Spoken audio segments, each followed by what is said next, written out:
So good morning, everybody. So we have just started the recording of the session. So we will first play a very short introductory video, and then Vario takes over with sharing the first part of this morning.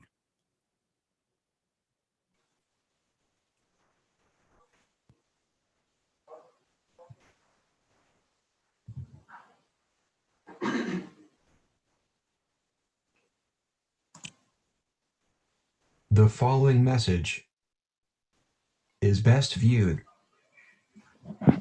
on an oscilloscope.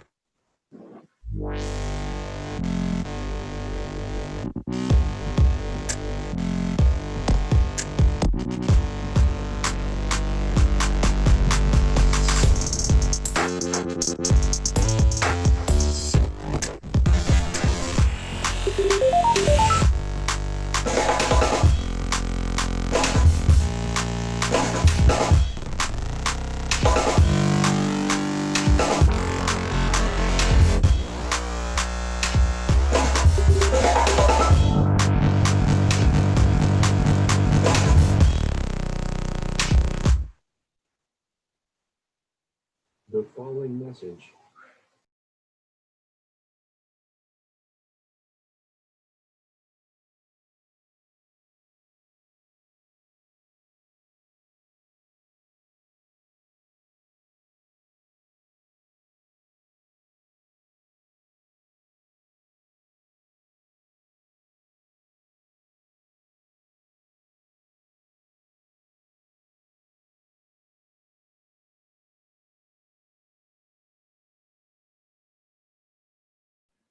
Okay, so welcome everybody to the second session of the Higgs at ICHEP.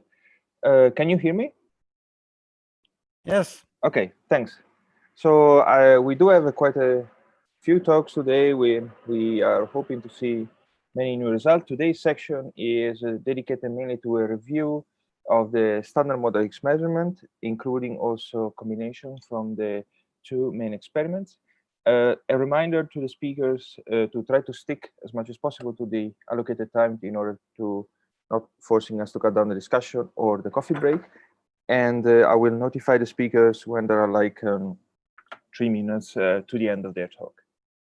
So we can now start with the first talk from Matteo.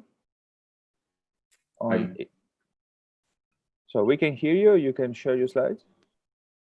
Yes. Okay. Now you should see me. Yes. Now we can see you. These are the slides. And now we can see your slides. They are full screen already. So please start when ready. Okay. So, hello everyone. My name is Matteo Bonanomi from LLR École Polytechnique, and today I will be presenting Higgs boson measurements in the ZZ and WW final states with the CMS detector. So let's start with a bit of history. As we know, in 2015, LHC started the run-to phase, opening the doors for the so-called precision physics era, in the sense that the main goal of run-to was actually to target precision measurements of the Higgs boson properties. And to do so, Higgs WW and Higgs ZZ are identified as two of the most sensitive decay modes for the Higgs boson. In particular, the Higgs WW decay mode has a large sensitivity coming from its large cross-section and branching ratio values, but on the other side, it has relatively poor mass resolution, especially because of the presence of missing energy in the final state. For what concerns the Higgs to ZZ, we can profit from a large signal to background ratio, an excellent resolution, and a completely resolved final state. These are the key features that allowed us to use this channel since the very beginning, so from the discovery on. However, on the other side, this channel suffers from a limited statistics. These two channels together are actually ideal to study, as we said at the beginning, the intrinsic properties of the Higgs boson. So the mass of the Higgs boson is with, but also the couplings to both fermion and vector bosons. This is something you can do in general already starting from round one. These kind of measurements have been performed, but now we are entering a very exciting phase where we have a really large statistics. In fact, with the full run-to statistics, CMS recorded 137 inverse femtobars. This means that Higgs to WW and ZZ can also be used in order to probe possible EFT couplings. these two couplings with vector bosons can be used also to exploit the full amplitude of XVV, so the coupling with vector bosons. And especially as we see now, we are in a regime where with the current best fit value of the mass, we can access all the different production modes of the Higgs. This means that not only we can study the inclusive properties, but also the pair production mode ones in the so-called simplified template cross-section framework. That is something we are going to focus in a few slides. So to sum up a bit, ZZ and WW decays of the Higgs boson give access to different properties, as we said. First of all, the intrinsic ones, such as the mass and the width, but then you also have the possibility to study the different production mechanisms, especially with the current run-to statistics. This is something that can be done not only in an inclusive way, so GGH, VBF, and TTH, and so on, but also in a more granular stage. In a more granular description, which is the so-called simplified template cross-section stage 1.1 or above. Then you can also study fermionic and bosonic couplings of the Higgs boson, not only in the standard model assumption, but also assuming some anomalous couplings. And last but not least, you can perform some inclusive and differential cross-section measurements. And these are very exciting measurements because they have been performed with the full run-to statistics, both in the ZZ and WW decay channel. So in my talk, I'm going to focus in the first 4 points that I've described so far. And then I suggest you follow Savvas' talk for the anomalous coupling of the Higgs boson description, and Lorenzo talk for the inclusive and differential cross-section measurements. Most of my talk will have also some parallel arguments with Hualin talk. All of this talk will be in this session today, in the sense that then you will see same results in the Higgs to gamma-gamma decay channel in Hualin talk. So let's start with the measurement of the inclusive properties, starting with the mass of the Higgs. The Higgs to ZZ channel was used with 2016 data in order to measure the mass of the Higgs. As we see here, this was a likelihood scan measurement involving all the 3 different decay channels of the Higgs to ZZ into 4 lepton, so the 4 mu to E2 mu and 4 electron. The combination led to a final value of 125.26 GeV plus or minus 0.21 GeV. This value is actually already very precise and has been used more recently for the to obtain the best fit value of the mass quoted by the CMS collaboration, which is 125.38 plus or minus 0.14 GeV. And in order to get to this value, we used the Higgs to ZZ into 4 lepton measurement combined with the full run-1 measurement and the Higgs to gamma-gamma measurement. And already here you see that the final value is mostly driven by this Higgs to ZZ decay channel. On the other side, we can also measure in an inclusive way or in an inclusive sort of picture of the Higgs boson its width.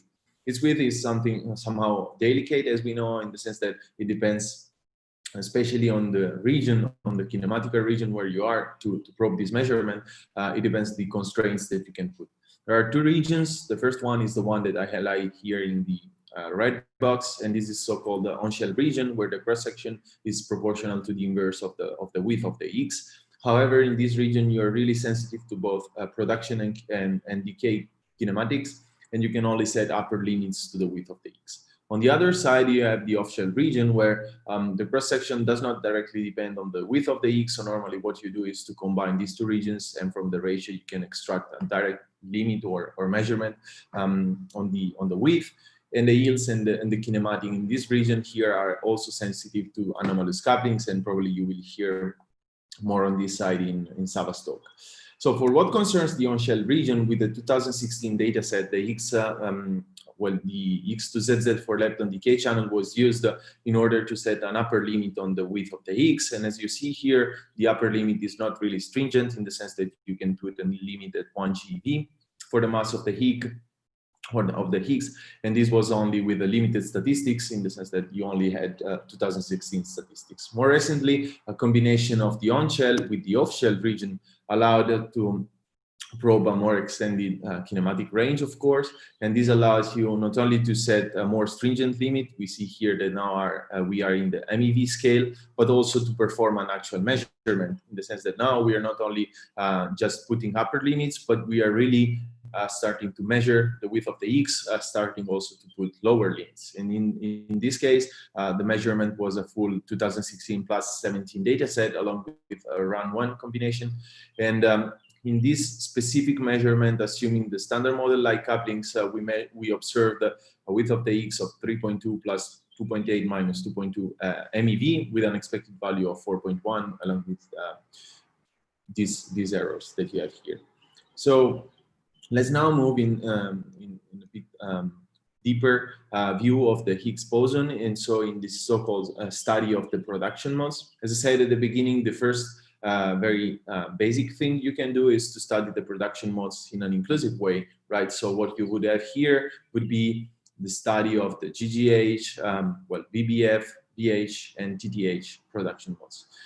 This was the so-called simplified template cross-section stage 0, but as we see in these plots, in these charts, we are now fragmenting even more the kinematic regions of all the production modes. So what are these charts that will be accompanying us throughout all the session, and why are they called simplified template cross-section framework? So the STXS framework is a framework that is aiming to minimize the impact of theory on our measurements without losing any sensitivity.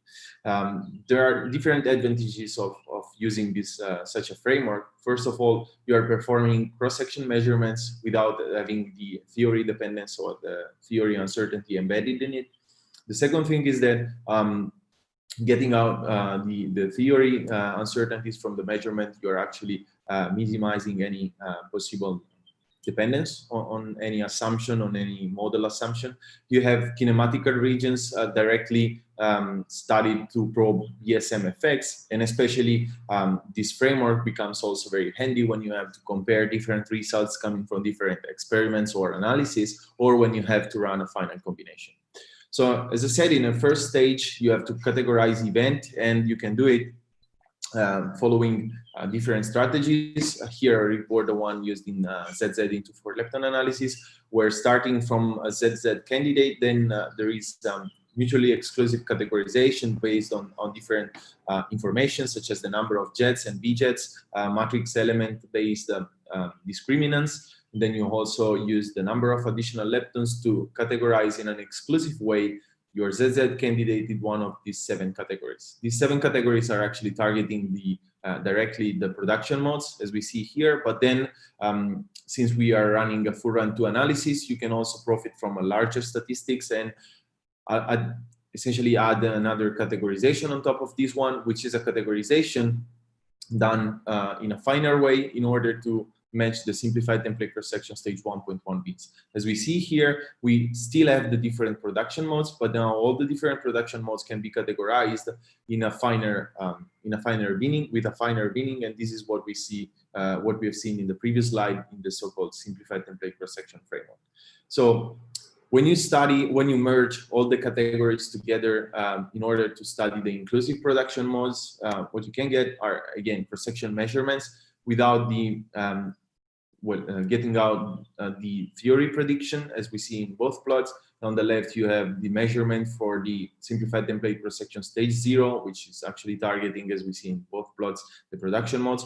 For the X to WW measurement, this was a 2016 dataset analysis, and this was the analysis that allowed us to observe for the first time the X to WW decay channel in CMS. On the other side, you have another appealing measurement, because this is a Higgs for lepton measurement, but with a full run 2 dataset. So this is a legacy result, and in both cases, we see a good agreement with the standard model expectation. And in both cases, you see that you're measuring cross sections, and they allow you essentially to study the different production mechanisms. But of course, this can be pushed forward when dealing with a lot of statistics, especially in the ZZ for lepton case, you're running a full run 2 analysis. So what is done, and this is the plot you've seen a couple of slides ago, is actually a finer splitting of the different production modes. Here we still have the same color code, and you see that in the previous slide, or in the first approach, you want to measure the inclusive GGH, for example,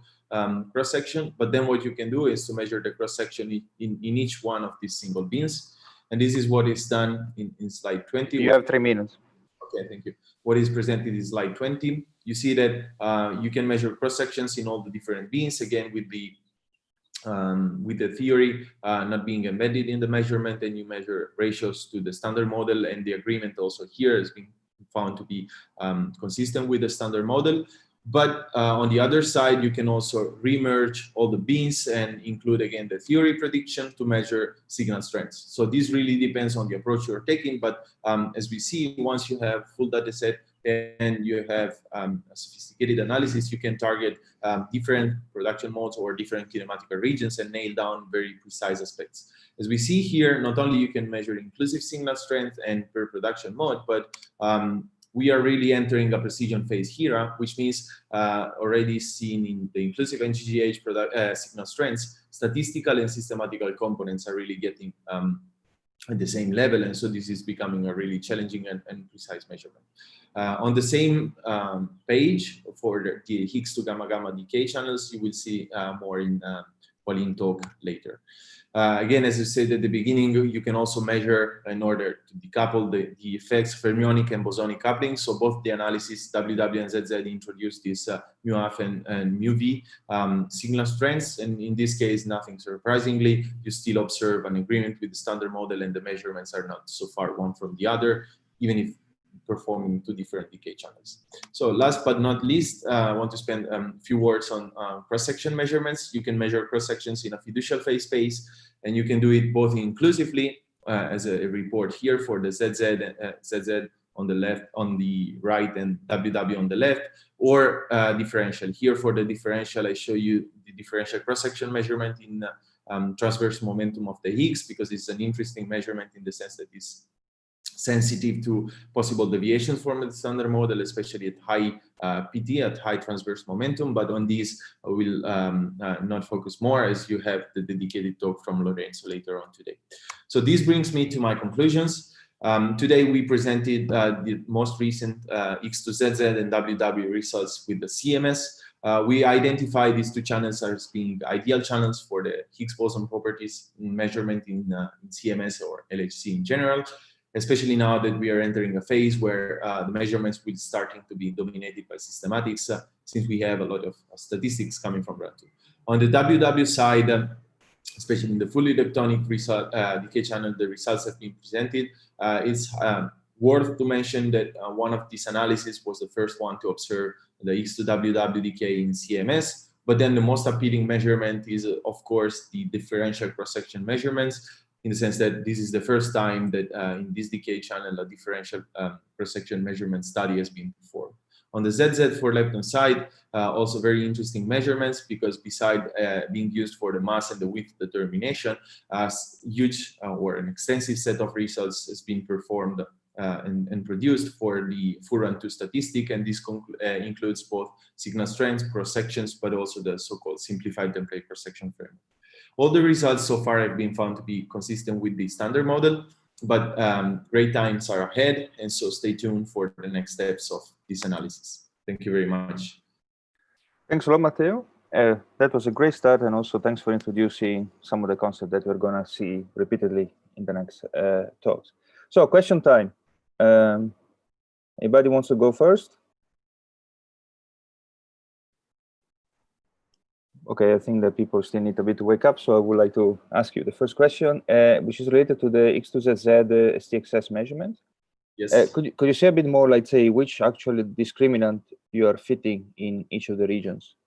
Yes, so maybe I have a backup slide for this. In the X2ZZ for lepton analysis, the fits are performed, they are two-dimensional fits. One of the dimension is the mass of the 4 lepton, so the invariant mass of the 4 lepton. The other dimension is a kinematic discriminant computed by Mela. And the first discriminant that we used, and this is used both in the fitting and in the categorization, is the kinematic discriminant to discriminate against GGH and QQ to ZZ processes. And so this is the first discriminant to really nail down what is signal and what is background. And then you have dedicated production dependent discriminants, such as the one in the VBF2JET or the VH hadronic tag categories. They are presented here, for example, and here you have the dedicated discriminants. So they are all matrix element discriminants that can be used in order to probe the different, especially the different jet multiplicities, phase space regions that we are targeting. So you have the VBF against the GGH to jet 1, and the same thing for the 1 jet, and then 2 dedicated discriminants for the VH, so WH and ZH production modes. Okay, so in each of the category that you have shown previously, you fit a 2D discriminant. Yes, exactly. In each of these categories is created a template, and then this is what is fit along with the information of the mass. But of course, each one of these categories might have different discriminant, especially the VBF-like and the VH-like, they have dedicated discriminants. Okay, thanks. So Andrea, I don't know which one, but you can speak. Ciao, Andrea from Atlas. Hello. Andrea Gabrielli from Atlas. So very nice talk. Thanks a lot for these results. Just a quick question, slide 20. So you have some bin in STXS where you have 0 observed event also in your RECO categories. Yes. And I saw that you provide the results and the covariance matrices so that theorists can reinterpret your results in their model. Just for curiosity, did you check in the case where you have 0 observed events that the coverage that they can extract with your information is still reliable, let's say? Sorry, I didn't get really the question. You mean when we have 0 events, if we still can somehow trust it? Yeah, if the asymptotic approximation is still valid. Because in slide 19, you have some categories, 2 or 3 categories, no, 4, where you have 0 observed events, right? Yes, that's right. Well, in these categories, you have we have problem of sensitivity, of course, because we don't have events. But in principle, these fits, as you see, they have like 100, at least 100% of uncertainty. So they are already covered by the lack of statistics that you have in these bins. So they have such a large uncertainty that you're not really worried about the fact that you are fitting at 0 these values. And also when you run these fits, the POIs, so the fitting values are actually bounded, lower bounded at 0. So you don't have the other, let's say, the other side of the error. But of course, if you would fit, for example, between -5 and 5, then maybe you would have even a larger error, and still the point being fitted at 0 with the central value at 0. So if you want, this is just a confidence interval and not really a fit at 0 for the value itself. Okay, thanks a lot. Okay, thanks. I think we can, thanks a lot, Matteo, for the talk, and we can move to the next talk, still from CMS, so Hualin. Yeah, can you hear me? Yes, Okay. still don't see slides, Yeah. or you? Now you should see me. Okay, I see you. Now let me share the slide.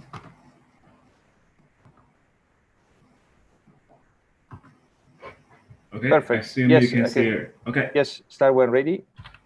Oh, oops. Okay, I'll start.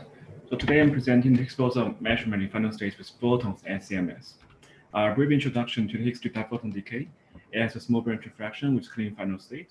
It has excellent diphoton environment distribution resolution thanks to the CMS detector. And with photon 2 statistics, we are sensitive to all the Higgs major production modes here. It is one of the most important channels for precision measurement of the Higgs boson properties. Since round 2, CMS has delivered a series of cross-section measurements with round 2 data, starting from using 2016 data only to probe signal strengths, simplified template cross-section stage 0, coupling modifiers, to recent dedicated paper to QTH production and its CP property. And more details on this subject will be covered by later talks by Sergio and Savvas. This talk mainly presents a more comprehensive measurement of Higgs boson properties in terms of signal strengths, simplified temperature cross-section stage 1.2 coupling modifiers with the Higgs diphoton decay channel with full-on-2 dataset. Let me start with the most important object in this analysis, photon. So we correct photon energy with a multivariate regression technique to account for imperfect reconstruction effect, and this also predicts the uncertainty of photon energy. In addition, we use C2E events to drive additional corrections and this correct drift of energy scale in data over time as a function of LHC field, and also correct energy scale in data and energy resolution in simulation. To do this, we basically align dielectron mass distribution between data and simulation. On the left plots, you see after all these corrections, the dielectron invariant mass distribution agrees well between data and simulation. On top of this, we use IDBDT to try to separate real photon from fake photon mimicked by jets. And this photon BDT is trained on gamma plus trap events with the following input variables. Two important input variables are shower shape and isolation variables. Their distributions are corrected in simulation so that they agree with data. We use a new method based on a chain contour regression technique with electrons from C2E to correct these input variables. And the goal is to ensure the correlation between corrected variables in simulation are closer to those in data. On the left is a demonstration of the photon ID score for signal-like events. You can see from the blue histogram, and the background-like events were in the red histogram. On the right is the validation of the photon ID BDT using C2E events. Looking at the good data molecular agreements, we're confident about the BDT we're using. So let me now introduce the analysis strategy based on STXS framework. So thanks to the previous talk, I don't have to spend a lot of detail here. So here is only an illustration of the STXS bin definition for GGH at stage 1.2. And we build our analysis strategy based on the goal to targeting as many different stage 1.2 STXS bin as possible. And this allows us to measure all major Higgs production modes with full-on-2 datasets. And with this setup, we're also sensitive to measure the signal strength modifiers and the coupling modifiers in the kappa framework, as has been done in previous histogram analysis from CMS. So lastly, let me emphasize that we extract the final measurement meaning cross-section, mu and kappa, by performing a simultaneous fit to gamma distribution in each analysis category. Here is the illustration of the diphoton invariant mass distribution for full-on-2 data with all event categories merged together. And here around 125 GeV, we see a nice peak here. As a side note, all the measurements presented in this talk are performed by MH fixed at 125.38 GeV, which is the current best Higgs mass measurement performed by CMS. So let me spend more time on introducing the event categorization strategy. For phase spaces that are sensitive to different Higgs production modes, they are further divided to explore different STXS streams. Due to current statistics, we're not able to measure every single bin. So in these cases, we need to merge them due to the lack of statistics. And in each of the STXS stream being considered like all this little blue box, we further divide events into analysis categories based on dedicated BDTs or DNNs with the goal to reject backgrounds and maximize expected sensitivity. So in total, we have 81 categories considered in this analysis. And here is a demonstration of the analysis category composition in terms of the STX stage 1.2 bins being considered. By looking at the events populated along the diagonal line, we can see that our analysis categories are pure enough in terms of the STXS bin they're targeting.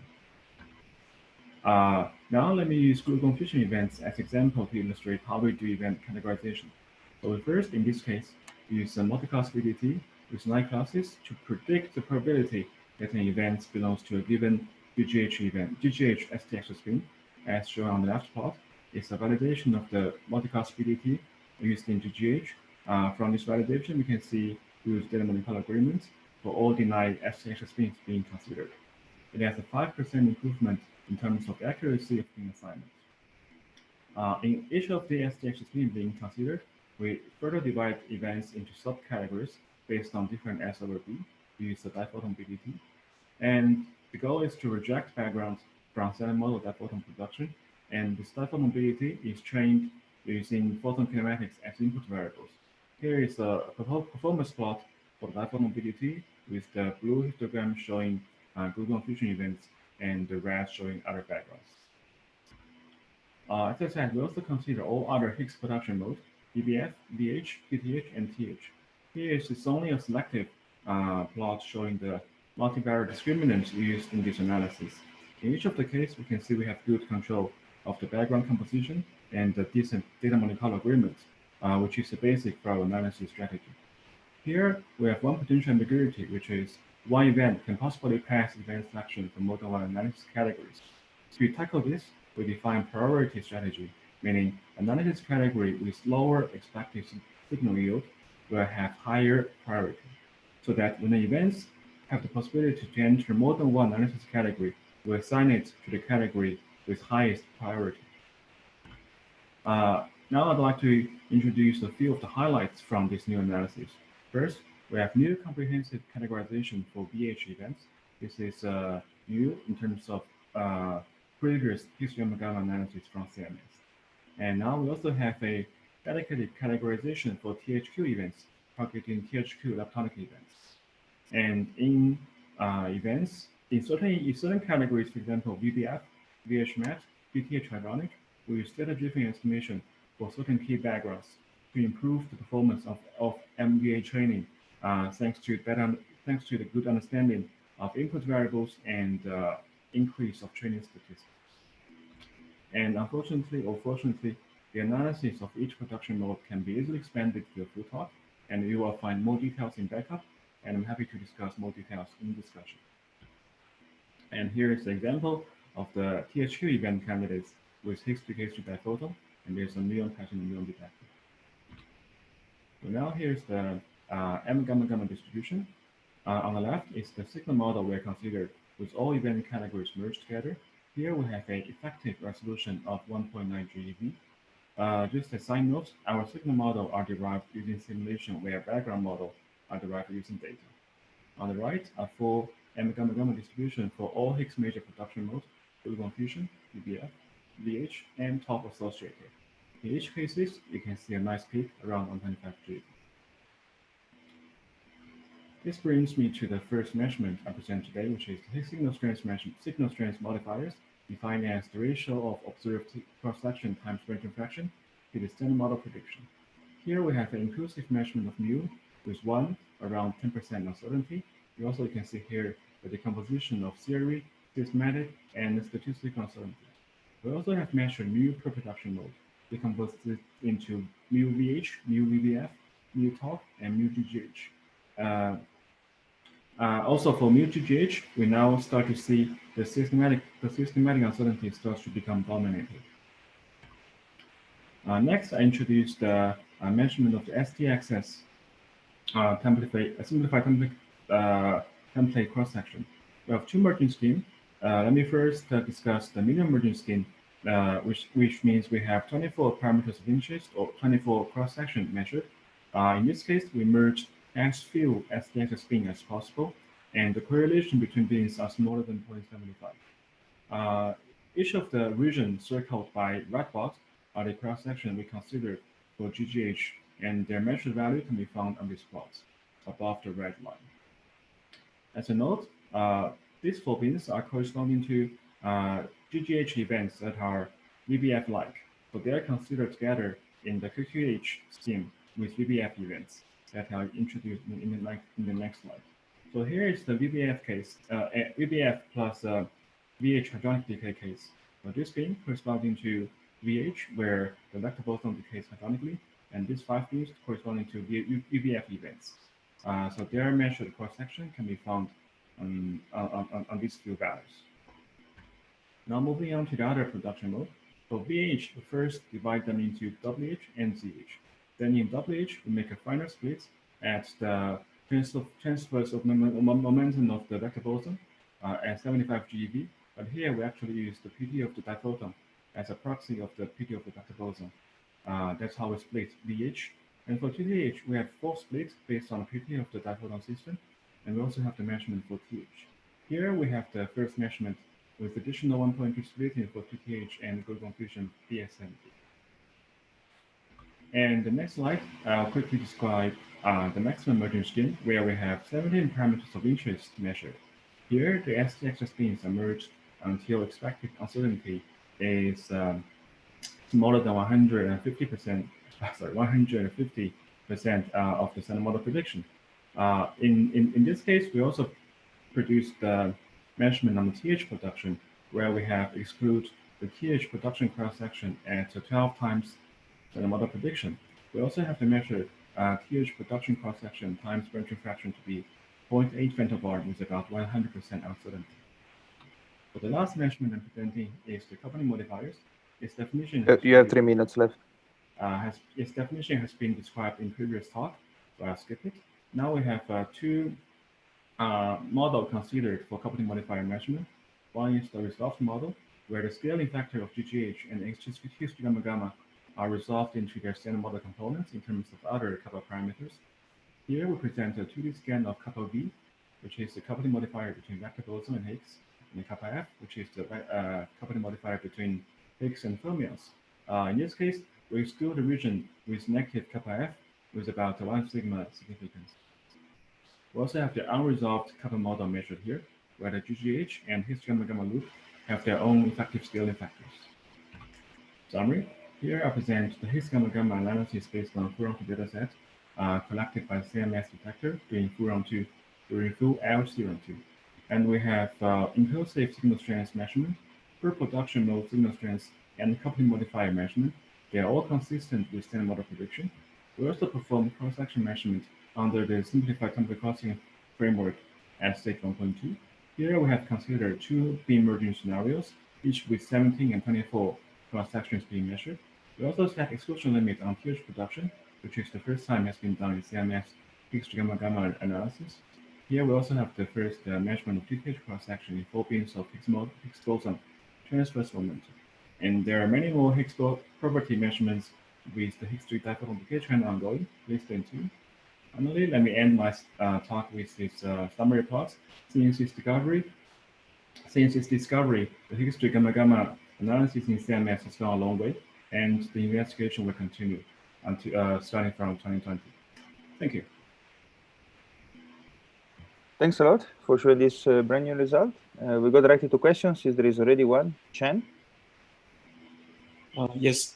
So, yeah, thank you for the. I cannot hear the question. Chen, we cannot hear you anymore.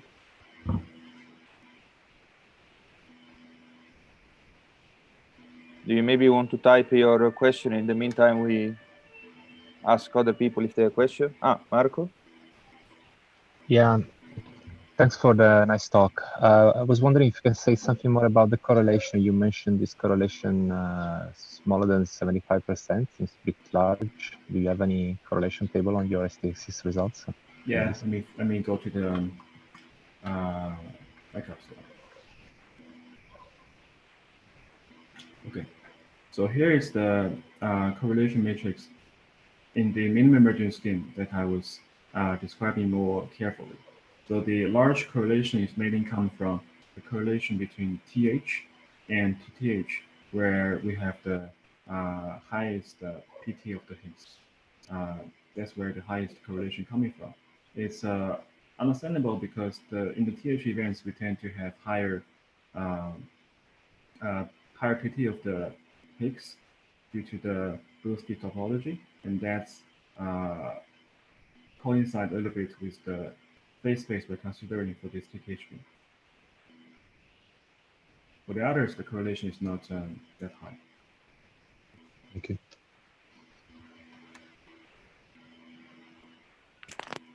Okay. More question? Maybe I have one, if I may. So could you say a bit more about how much is the contamination of the various production mode in each categories?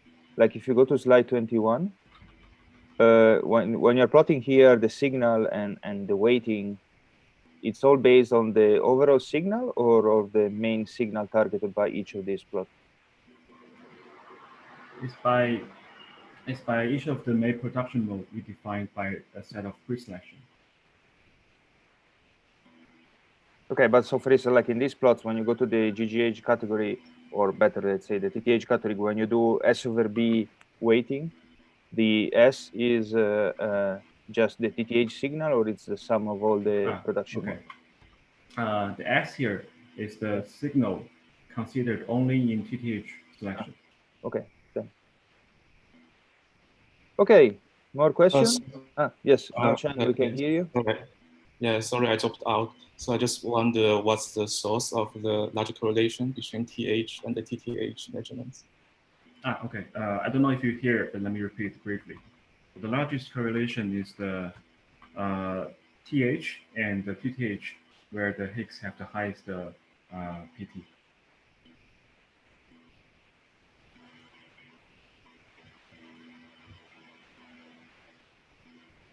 Other than that, the correlation is not that high. There are contaminations in the categories, so I mean, you have TTH events in TH categories, so they are correlated because of this. I see, thanks. Okay, last chance for questions, since this is a brand new result. Okay, doesn't seem so. If not, thanks a lot again, Hualin, for the nice slides, and we move to the first talk from Atlas of the session.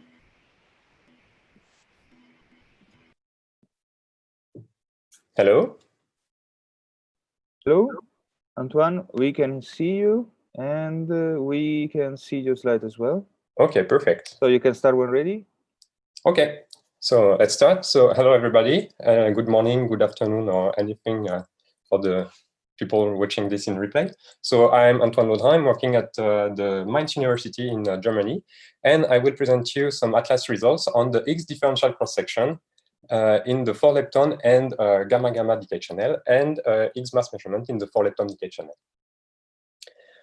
So let's start straight with the differential cross-section in Higgs to 4-lepton and Higgs to gamma-gamma. So these come from two results. The Higgs to 4-lepton one is from a paper which is now accepted in EPJC and is the final run-2 result for this channel.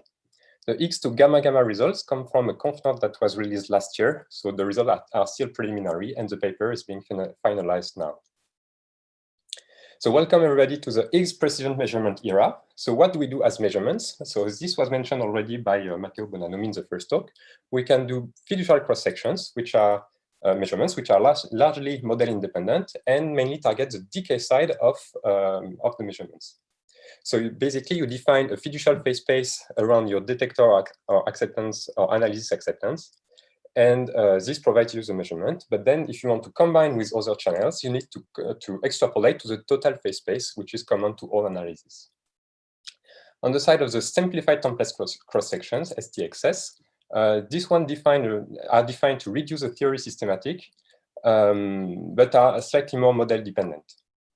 They mainly target the production side, meaning they are common to all decay channels and therefore easier to combine.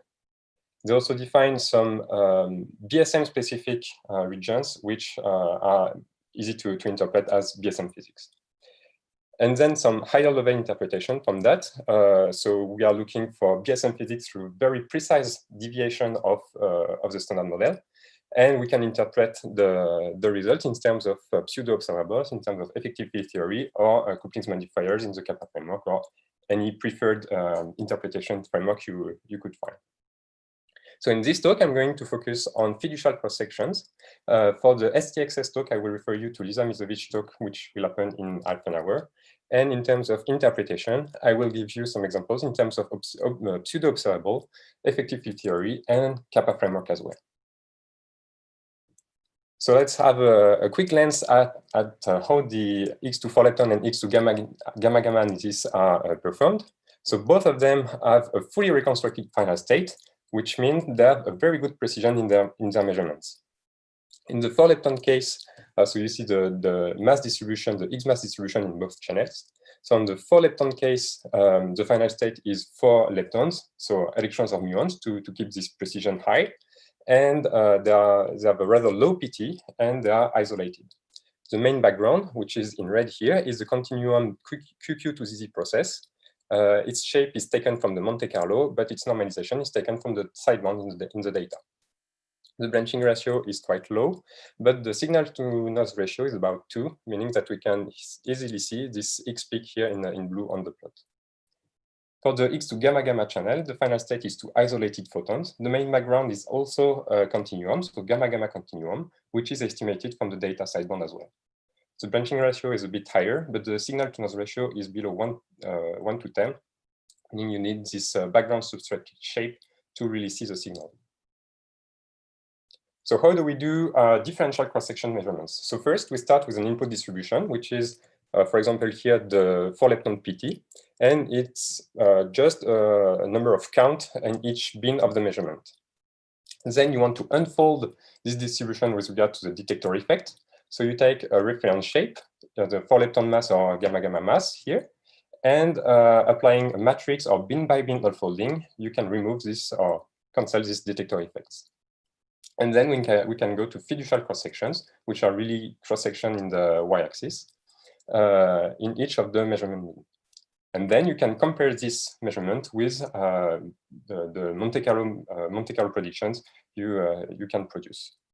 And from this measurement, you can provide then higher level interpretation in terms of the framework I described above. So going to the core of the analysis, what do we unfold? Which observable do we unfold? So in the 4-lepton case, we have 20 observables. In the gamma-gamma case, it's at the moment 6 observables, but this is still preliminary. And you can unfold observables in the X system, so X PT or rapidity. In the 4-lepton case, even the sub-decay related variable. Some jet variables, the number of jet, the PT, dijet invariant mass or angular separation, or X plus 1 or 2 jet system. In the 4-lepton case, we also have double differential cross-section, so combinations of the above variables. So let's have a look at some example of differential cross-section. So on the left, you have the X to 4-lepton shape for the leading jet PT, and on the right, the X rapidity in the X to gamma gamma channel. So how to read these plots? You have, in both cases, the data measurement in black, and all the other points are different Monte Carlo results for each of these bins. And on the bottom inserts, you have for X to 4-lepton, the theory normalized based data for each prediction, and on the right, for X to gamma gamma, it's the data divided by the best Monte Carlo prediction. In both cases, a good compatibility with the standard model is found, as all the measurement points are in agreement with the Monte Carlo generation. Another example is the number of jet, which this one is particularly interesting because it's sensitive to the production mode composition, meaning the relative fraction of GGF, VH, VBF, and TTH. And so 4-lepton on the left and gamma gamma on the right as well. Again, here, all the measurement points are in agreement with the Monte Carlo prediction. So we have a very good standard model compatibility for this measurement here. We can also, so moving to higher level interpretation, we can also provide some constraint on the X to charm Yukawa coupling, or kappa C in the kappa framework. So for that, we use the XPT distribution. So on the left, 4-lepton, on the right, gamma gamma. And for this distribution, at low PT, it's sensitive to the charm or bottom Yukawa coupling, and at high PT, it's sensitive to possible new EV states that could enter the GGF loop. And the distribution are in agreement with the standard model in each cases. And from that, we can put some confidence level interval, some constraint with a 95% confidence interval on kappa C. So in the case of 4-lepton, -7.5 to 9.3, and X to gamma gamma between -19 to 24. The result here is a bit lower than the 4-lepton case because it's only using shape information and not rate information.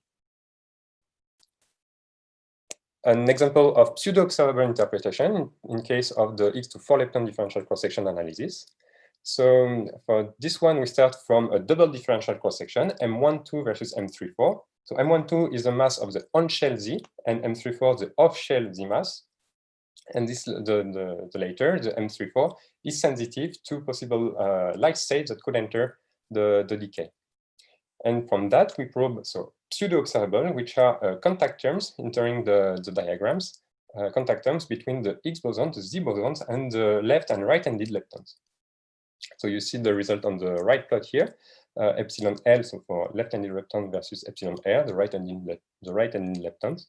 And again, the distribution is in agreement with the standard model, so the interpretation as well.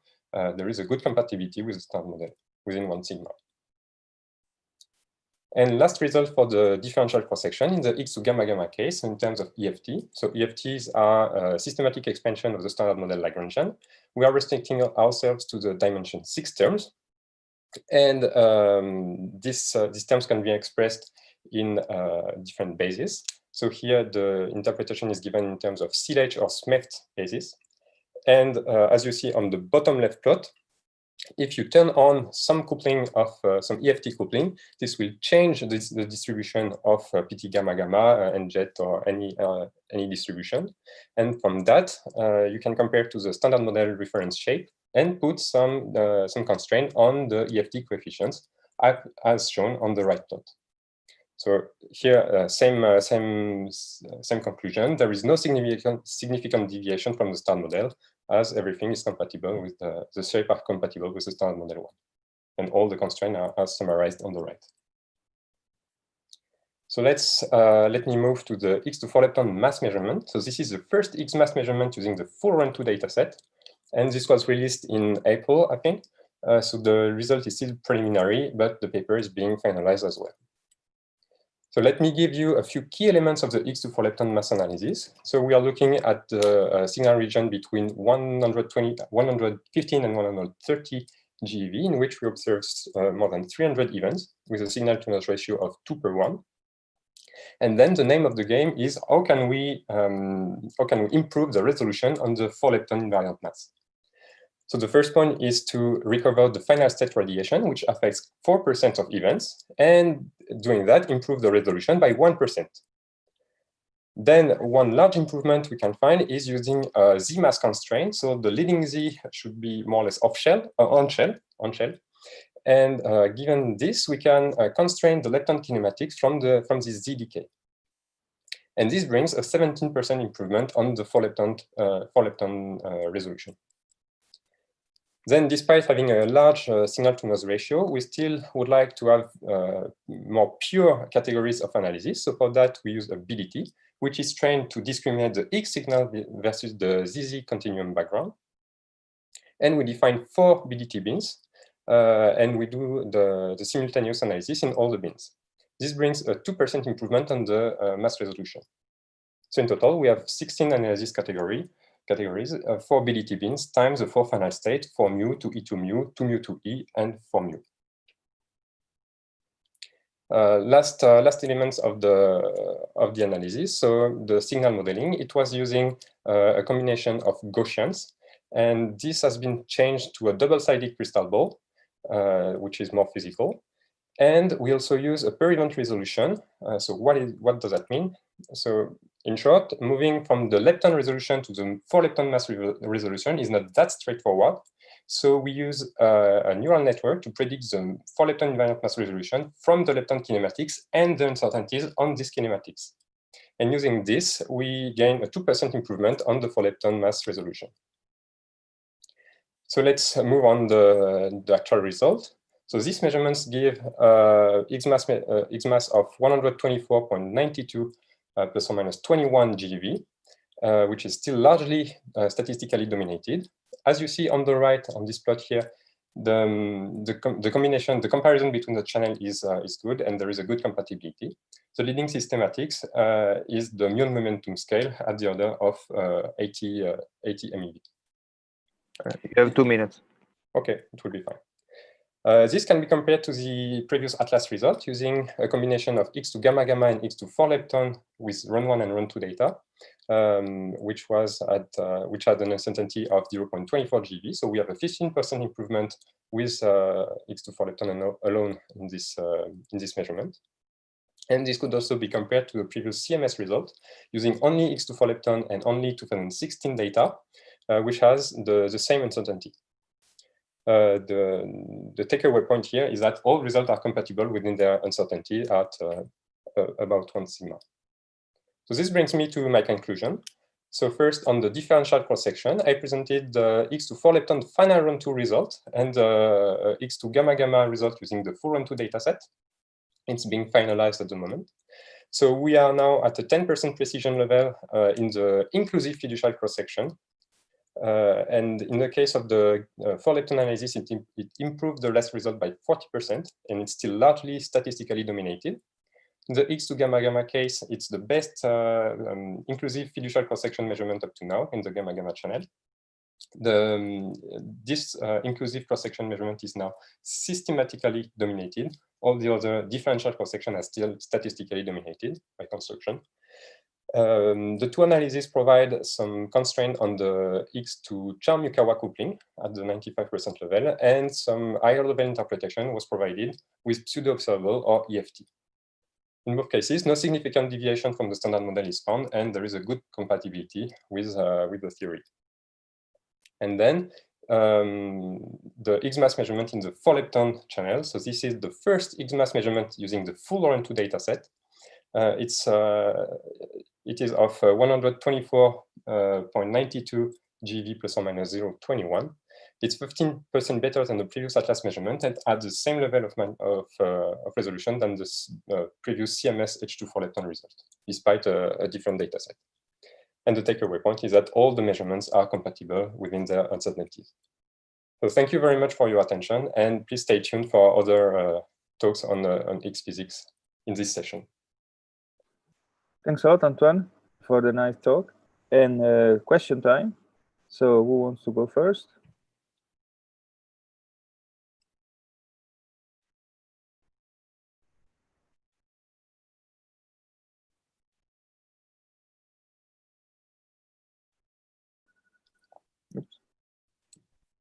I can ask a question on the mass. Yep. So your statistical precision on the mass is the same as you say, as the one from CMS in the 4-lepton channel, but using only 2016 dataset. Is it solely due to the 4-muon mass resolution? Yeah. Or are there other differences? I think it's mainly coming from the 4-muon case, which is dominating in both analyses. And the muon resolution measurement for CMS is much better than in Atlas.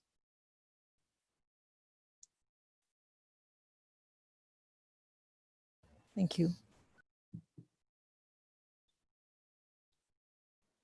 Okay, so last chance for a question.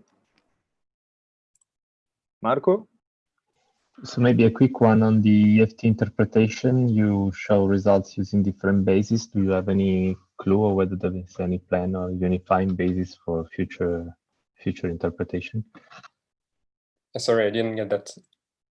I was wondering, you show some results using SMET and some other using SILCH. I'm wondering whether you know if there's any plan to unify bases in the future and possibly combine. For this specific analysis, I don't know, but I think the target is to use SMET as a global EFT basis for Atlas.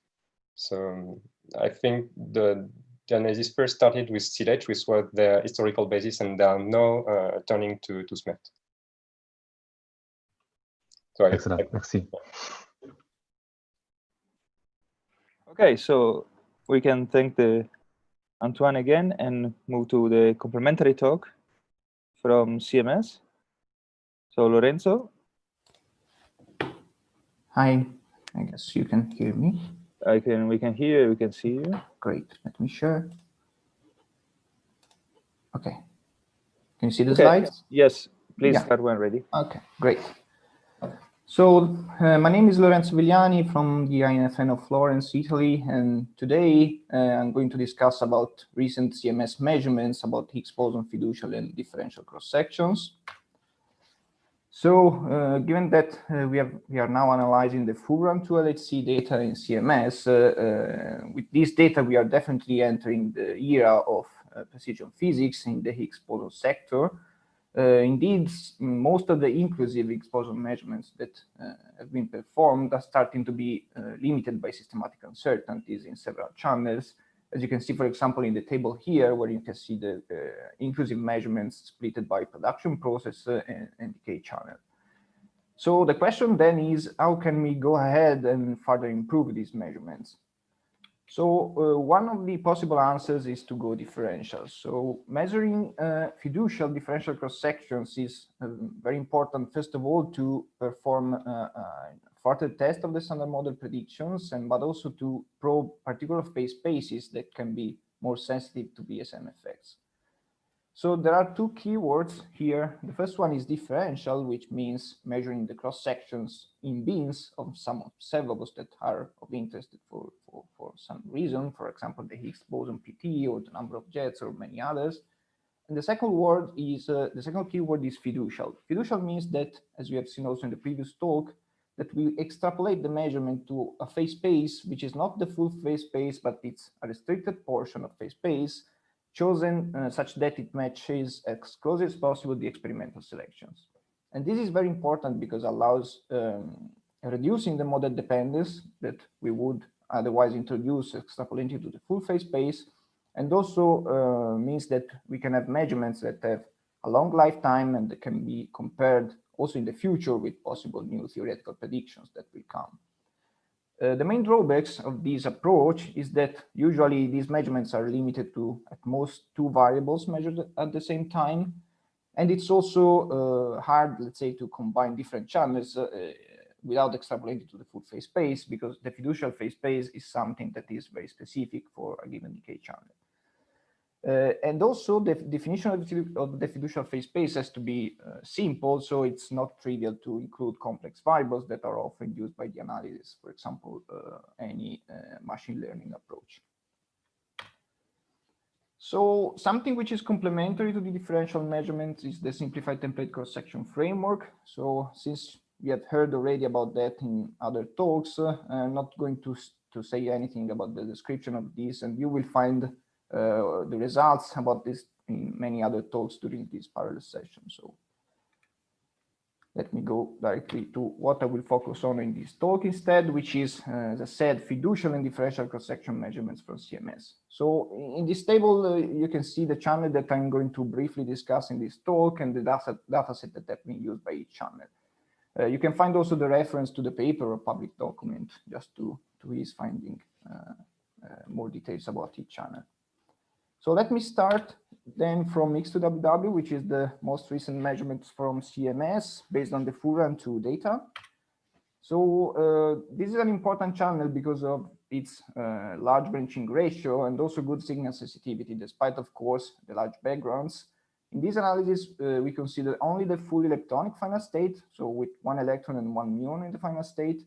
And of course, in this case, we have the neutrinos that prevent the full reconstruction of the Higgs boson mass. So alternatives has to be found to extract the signal in this case.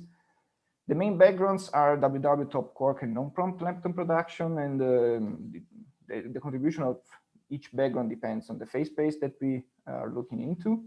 So in this analysis, we measure as observables the Higgs boson transverse momentum and the number of associated jets, and the signal extraction is performed using a 2-dimensional template fit of the dilepton invariance mass and the transverse mass. So basically, we do this 2-dimensional template fit in each bin of the observable that we want to measure, and we also apply a further splitting in each category in order to enhance the signal sensitivity. Of course, if we want to report a particle level measurement in the fiducial phase space, we have to do the unfolding. And in this analysis, the unfolding is embedded in the electroweak function. So basically, the unfolded results are directly extracted from the fit. And for the PT Higgs measurement, we also add the regularization penalty term in the electroweak function. And I'm going to tell you a bit more details about that in the next slides. So going to the measurements. So here you can see the PT Higgs measurement on the left and the number of jets on the right. So a few things to notice here. First of all, If you look at the beam widths for the PT Higgs measurements, so you can see that especially in the low part of the spectrum, the beam widths are in this channel mainly dictated by the PT miss resolution that we have, which is poor in this case because of the neutrinos. But we can measure the cross sections in each beam with quite a good uncertainty, which is around 15% or 20% on average, especially in the low part of the spectra for NJET and PT Higgs. And for both measurements, we see quite a good agreement with the theoretical predictions in all beams. There is only a small discrepancy for the highest NJET multiplicity beam, but it's just 1.4 standard deviation, so nothing especially significant. In addition to the differential measurements, we also perform inclusive measurements for the cross-section in the fiducial phase space. And in this channel, the fiducial cross-section has been measured to be 86.5 femtobars in good agreement with the standard model expectation. If you look at the breakdown of the uncertainties in the red box here, you can see that already the experimental, let's say the systematic uncertainties are already dominating this kind of measurement. Okay, in addition to the cross-sections in each beam, it's also important to report the correlation matrices for the two measurements that you can see here in this slide. In particular, if you look at the left plot, which is the correlation matrix for the PT Higgs measurement, this matrix is split in two parts, the regularized, let's say the correlation from the regularized fit and from the unregularized fit. And it's interesting to see from this matrix that what the regularization is doing, which is what we expect from it, basically tends to smooth out the unphysical anti-correlations among adjacent beams, which and also minimize the global correlation coefficient, which is what I mean, it is tuned to do. Of course, for the NJET, which is a discrete variable, we didn't apply any regularization, so the matrix is only one-sided in this plot. Okay, so let me already move to X2ZZ. Also, these results are based on the full run-2 data. So you have already heard the details about this final state, which is a very clean final state despite the low signal lead, but also the background is very low. So in this analysis, the signal extraction is performed fitting the 4-lepton invariant mass, since here we can reconstruct the full Higgs mass, in the different decay channels that are considered, which are 4 electrons for muons and 2 electrons and 2 muons. The strategy of the signal extraction is a bit simplified. In particular, there is no event categorization and no kinematic discriminant in this case with respect to the, let's say, non-differential analysis. And also in this case, the unfolding is embedded in the likelihood fit, but no regularization is applied in the distributions measured in this channel. So here you can find some of the results related to the Higgs boson distributions, the PT of the Higgs on the left and the rapidity of the Higgs on the right. Also in this case, you can see that we can measure this distribution with quite a good precision, which is around 20 or 30% for all beams of these distributions. And we also find a good agreement with the measurement with the theoretical predictions of Poheg and then LOPS. If you look at the rapidity of the Higgs, you can see maybe a very slight different shape with respect to the theoretical prediction. Of course, this is not significant, but it's something interesting that we can look at it also when we will have more data.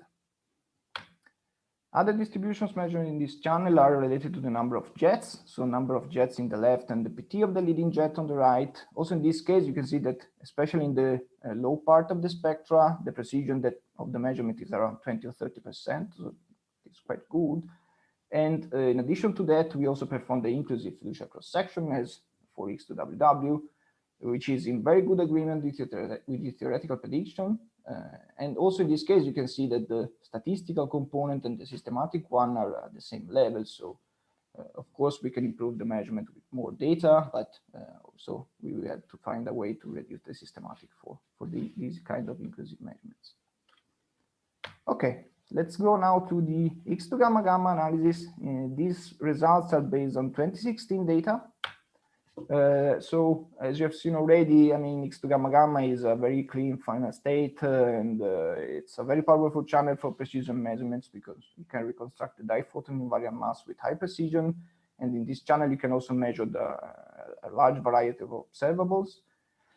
So the main backgrounds are gamma, gamma, gamma plus jets and dijets. And here the signal extraction is performed categorizing the photon pairs according to their relative mass resolution. And in this way, we define different categories. And in each one of these categories, we fit the diphoton invariant mass spectrum. Of course, this fit is done also in each beam of the observable that we are going to measure. And in this case as well, as in all CMS analysis, the unfolding is embedded in the likelihood function, and also in this case, no regularization term is included in the likelihood itself. Okay, as I was saying, in this channel, we measure really a lot of observables. This is just a few highlights, and you can find more in the backup slides or in the paper itself if you're interested. So the variable that we measure with the best precision is PT of the diphoton system with an average uncertainty of 40%, which is the plot on the left. I remind you that this is based on 2016. So in this case, we really expect to improve the results when we will analyze the full run-through data. And you can also see here the number of jets in the middle and the rapidity of the diphoton system in the right. In all cases, we find a very good agreement with its theoretical predictions. And something which is interesting to say here is that in this channel, we have also measured double differential distributions, in particular the PT of the diphoton system as a function of the number of jets. And in this case, we have performed the measurement, the cross-section measurement in 9 beams. And this is very interesting because it allows to measure to take into account the correlations between these two observables. And here, just as an example, you can see the PT of the diphoton system for 0 jets on the left, and the PT of the diphoton system for 1 jet events on the right. The other plot is also in the backup slides if you want to see. In this case, the inclusive fiducial cross-section is in agreement within the uncertainties with the expectation. And of course, as I was saying, in this case, the statistical component is larger with respect to the systematic one because this is only 2016 data. Okay, last topic that I want to cover in this talk is a combination of X2 gamma gamma, X2 ZZ, and X2 BB from CMS based on the 2016 data. So in this case, as I was saying, we combine the results from these channels, X2 gamma gamma, X2 ZZ in particular. And in this case, of course, in order to combine them, we extrapolated to the full phase space the results. And we have also included X2 BB bar, especially because this helps constraining the tail of the PT Higgs distribution. So one of the measurements that we perform in this combination is the PT of the Higgs, as I was saying, as you can see in the plot on the left here, which is, it allows to measure this distribution with a nice level of precision. And what I want to point out here is that using these kind of measurements, we can also put constraints, for example, on the Higgs boson couplings to fermions, because it is known that any deviation of the couplings to fermions with respect to the standard model prediction can distort the shape of the PT Higgs. So we can use these measurements to constrain the couplings. So here, just as an example, you can see some of these constraints on kappa B, kappa C, and kappa top. Here, of course, there are some assumptions in these plots, but as you can see, we can put nice constraints on these measurements. And finally, what we have done is to basically use the results that I've shown in the previous slide to, let's say, project at high luminosity. So basically, the idea here is to see what we can measure when we will have 3,000 inverse femtomers of data at the high luminosity LHC. So basically assuming that the CMS detector will perform in a similar way in the high luminosity LHC condition with respect to the run-2 results that we have got, we can extract this kind of measurement that you can see on the left plot, which is very nice because you can see that we can measure the cross-section in each beam with a precision which is below basically 10% in almost all beams. And of course, as before, we can use this distribution to constrain the couplings. In this case, I'm showing just the constraint on C and B quarks. And also in this case, there are some assumptions, in particular, for example, of how the uncertainty, the systematic uncertainties are scaling in the high luminosity LHC conditions with respect to what we are measuring now. But you can see that we we'll be able to put very nice constraints on these couplings from differential measurements. Okay, so this brings me already to my conclusions. So fiducial differential cross-section measurements are really important to explore even further the Higgs boson physics and also to search for BSM effects. And CMS provided a rich set of fiducial differential results based on LHC-2 data, but much more are yet to come. So stay tuned for that, for the new results. And it's also nice to see that projections for high luminosity LHC, I mean, it's when we will have access to a high luminosity LHC data, we will be able to improve even further the measurements in the Higgs boson sector. Okay, thanks for your attention. Thanks a lot, Lorenzo. Very nice result. Questions? So can I? Oh yes, Oh, Thomas, yeah. please. Yeah.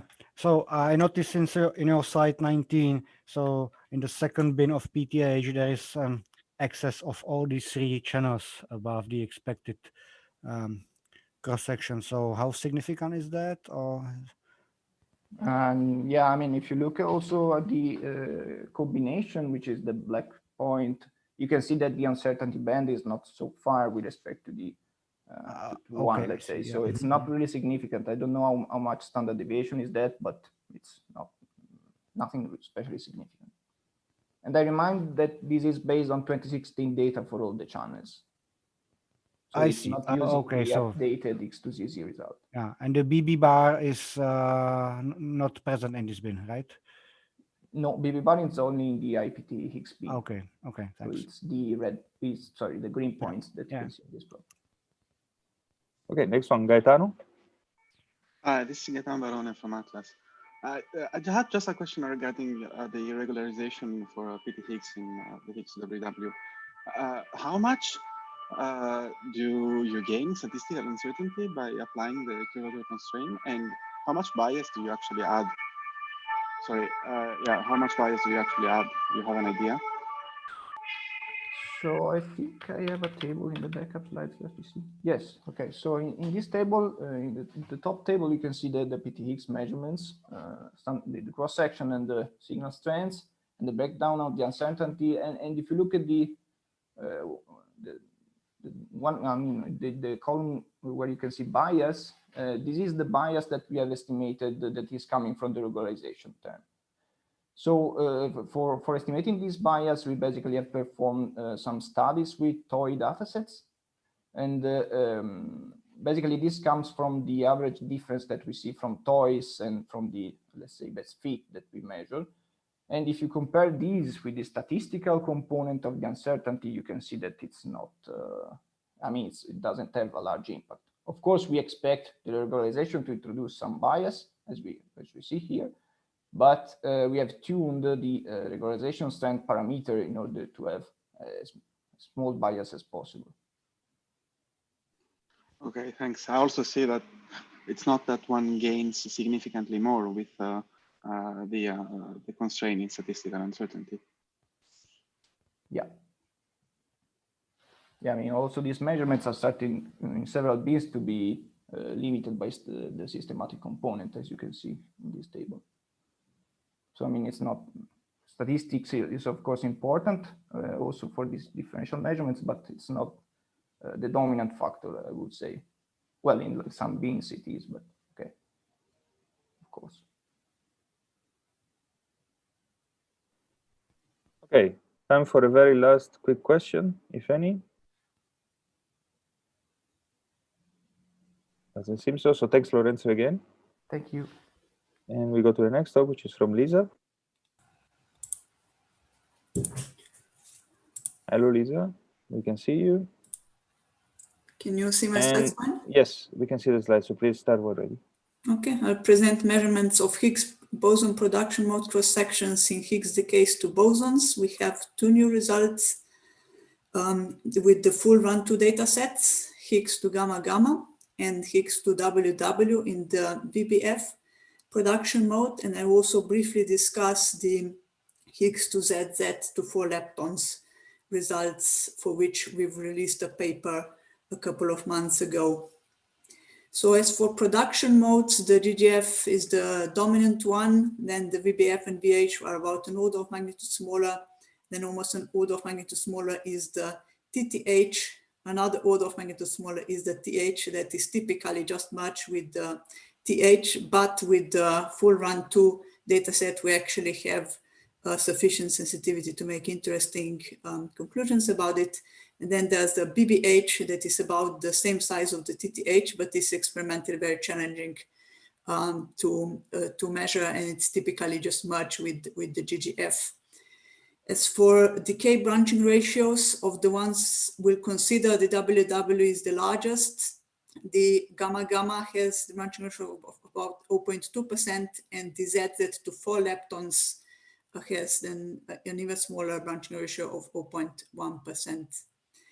And we measure these production cross-sections in the simplified template cross-sections framework, where we take the fiducial, approximately fiducial phase space with Higgs, requiring Higgs rapidity to be smaller than 2.5. And then within this phase space, we target both the production modes as well as specific phase space regions of these production modes. And the kinematic variables we use for this finite granularity are, for example, the transverse momentum of the Higgs, the number of extra jets in the process, and especially for the processes sensitive to VPF, the invariant mass of the 2 jets. So with these STXX regions, what we do then is we design reconstructed categories to target them. And then we can extract the cross-sections in each of these regions from the category yields. In terms of run-to sensitivity, in the Higgs to WW, the sensitivity is currently such that we can measure these main production modes corresponding to so-called stage 0 binning. Then in Higgs to ZZ, we can measure order of 10 bins or so, corresponding approximately to stage 1.1 granularity, and Higgs to gamma gamma, we can go up to about 30 or so bins, corresponding approximately to stage 1.2 granularity.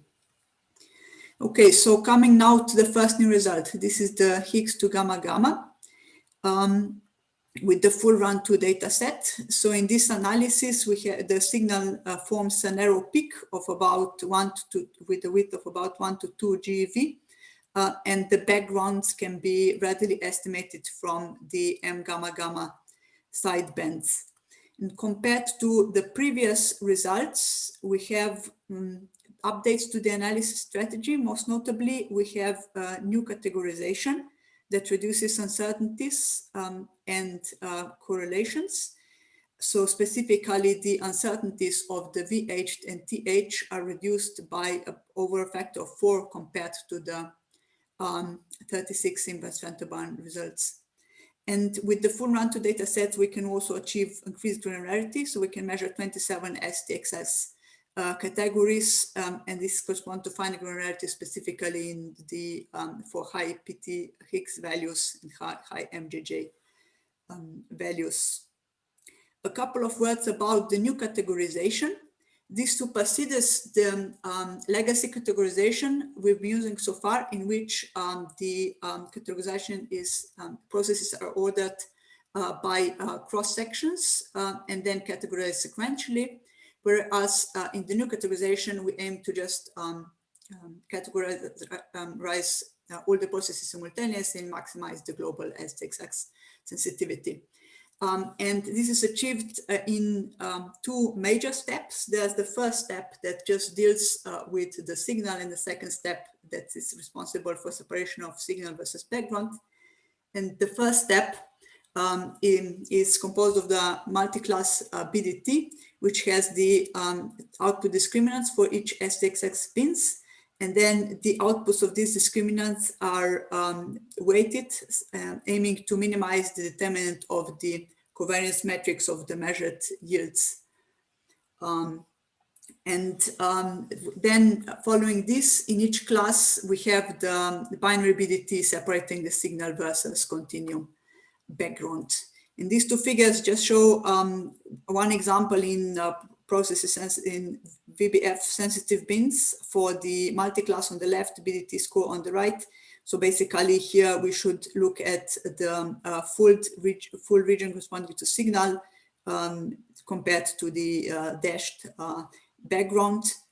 And for the binary, the signal is shown in red, and then the continuum background against which we're separating is represented by the black points, which correspond to the data segments. In terms of results, for the these are the ones for the production modes. So we have the GGF and VBF that are dominated by systematic uncertainties, GGF by background modeling, VBF by signal modeling. The other production modes are still dominated by the statistics. For VBF, we have the observed and expected significance of 7.5 and 6.1 correspondingly. For TTH, we have the observed and expected significance of 4.7 and 5.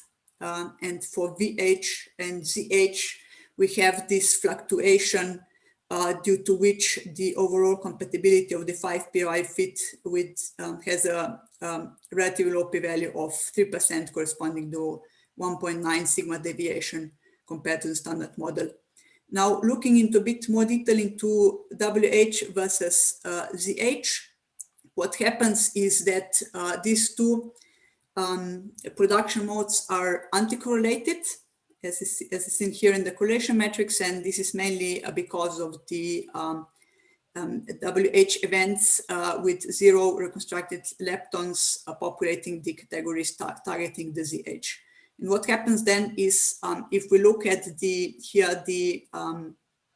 fit plot for the WH region, we see that we have a bit of an upward fluctuation here. So this pulls the WH up, and in the ZH, the WH constitutes a resonant background. So you can see here that we have this relatively large green bump from the resonant backgrounds, and this is the reason why we then fit the negative cross-section in the 5 POI fit. If we measure the WH and ZH cross-section simultaneously, we would get cross-section value that is in good agreement with the standard model with the p-value of about 50%. Now, with the full run 2 data set, we can measure about 12 bins for the GGF. The ones in the bottom here are for the high Higgs transverse momentum. The ones at the top are for the 0 jets, and further we have the ones with 1 extra jets and 2 extra jets. Generally, the values are in good agreement with the standard model and dominated by statistical uncertainties. Then for other production modes, we can see that the bins that are sensitive to the VBF are in good agreement with the standard model. For the ones that are sensitive to WH and ZH respectively, we see again this up and down fluctuation that was evident in the 5 POI fit. And then for the TTH, we have 4 bins corresponding to different values of the transverse momentum of the Higgs. So this is the first differential TTH measurement we've produced. And for TH, the statistical uncertainties is about 300%, but nonetheless, this enables us to set the limit that the TH, or upper limit on the TH of 8 times the standard model at 95% confidence level, which supersedes our previous results on this. Okay, so now coming to the WW, where we have a new results with the full run 2 data sets for the VBF. The new measurement has high sensitivity compared to the previous publication, and this comes predominantly from the optimization of the central jet veto. Specifically, if we think about the VBF topology, in the signal, there is no jets predicted to be between these two signal jets. So if we look at the rapidity of the two signal jets, then the jet veto, basically vetos events that have extra jets above some margin between the signal jets. And this veto was lifted from 20 to 30 GeV, which has two effects. It increases the signal acceptance and it reduces sensitivity to systematic uncertainties.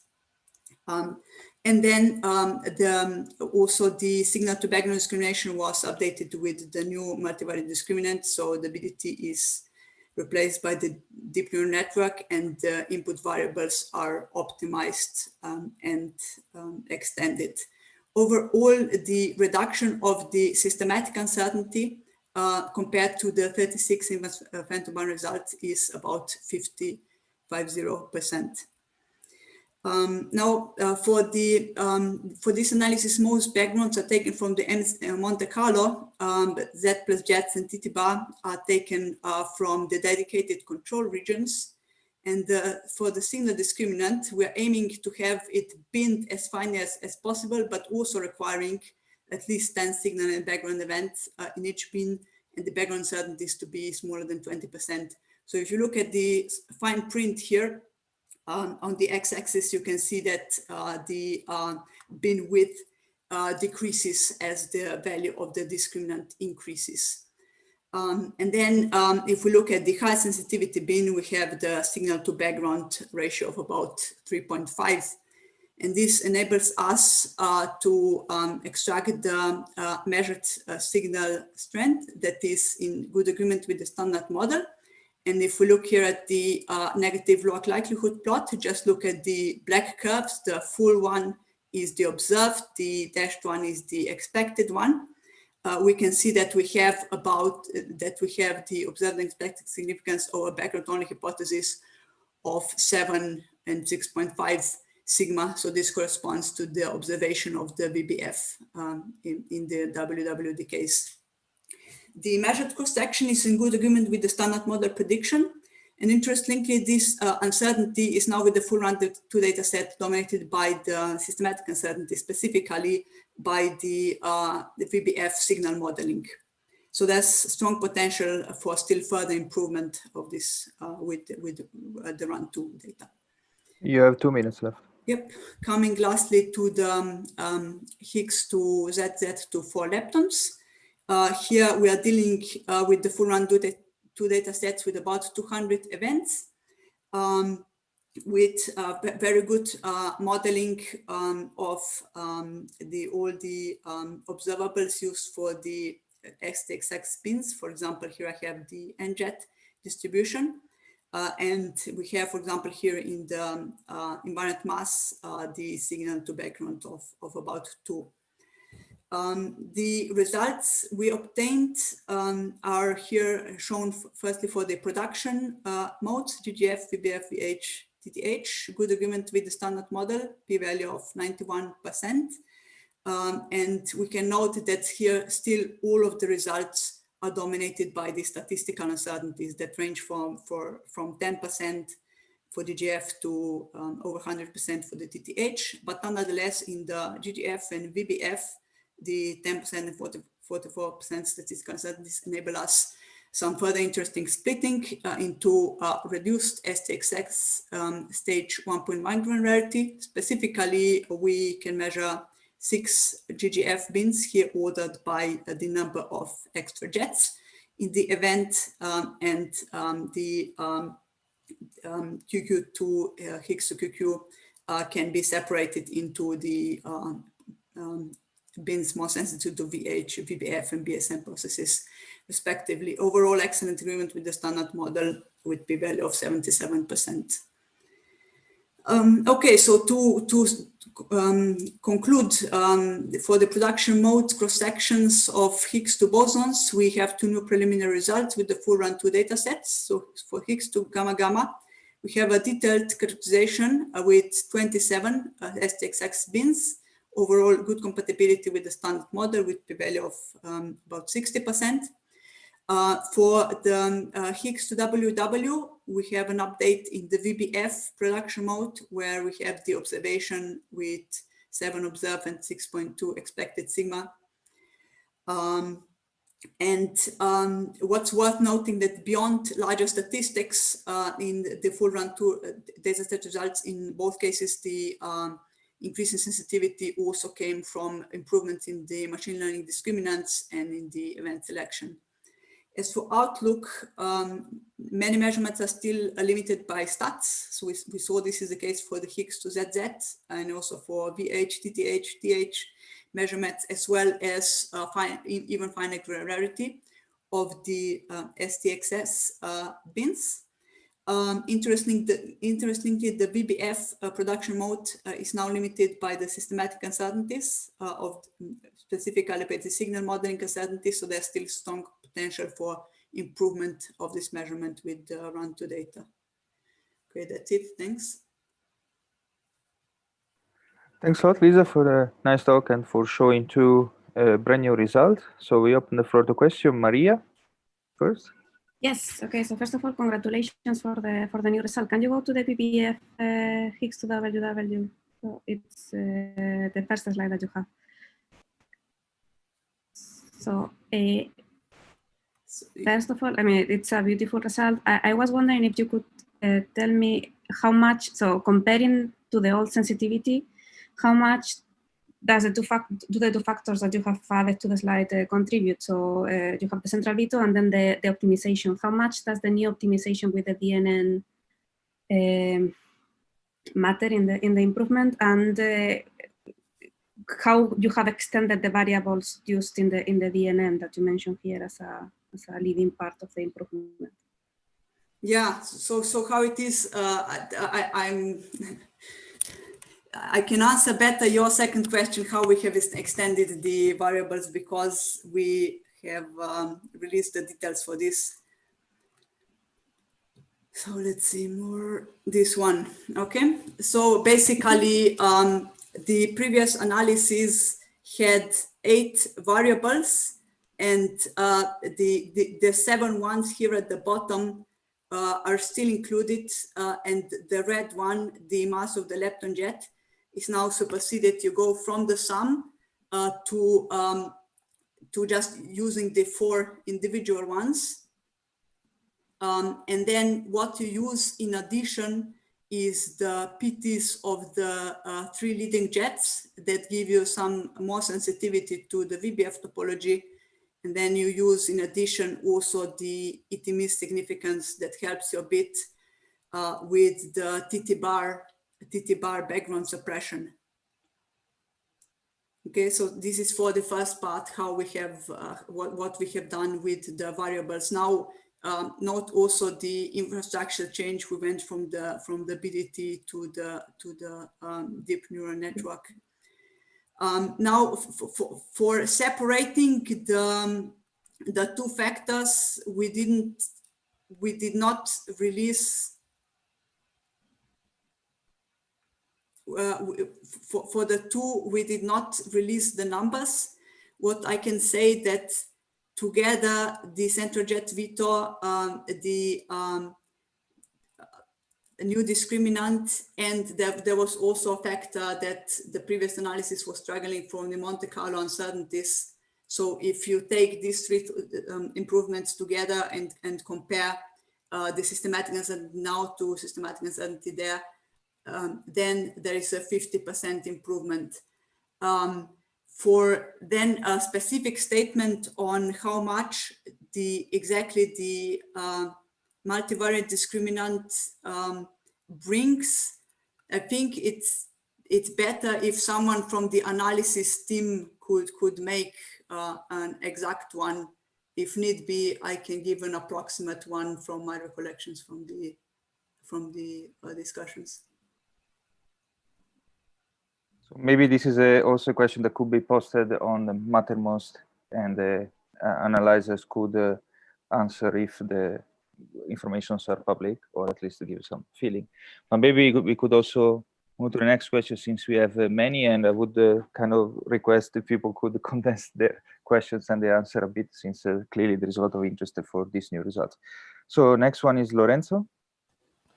Hi, yes. So I also have a question about this measurement, actually. So I was wondering how large is the gluon fusion contribution in the VBF phase space, because I would expect it to be to have quite a large impact in the VBF measurement. And how do you separate between gluon fusion and VBF in the fit? Yeah, so how it was for this result, the GGF was set, so for the result I quote, the GGF was set to the standard model value, but it was cross-checked by letting it float. And if we do that, then the observed and expected significance, so the observed significance would be say only slightly lower, about 6.3. As for the size of the GGF, I must have this in the backup slide, I think. So for the size of how many events you have, right? So in total, you have 209 versus 169, and then in the higher sensitivity DNN bin, in which we had the signal over background 3.5, you basically have just a tiny contribution. Does it answer the question? Okay, yes, thanks.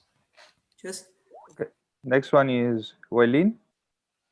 Hi, nice talk. I have a question on your slide 8 about TTH plus TH in gamma gamma. Yep.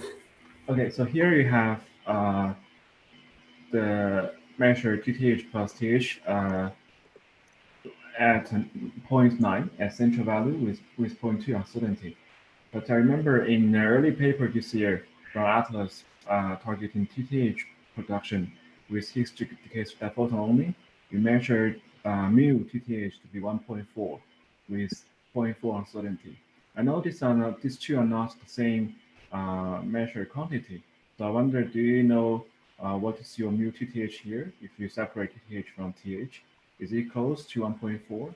If it's not around 1.4, do you have, I wonder what is the possible cause for a drift of central value from 1.4 to potentially something like 0.9? Yeah, so the mu TTH in this one would be about one sigma different from the one that was measured in the dedicated paper. And the main reason should be the differences in the analysis strategy. So specifically here we do a simultaneous fit to all the production modes. Then basically the uncertainties can be pulled and constrained by other production modes. And there are some other subtle differences in the assumptions we make on the Higgs mass. Okay, thanks. Okay, I think last question from Ed. Hi, I'm Ed from CMS. I had a question on the previous slide on this very nice multi-class BDT that you had. I was wondering, do you have any validation of this in a signal-like region? So you mean something like the CMS did with the TTZ events? Yes, something like that. So I would say not yet, but I agree it would be an interesting thing to check. Yeah. So in the results we've published, we don't have such check as you had. Okay, thanks. Okay, so thanks a lot for the many questions. I think that we can probably move on to the next talk. Unfortunately, this is the course of showing new results at the conference, but it's a prize that we're very happy to take. So next one is from, so we now move to non-bosonic final state. And Daniel? Hi, can you hear me? Yes, we can hear you. We can see you. Okay, I'll just share the slides.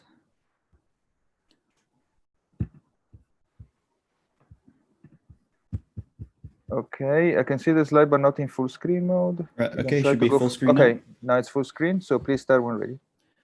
Okay, hello. Today I'll be presenting the latest Higgs boson measurements in final states with taus on behalf of the CMS collaboration. So first, just to give a quick overview of the slide contents, I'll start just giving a general introduction to standard model Higgs tau analyses, which will cover common elements in the two main analyses I'll present today. I'll then show the latest cross-section measurements. And finally, I'll present for the first time measurements of the CP properties of the Higgs tau decay process. Okay, so there's many motivations why we want to look at Higgs tau decays. So first of all, of course, it's a way to directly probe the Yukawa coupling to tau leptons. However, we're also sensitive to different couplings via the various production modes. And in general, because it has quite a high branching ratio, it's able to probe regions of phase space that tend to be less populated, like VBF-like regions or boosted Higgs topologies. Although this final state isn't without its challenges, and those mainly arise because taus themselves are unstable and decay inside the beam pipe very close to the primary vertex to either leptons or hadrons. But in both cases, we always have some undetectable neutrinos in the final state, meaning we can never reconstruct the Higgs system exactly. So in the analysis presented today, we split events depending on how the two taus decay into 4 channels, 1 leptonic channel, 2 semi-leptonic channels, and all hadronic channel. Throughout the slides, I'll use this notation to denote the hadronically decaying taus as well. And you can also see a nice example of an event display here of a semi-leptonic event where we have a muon and a hadronic tau in the final state. Okay, so of course, important to this analysis, being able to identify properly our tau decay products. In the leptonically decaying tau leptons, the electrons and muons that are produced are very similar to prompt electrons and muons, so we just use quite standard electron and muon identification. For hadronic tau identification, this starts with the hadron plus strips algorithm. This basically identifies charged hadrons plus clusters of E gamma deposits from pi0 decays, which are clustered into strips. The resulting tau candidates from the HBS still have quite a large background from jets and lepton fakes, so we reduce these using a multi-class deep neural net algorithm called deep tau. What's quite nice about deep tau is it shows a significant performance improvement over the older BDT-based IDs, as illustrated in the plot on the slide. You can see the ROC curve for deep tau in blue compared to the older BDT in green, showing a clear improvement. Okay, so in terms of backgrounds, our largest background tends to be from Z tau events. This background process we estimated from a data-driven method called the embedding method. The basic idea of this is that we select Z mu events in data, which due to lepton universality have very similar kinematics to the Z tau process. We then remove the hits from the muons from the data and replace them with simulated tau leptons. Our second largest background is due to jets faking hadronic taus, which again is estimated from a data-driven method called the Fay rate method. Basically, this is just using anti-isolated data scaled by some weighting factors to estimate proper the signal region. And then the remaining backgrounds are all estimated from Monte Carlo, and total only 10% of the total. Okay, so moving on to the latest cross-section measurements. So basically, with the full run-2 data set, we're now able to make much more precise measurements of Higgs boson cross-sections. So this includes both inclusive cross-sections of different production processes like gluon fusion and VBF, but also allows us to make more differential type measurements, such as the SGXS framework, which we've already heard about today. Okay, so for the analysis strategy, we target the most sensitive, 4 most sensitive channels I already outlined on the previous slide. We then split events into categories, first of all, to target different production processes. To have a zero jet category targeting mainly GGH events, a VBF category requiring 2 jets plus some additional high invariant mass or delta eta requirements to pick up VBF events, and then a boosted category, which basically contains everything else. We then further subdivide the categories to target specific SGXS bins. So this is using equivalent RICO level variables that are used to define the SGXS categories, for example, NJets or Higgs PT.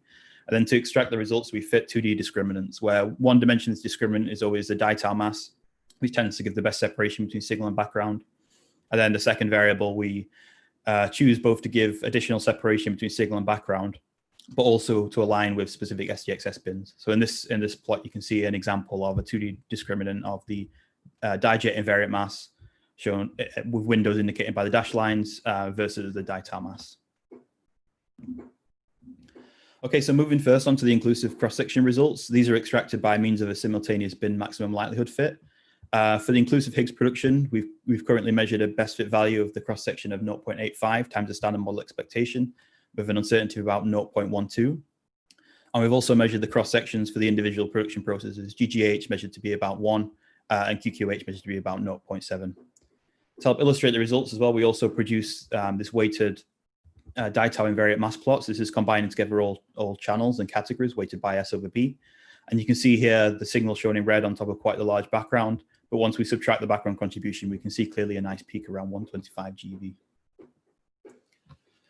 The results are also interpreted in terms of coupling modifiers. This is done in 2 ways. So first of all, we assume we assume signal strength modifiers for the GGH and VBF process and produce a 2D scan. And in the second interpretation, we assume there's a common coupling modifier for the coupling of Higgs to fermions and the coupling to weak gauge bosons. And you can see the 2D scan for this assumption as well. So the STXS cross-section measurements, as a few analyses have said already today, it's not always possible to measure every single STX bin. The reason is we have quite strong correlations between neighboring bins in some cases, and we can also have unreasonably large uncertainties which don't really warrant a specific measurement. So what we do is we apply some merging together of the categories. The first type of merging, first merging scheme we apply is called the process-based merging. So in this scheme, we basically leave GGH and VBF as separate processes as they are in the standard STXS setup, and we then instead merge together neighboring STXS bins. And you can see the results of both the absolute cross-section measurements in the left-hand side and relative to the standard model expectations in the right-hand side. And all these agree quite well with the standard model predictions given the uncertainties. And the second merging scheme we use is so-called topology-based. So here we merge together GGH and QQH using just a common signal strength modifier in categories where we have large VBF expected. So the reason is just that the GGH always contaminates these QQH regions and they're quite difficult to disentangle. So we just tie them together and they're shown in green on the plots. Okay, so this brings me on to the final part of the slides today, where I'll present for the first time measurements of the CP properties of the Higgs tau-tau decay process. So you might be aware there's quite a long history of CP measurements by both CMS and Atlas, but these are mainly focused on the couplings to weak gauge bosons. However, the fermionic couplings are much less tested, and actually many models are more well motivated, seeing as we can get CP odd couplings to fermions already at tree level compared to loop level for the couplings to weak gauge bosons. There are some measurements of the TTH process already by CMS and Atlas, but as of yet, there was no measurement of the couplings to tau leptons. So just on this slide, I'll also define the parameterization I'll use throughout the rest of the slides. So starting from the Lagrangian describing the Yukawa interaction, you can see there's 2 terms. This first term, proportional to kappa tau, which is a reduced Yukawa coupling, describes the coupling to the CP even component. And then you have this second term, proportional to kappa tau tilde, describing the coupling to the CP odd component. For convenience, we define effective mixing angle phi tau tau, defined as the arctan of the ratio of the 2 couplings. And basically this tells us the CP nature of the Higgs coupling to taus, with a 0-degree angle corresponding to CP even Higgs. CP odd would be 90 degrees, or a mixed CP scenario would be any intermediate values. Okay, so ideally how we would like to reconstruct phi tau tau, if we could reconstruct the Higgs and tau systems fully, is we'd like to take the angle between the 2 tau decay planes in the Higgs rest frame. And this would have a differential distribution as shown in this plot. You can see a characteristic sinusoidal type shape, where a phase shift in this distribution is related to the value of phi tau tau. However, due to the missing momentum from the neutrinos, we can never reconstruct the Higgs system exactly. Neither can we really construct well the tau system. So we have to rely on approximate methods for the reconstruction of the decay planes. These can kind of be grouped together into 2 main methods. The first one concerns cases where we have an intermediate resonance. So the best example of this is a tau decay to a rho meson, which is actually the highest branching of all tau decays. And this rho meson then subsequently decays to a charged and neutral pion. So in this case, we define our decay plane based on these 2 visible decay products as shown in the middle illustration here.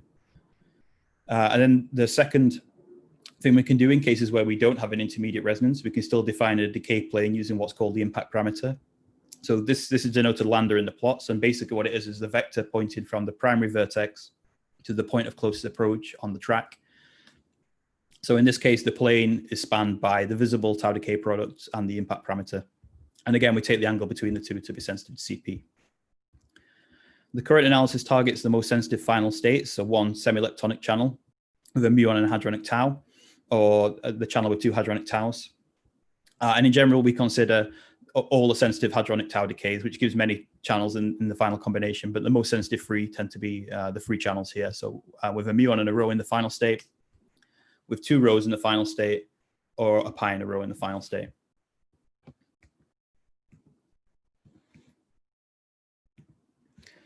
Okay, so for the analysis strategy, of course, we also need to be able to separate signal from background efficiency to give us good sensitivity. So this is done by means of a BDT or neural net multi-class method, depending on the channel.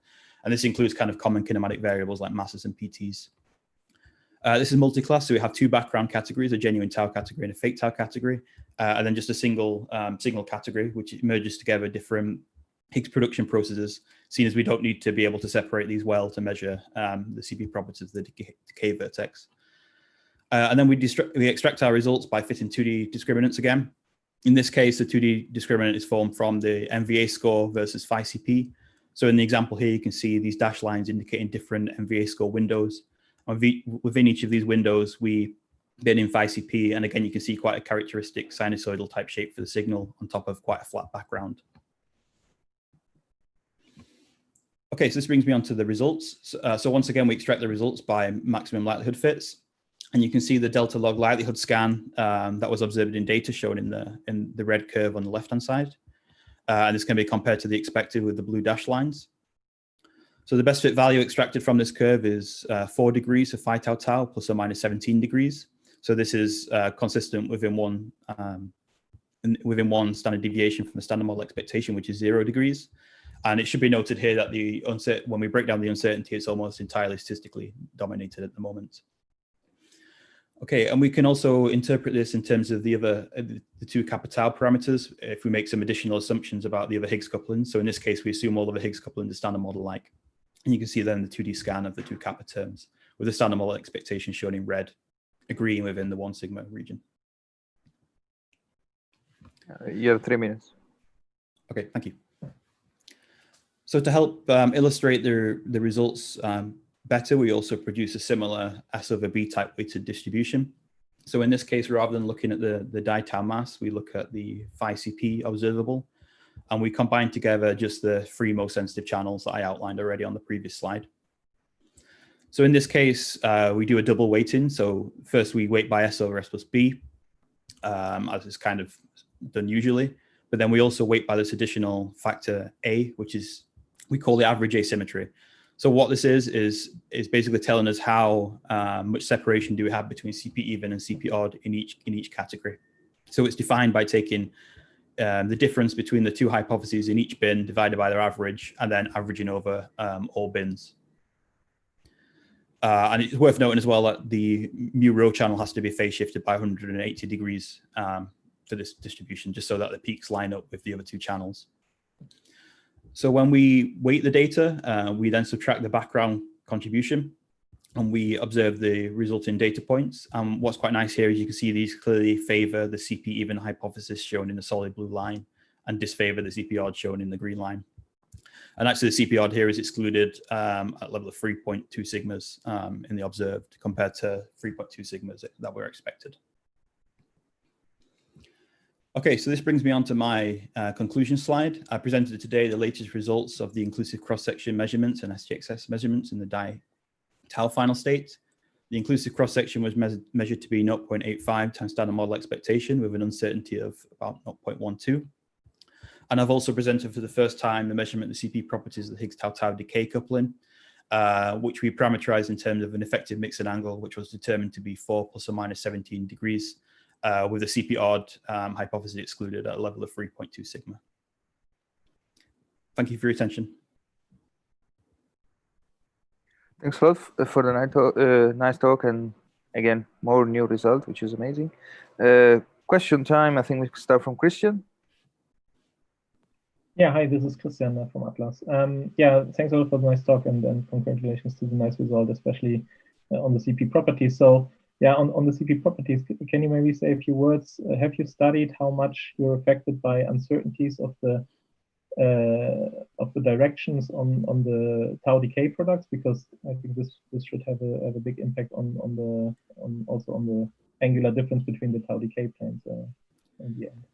Yes. So what we're basically seeing is that we're not very sensitive to the uncertainties on the angular decay products.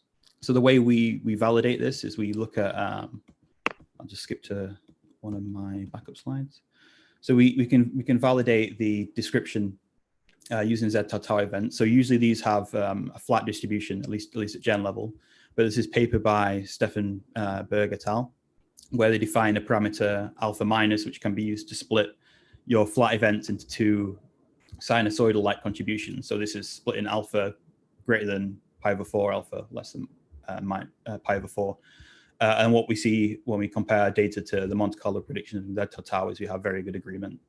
So we conclude we're not sensitive to the angular, the uncertainties on the angular resolutions. Thanks. Okay, thanks. Maybe time for one very quick question, if there is.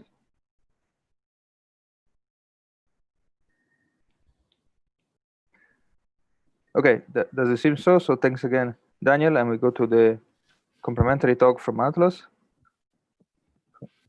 from Christian. I guess you can hear me. I can see you, I can hear you, and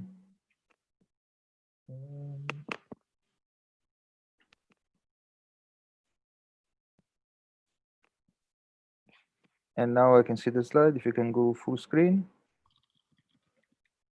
Okay, yes. Okay, yes, please start when ready. Yeah, thanks a lot. So yeah, my name is Christian Grefe from the University of Bonn, and it's my pleasure to present you the Atlas results on Higgs tau tau. And so we have so far only published results on the early run 2 data set, so that's 36 in the Femtobarn from 2015 and 2016. And so the 2 measurements I will discuss is first of all, it's the measurement of the cross section for Higgs decaying into 2 taus. And then based on this analysis, a test of the CP invariance in vector boson fusion. So this, unlike the previous talk, which focuses on the Yukawa part of the Lagrangian, this is looking into the coupling to the vector bosons. Okay, on slide 3, just for the motivation, so you've all seen this already many times. So of course we want to test first of all that the Yukawa coupling is indeed as predicted by the standard model, so that we have this nice correlation between mass and coupling to the Higgs boson or the branching ratio. And so this is a very important test of the standard model. And okay, so far the tau leptons are the only leptons where we can test this correlation. Okay, this is maybe slightly outdated since we've seen the nice new results from CMS on Higgs to mu mu with the first evidence of this decay as well. And then, but yeah, as already mentioned by the previous speaker, since Higgs to tau tau has a quite sizable branching ratio, as you can see on the top left, as compared to, for example, to Higgs to gamma gamma and others, you can actually have quite a lot of statistics where you can plot different production modes and also investigate the CP structure, as I will discuss further. Okay, so the leading production modes at the LHC and proton-proton collisions for the Higgs is of course the gluon fusion, here shown in blue, and then followed by VBF about 1 order of magnitude below in red. And then you have also the production modes with VH and TTH production. And with this 36 inverse Femtobarn, we are only really sensitive to the leading 2 production modes, so I will focus on those. So that's gluon fusion and vector boson fusion. So on slide 5, so for the measurement of the cross section, in Atlas we select any combination of good leptons, so that means electrons, muons, and hadronic taus, and these we then label as 3 analysis channels. So we have a lepton channel, a lepton hadron channel, and a hadron channel. and so where the last two ones are the most sensitive ones. And then in addition, we do have separate categories to target vector boson fusion, where we have two additional jets that are very forward, and or at least one IPT jet, which we then call a boosted category, and that's mostly gluon fusion production processes. And then to maximize the sensitivity, we have additional subcategories that use primarily the dijet mass for the VBF category and the PT of the ditau system, or PT Higgs in this case, to maximize the sensitivity. And so these in total give us then 13 signal regions that are used in the fit. And the key observable that we need to separate the Higgs to tau tau from the most important background, which is Z to tau tau, is the ditau invariant mass. And because of the neutrinos in the tau decays, this is of course not completely reconstructed with our detector. So what we use is a so-called missing mass calculator, which is a likelihood estimator of this ditau mass, which takes the reconstructed taus, being lepton or hadronic taus, and the missing energy, and then combines this. And you can see on the right side, this is just showing the shapes in blue for Z to tau tau and in red for Higgs to tau tau. And you can see that they are nicely separated, and you can also see the line split for the different tau decay modes. And the most important part here is not actually the precise position of the peaks, although they are quite nicely where you would expect them at 90 and 125. But the key part is, of course, here the separation between the two peaks to distinguish signal from background. So here on slide 6, you can see some example event displays that for the two categories that I just mentioned. So on the top left, you can see a nice event where we have an electron and an hadronic tau reconstructed in two very forward jets. So this is one of our candidate events in the Leppard VBF category. And on the bottom right, you can see an event display with a high PT jet, and then recoiling against this two hadronic taus.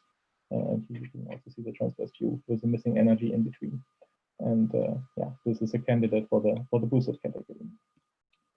So moving on to the most important backgrounds. So here in this chart on the bottom, you can see on the left side the two columns. These are from the lab channel, and the middle two columns are from the lab-HUD channel, and on the right side it's the HUD channel. And from so on the bottom you can see the signal regions, and on the top there are the control regions that we use in the fit. And so first of all, you can realize that in the signal regions we are, of course, as expected, dominated by the blue contribution from Z to tau tau, which we estimate using Sherpa, and then we validated this in a corresponding DLL region. And then for the other backgrounds like ttbar, which is also estimated from Monte Carlo, we have control regions where we can control shapes and normalization, and especially in the lab channel with same flavor leptons, we have important contributions from Z2LL, and this we also control in a dedicated control region. What's also very important is the yellow contribution, and this is misidentified taus. So and then, of course, depending on the final state, this is either lepton fakes or hadronic tau fakes. And so, especially in the lab-HUD and HUD channel, these are very important. And so in lab-HUD, we estimate this using a fake vector method where we invert the tau ID, and then that's how we get the estimate for this contribution in the signal region. And in the HUD channel, we do this by inverting the chart requirement, so going from a from an opposite sign requirement to a not opposite sign requirement. All right, so moving on to the result on slide 8. So on the top left, you can see the nice plot with the combination of these 13 signal regions weighted by the S over B. And you can nicely see the peak at 125. So in this combined likelihood fit with all the control regions and the signal regions, we get then an observed significance of 4.4 sigma. And then if we combine this with the 1-1 data, we even get 6.4 sigma. So that's an observation, and you on the right you can see these numbers as total cross sections for cross sections times branching ratio to Higgs to tau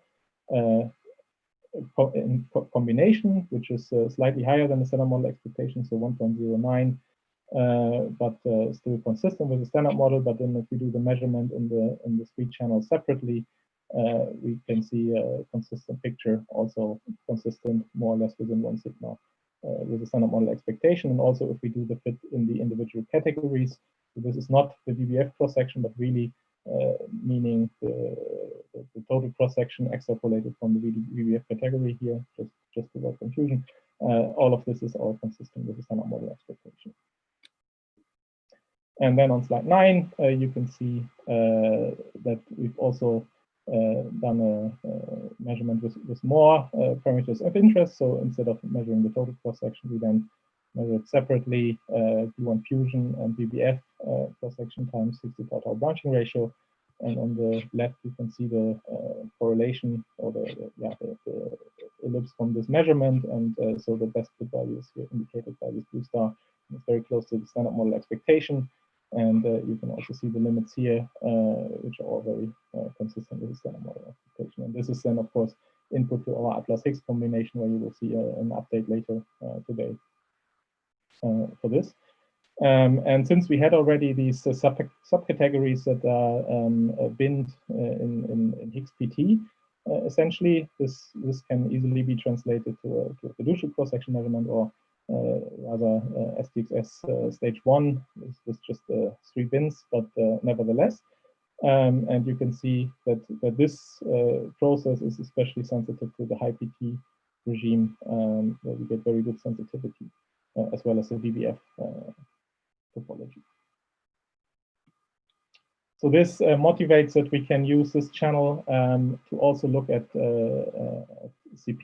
possible CP violation in vector boson fusion coupling to the Higgs, which you could do with other decay modes as well. But so the general ansatz is usually you write the effective Lagrangian, and here we only include the CP-odd operators of dimension 6. And then this is some choice. We parameterize this just in the 2 parameters d tilde and d tilde b, and then you can write out the coupling terms like is shown here on the slide. And then since we only are interested to test if there's CP violation or not, we actually don't care about the concrete coupling parameters. We do the arbitrary choice that we do set these 2 d tilde values to equal. And then it simplifies further, and we just have one simple dependency here for this for these couplings. And so if you write them down, the matrix element squared, you can get the CP even contribution from the standard model. Then some mixed term where you have the CP, which is CP odd, and then also a CP even contribution that changes the rate from the CP odd addition to the standard model Lagrangian. And with this, you can construct a so-called optimal observable, which is just checking if there's CP violation or not. And you can see this on the right in black. This is the standard model hypothesis, where we have a d tilde value of 0. And if you modify the d tilde value, you shift this distribution left and right. So what we test is, we plot this observable, and then we test if it's symmetric around 0. So in practice, how did we do this? So yes, so first of all, you need to reconstruct the matrix element, and we use half for this. And so we take the reconstructed form momenta of the Higgs using the MMC as discussed before, and the reconstructed jets, and then we can use this in our signal region to extract possible or limits on detail. And in principle, you have 2 minutes. Yeah, sorry. Okay, I will speed up. So this would work with any decay mode, but since we have very high sensitivity for VBF and good form momentum resolution for Higgs to tau, this is very nice for this channel specifically. So what we did to get even higher signal purity than in the coupling measurement is we introduced the BDT, where you can see this nice signal background ratio on the bottom, and the low BDT score region is still used in the fit to constrain the backgrounds. So on the next slide, you can see some example plots. So this will use ditau mass region for the low BDT region and optimal observable in the high BDT region. And you can see that we have very good signal over background ratio. And on the bottom left, you can see that if you just look at the data, that everything is consistent with 0. So no CP violation, unfortunately, observed.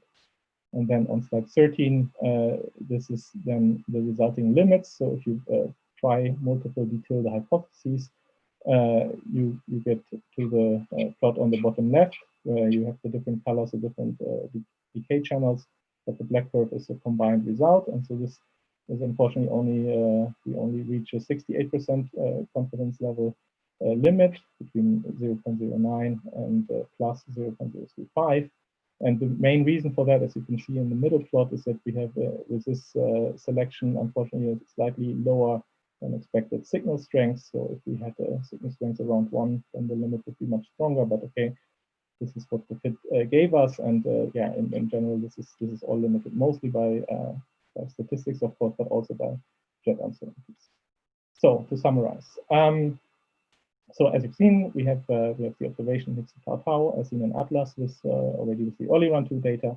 We've measured cross sections in DBF and gluon fusion and reduced the DBF production process to put limits on CP violation using this detailed parametrization. And so far, everything is consistent with the standard model expectation. And we're obviously looking forward to look at the full run data set as well. And just to mention that in addition to more statistics, there's also other developments in Atlas. So one example here is that there's a new tau identification algorithm which we've published.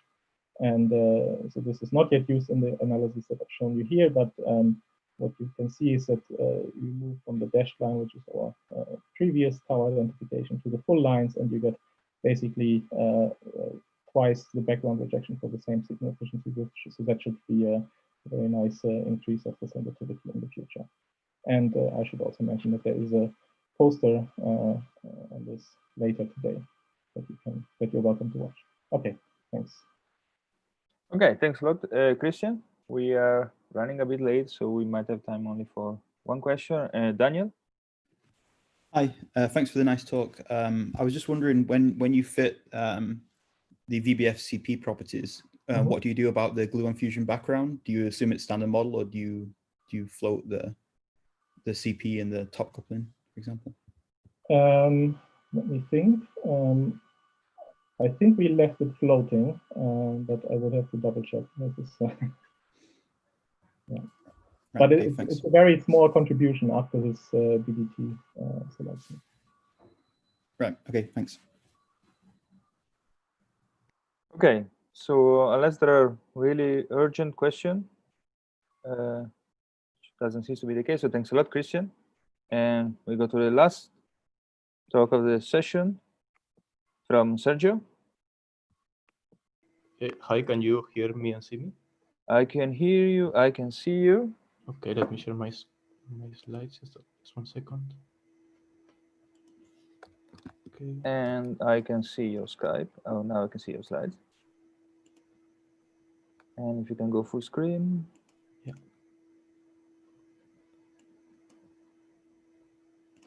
Okay, you should have it now. Yes, please start when ready.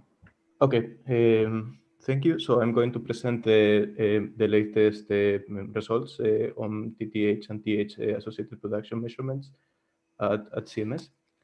So, well, just a brief introduction first. So as you know, TTH and TH are one of the few direct probes to the top Higgs Yukawa interaction. The measuring this process essentially allows you to measure both the strength of the Yukawa coupling, but also allows to, for instance, probe for CP violation in this sector. But still, measuring this process it's quite challenging. For instance, the cross section of TTH, sorry, it's a half a picobarn, so it's quite challenging to do so in the LHC. It also yields to quite rich topologies due to different decay, Higgs decays and top decay modes.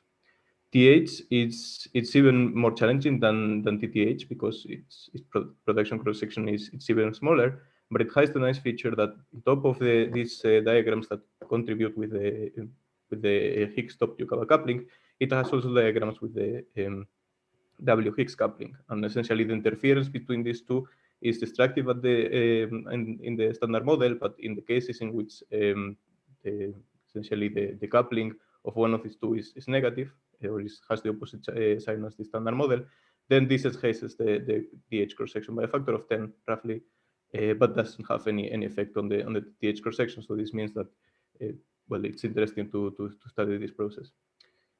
So this can be studied in different channels, depending, of course, on the decay modes on the Higgs. And in fact, we already reported an observation of these processes when considering all the decay modes. The main one of them are the well, starting from the BB bar. This has the largest branching ratio, but it also has large backgrounds. And then the two ones that I'm going to cover in this presentation are the gamma gamma. Well, this final state is very interesting, as you saw in Hualin's talk. It has very low background and also quite low branching ratio, so it's challenging. But it has the nice feature that allows to reconstruct a Higgs system. And then what we call the multi-lepton final states that are essentially putting together WWCC and tau decay modes. They have it's also quite interesting result and channel because it has moderate background, but also it has quite significant branching ratio.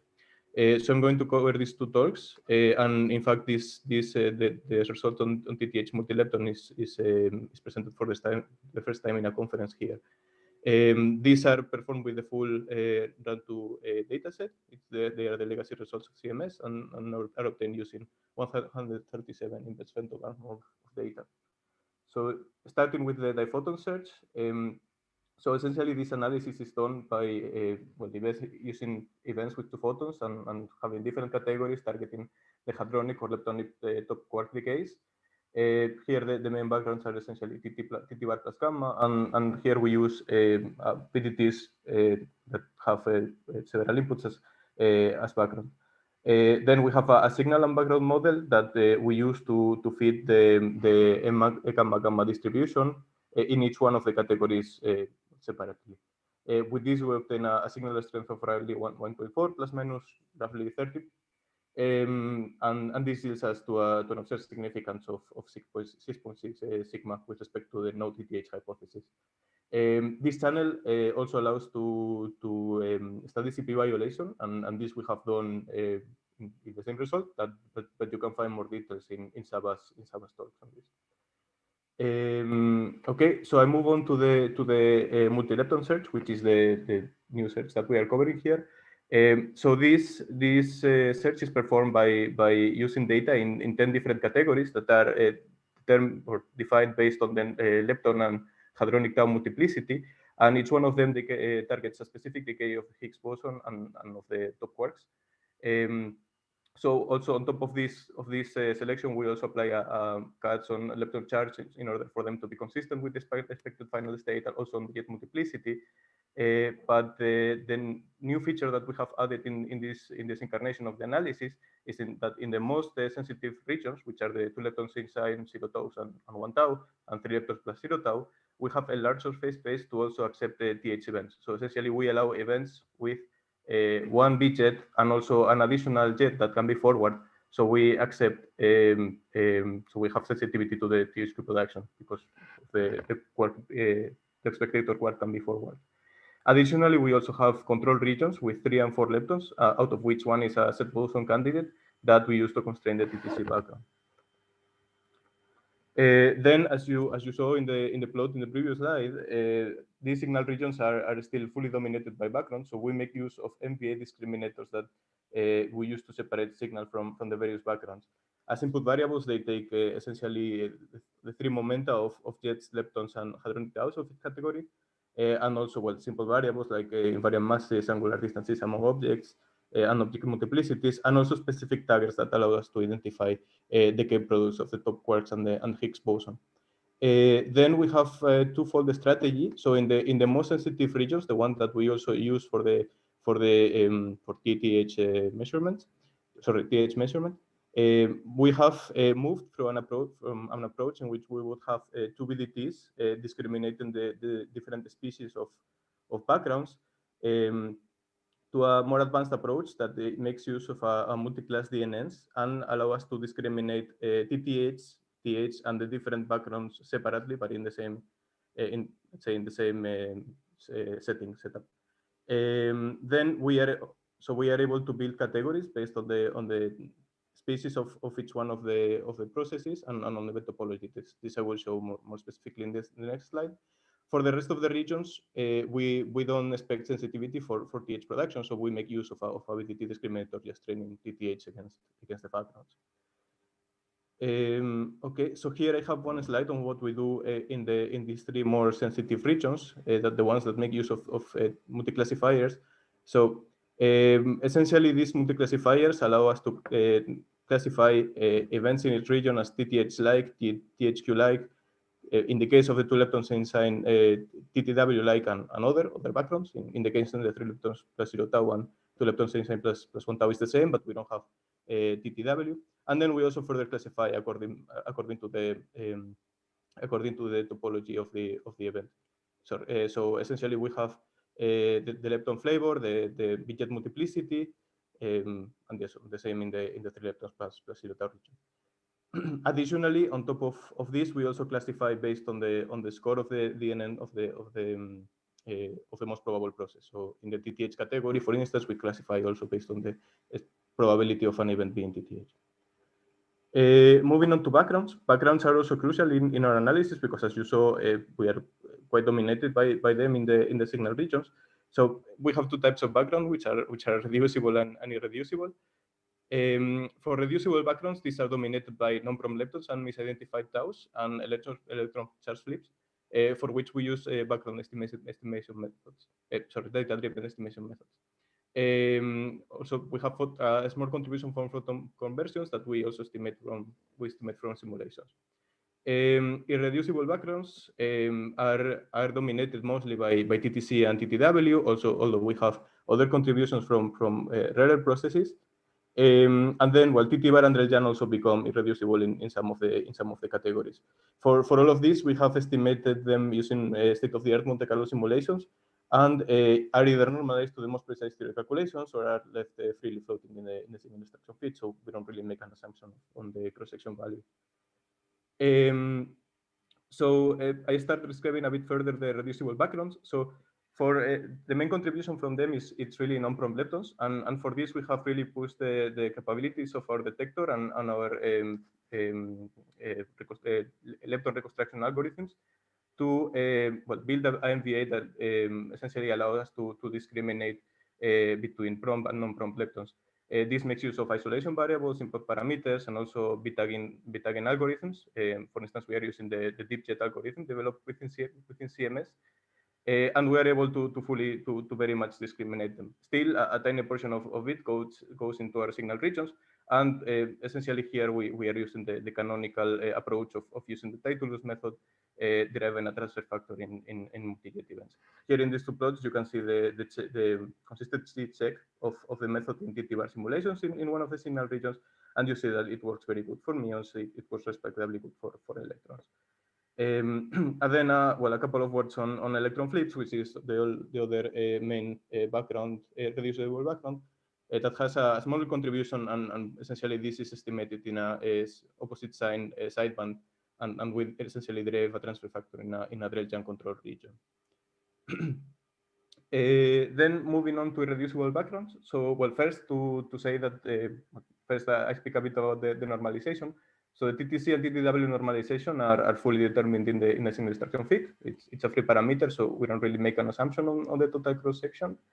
For TTC, we have specific control regions which are the ones that you see in the top right and in the bottom right, with 3 and 4 leptons respectively, with a set candidate. And well, essentially this allows us to discriminate very well or constrain very well TTW background. TTC background. For TTW, we don't have a specific signal region, but control region, but we have a TTW category in the two leptons in sign plus 0 tau that we build with the DNN score, and you will see it's quite pure in TTW. So on the shape, so TTC and TTH are simulated at next to leading order in QCD. TH is simulated at leading order, and TTW, as you all know, it's a bit more challenging because there are non-trivial corrections to the standard NLO QCD and also standard electroweak corrections. And with this, we have reached out to the theory community, and we have implemented the most accurate calculation available at the moment. So essentially, we are using NLO QCD, including this LO1 and NLO21 terms, but additionally including this alpha cube and alpha cube corrections in the generator with MCAT NLO. So essentially, we are using the most advanced calculations available at the moment. So I move on to the results. These are the yields in some of the most important categories. You see that overall there's a good agreement with data and the model and the fitting model. Also, you should see that in the regions in which we expect to be more enriched in TTH, there's a clear presence of TTH, which are these three. And also you see that the TTW background selection, as I was saying before, it's very pure. So this allows us to constrain very well the TTW background. Then I move on to the signal extraction, which we make by performing a likelihood fit to all of the categories in the analysis that you can see summarized in this overview plot. And this analysis allows us to have a sensitivity of 5.2 sigma and a sensitivity to TH production of 0.3 sigma.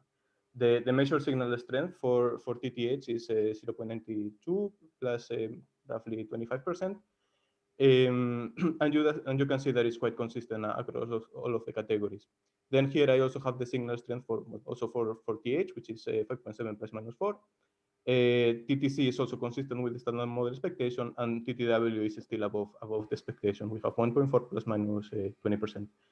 All these signal strengths, the leading systematic uncertainty, except for TH, is the theory calculation on the respective process. So if one was to measure the cross section on this, of course the uncertainties will decrease significantly, especially for TTC. You have 2 minutes left. Okay, thank you. So here I show the combined extraction of the TTH and TH. Essentially, you see that is consistent within the standard model expectations. And here, well, you see the TH measurement per categories, or per sensitive categories. The observed significance for TTH production is 4.7 sigma, and for TH production is 1.4 sigma. Then what we have done is to interpret these results in terms of modifiers of the top and WC Higgs couplings. We take into account their effect on the TH kinematics and also on the Higgs boson branching fractions. And what we do is to compare the compatibility of our data with different hypotheses of kappa T and kappa B, building a scan on these two parameters. And essentially, this allows us to build credible regions in the 2D plane of kappa B and kappa T that you see here, and you see that we are consistent with the standard model. And then, well, as a function of kappa T, essentially, this allows us to constrain kappa T between these two intervals, so between minus 0.9 and minus 0.7 and 0.7 and 1.1 at 95 confidence level. So, okay, with this, I'm finishing. So I've covered TTH and TH production with the full run-through data set. This has led to an observation of TTH production in the diphoton channel, and also to more than 5 sigma sensitivity to TTH production. And well, there you have the measured signal strength for each one of the process, and also the expected and observed significance. And just to mention that this also allows to constrain Higgs coupling modifiers in a very constrainable way. So thank you for your attention. Thanks a lot for the nice result. So this nicely closes our session. So time for questions. We can take a few. Tamara. Hi, thanks a lot for presenting this new multi-lepton result. I had some questions. You can stop me if there are too many. Let's start with one. Let's start with one. Maybe on the TTW normalization factor that you measure, I think on slide 12. You mentioned before that now you're including within, for the benchmark of your TTW calculation, the electroweak corrections. But in the case from Atlas, we were also considering, for example, the missing higher order QCD corrections like +1 jet at NLO. So to be able to compare this number with what we obtain, is this included as well in the benchmark? No, this is not included. It only includes the...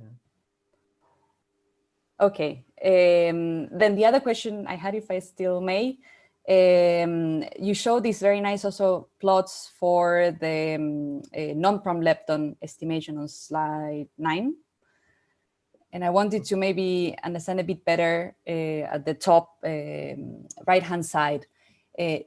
Are these the transfer factors that then you correct, that you use to correct when you extrapolate from the multi-jet region to your signal region? Because This essentially, this is the comparison of the so essentially we take ttbar Monte Carlo in the signal region, and essentially this is what you get in the gray nominal one, and then we essentially apply this tie-to-lose method with transfer factors derived in TT jets and multi-jet simulated events, and essentially we compare the three. So if essentially you want red to agree with gray more or less, and you see that they agree quite well. So they are yields essentially. Right, because for electrons at low PT, you have at around over 50%. Yes, this we take into account as actually we correct for this difference, and we also take this into account as a systematic uncertainty. Okay, thanks a lot. I have one more, but maybe I let other people let's talk. So Liza? Yeah, in fact, it's pretty much almost the same question as Tamara asked about TTW normalization, but more concrete. So we used to normalize it to the prediction from Yellow Report 4. So how different this current normalization from the number you used before? It's important to know because in the latest for top analysis, which uses the same final state, we see the same, 1.6 for TTW, but we normalized to Yellow Report 4. Yeah, so if you want concrete numbers, it's about a 10%, but if you want the concrete numbers, this is going to be released in the public document. Okay, no, 10% is good enough for me, so it's not 20%. No, I think not. Okay, thank you, but it's still consistent with what we're seeing. Thanks. Okay, is there anybody for a question, or maybe we can give the microphone back to Tamara? So, okay, Tamara, you have one more. Okay, thanks a lot. On slide 11, this is more out of curiosity. You show for the first plot for 2 lepton sims and 0 tau, the signal region for TTH. There seems to be some type of excess at more background-like pins. So these first pins for mu mu. Yes, I don't know if you maybe took a look a bit deeper to try to understand this in terms of actual, patterns in the phase space. No, we don't have any indication that this is more than a statistical calculation. Okay. Okay, thanks a lot. Thank you.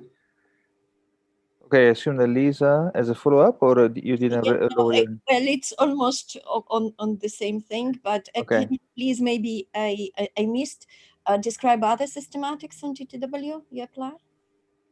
Sorry, what? So you mean, for instance, just we apply the usual systematic uncertainty from PDF? Floating in the fit, but there must be other systematic uncertainty. Yeah, we have on top of the experimental uncertainties, we also have the usual theory systematics on. But what is usually theory systematics? Can you please? Yeah. So we take into account the variations of the renormalization and factorization scales. Right, but your main sample is what, Sherpa? No, it's MZ and low. MZ and low, but you don't compare it with anything else. No. Thanks. Okay, time for a very, very last burning questions. Otherwise, I would remind you that there is still the Matemos channel that could be used to ask question as an example for this chat. So I don't see any, and so we can go in coffee break mode. And thanks again, all the speakers, for this extremely interesting session full of new results. Maybe before that, Tomasz, want to give some practical information? Okay, thanks, Valerio. Well, we reconvene at 10:54 sharp as originally planned, because we cannot.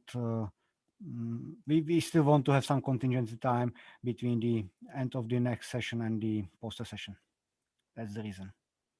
So the coffee break will be a bit shorter, but still, I think it's sufficient. Okay, so see you everybody in 20 minutes or so, a bit less. And meanwhile, if there is someone willing to test audio or screen sharing, is welcome to do so.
Okay, hello again. So if we still have a few minutes before we start, so if anyone wants to test audio or side sharing, please do so.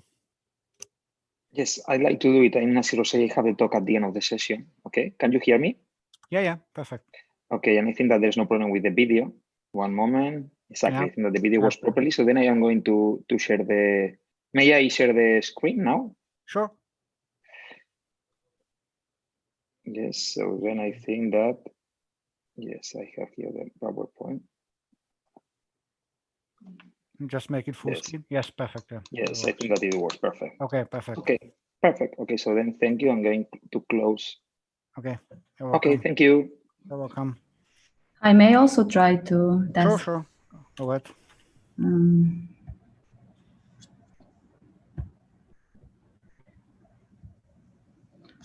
So do you see my slides? Yes. Just make it full screen. Yes. Do you see full screen? Changing slides? Yes, perfect. Okay, excellent. Let me just try the video. So, yes. You see me? Yeah, yes, Okay. perfect. Okay, perfect. Thank you.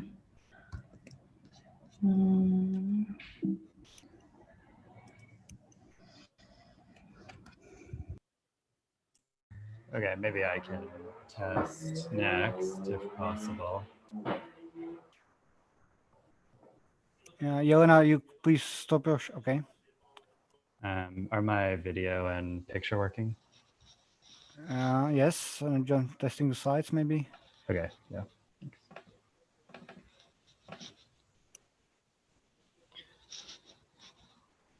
Yeah. Got it? Perfect. Yeah. Okay, Perfect. Thanks.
Okay, so good morning.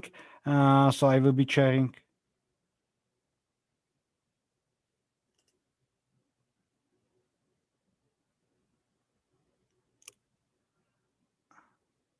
So good morning, everybody. I will be chairing the second part of today's session. So please, speakers, please try to keep in the allocated time, because then we will continue later on with the poster session, and we don't want to slip into that. And I will try to remind 3 minutes before the scheduled end of the talk. And so the first speaker is Jelena Jovicevic, who will tell us something about the associated Higgs production with the associated with the ttbar in Atlas. So Jelena, please.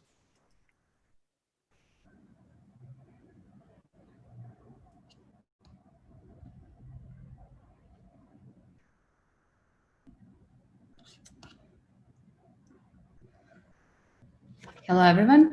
As announced, I will be presenting recent results on the Higgs boson production in association with the top quark in Atlas. The importance of this measurement relies in understanding of Higgs-top-Yukawa coupling, which is the largest coupling in the standard model, and any deviation from the standard model prediction can indicate the presence of new physics. It's relevant for the stability of the Higgs potential and the required energy scale for the new physics. So it can be directly accessible by measuring TTH production. And as most of us know, the observation of the TTH production was reported in 2018 by both Atlas and CMS with a significance of above 5 sigma. The TTH production allows also for testing of the CP structure of the Higgs-top-Yukawa coupling, indirect constraints on the Higgs self-coupling, as well as probing the other BSM effects in the differential distributions. So the TTH signature in detector is characterized by the decay of the Higgs boson and the ttbar pair, and the broad spectrum of analysis exploiting multiple final states are performed, and only thanks to the excellent detector performance and the hard work of all basically object performance groups, this is achieved. And generally, small branching ratios correspond to the better signal over background.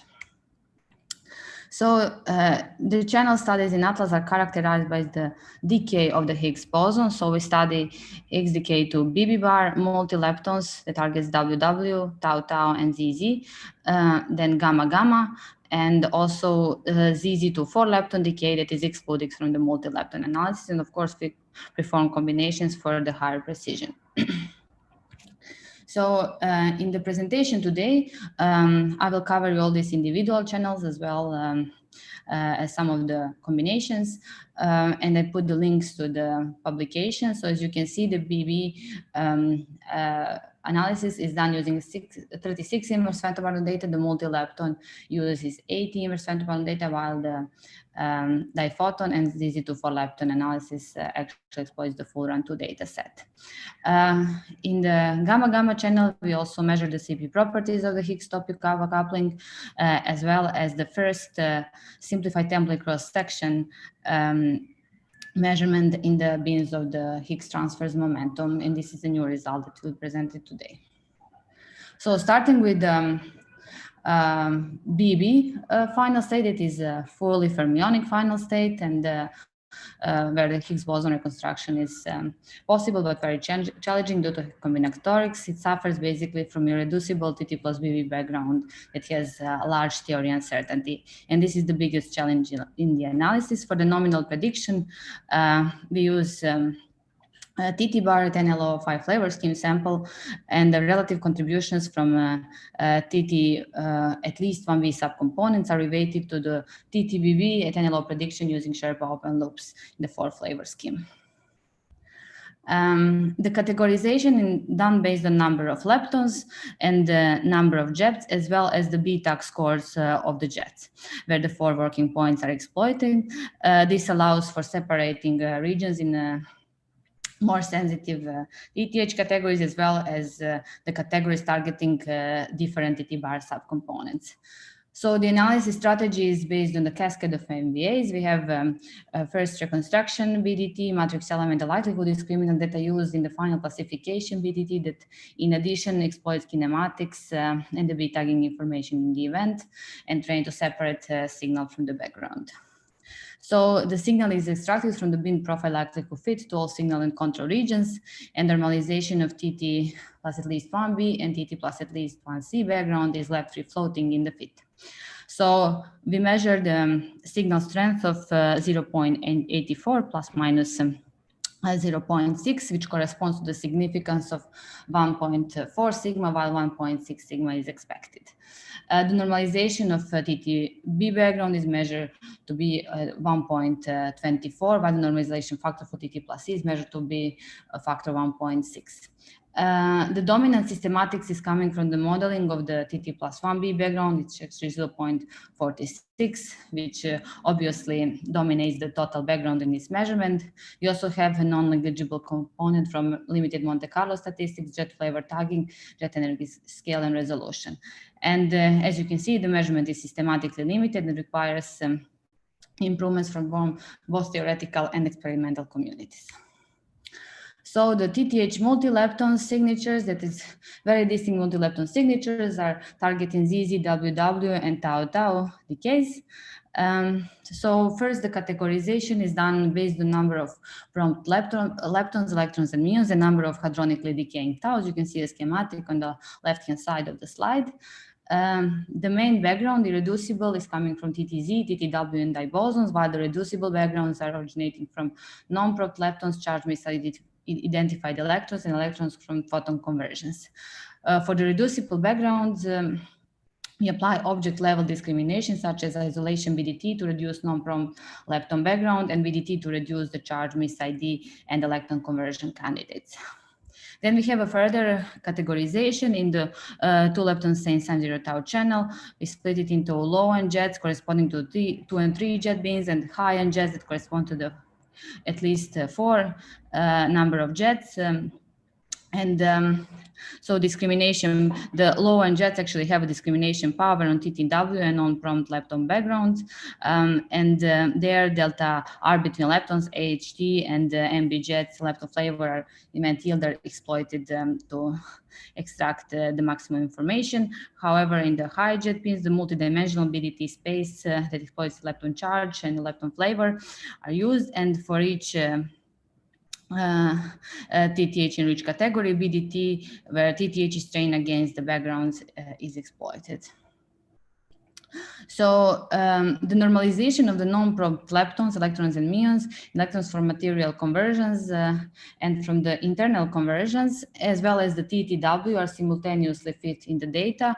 You have to just know that TTW normalization is correlated between low-end jet and high-end jet in the 2-lepton say sun 0 tau, as well as 3-lepton 0 tau channels.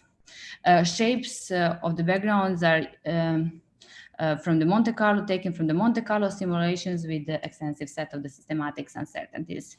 So just to know that in the plots shown as well as in the publication, the yellow report TTW cross-section is scaled by factor of 1.2 to account for the missing 1 jet at NLO and electroweak corrections.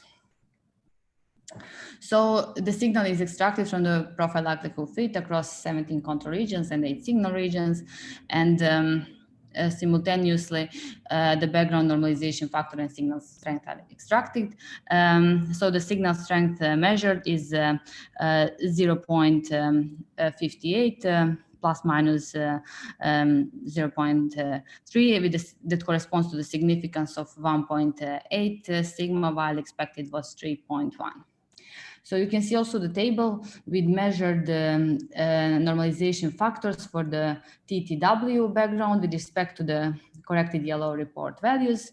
And you can see that all measured TTW cross-sections are constantly higher from the standard model predictions.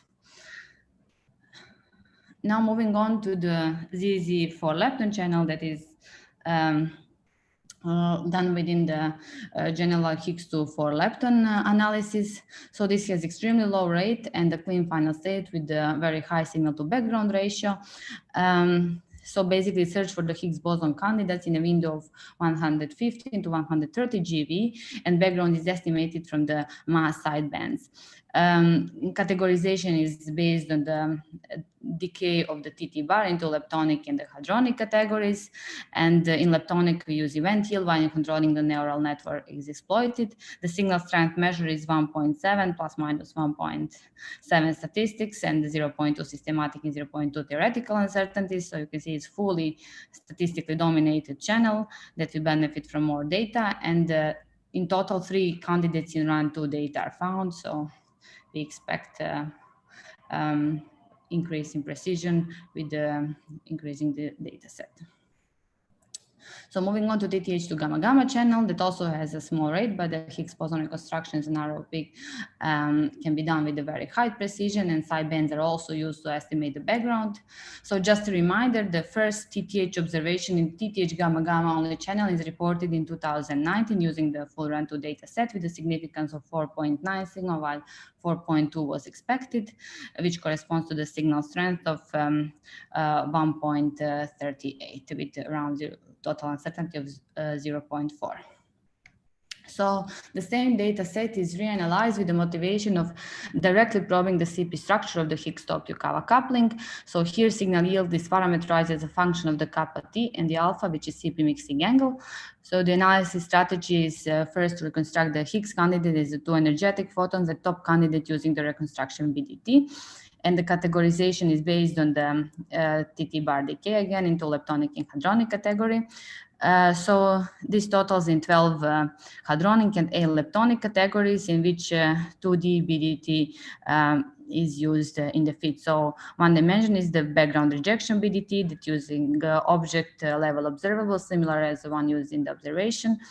And another is CP-BDT, which is trained to separate CP even and CP odd coupling in the TTH plus TH production. So this exploits 20 kinematics, angular, and event variables. So on the left-hand side, you can see the plots corresponding to the standard model, assuming the CP even, Higgs-Tokyo coupling in TTH. Non-TTH TH processes are fixed, and the mu TTH is measured to be 1.7 plus minus 0.4 statistical uncertainty and 0.2 systematics, which corresponds to the significance of 5.2 sigma, while expected was 4.4 sigma. Also, the limits are set to the TH production to be less than 12 times the standard model and 95% confidence level.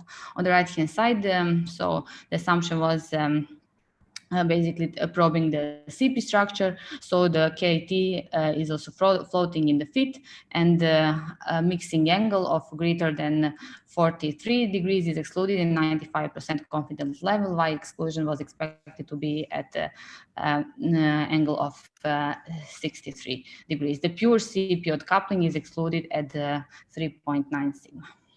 Okay, 3 minutes left. Thank you.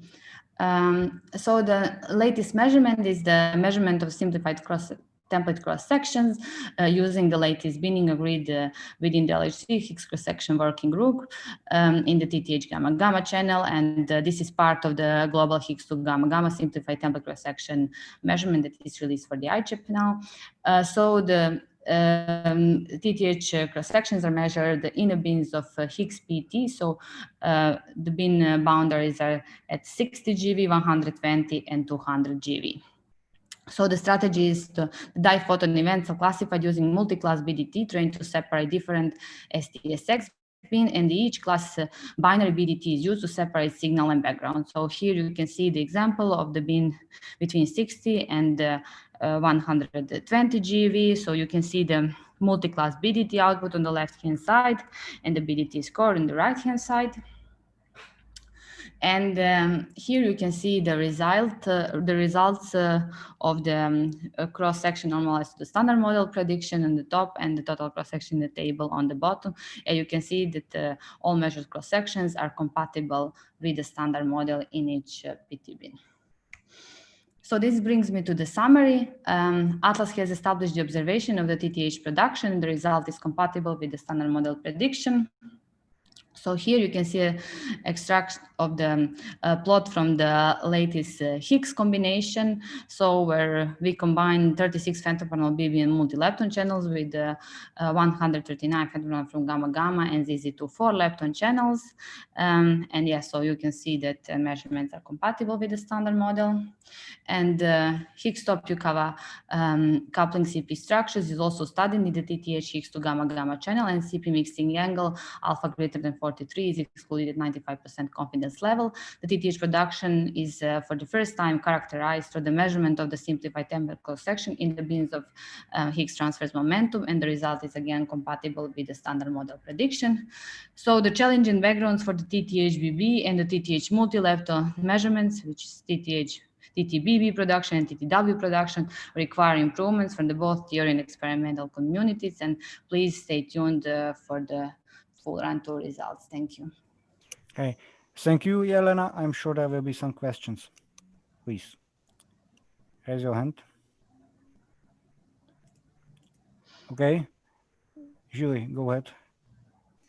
Yes, I know this question was already asked this morning, but I didn't have the mu in mind. So the mu for TTH gamma-gamma in the CP analysis was 1.7 plus or minus 0.4, something like this. And now it's 0.90.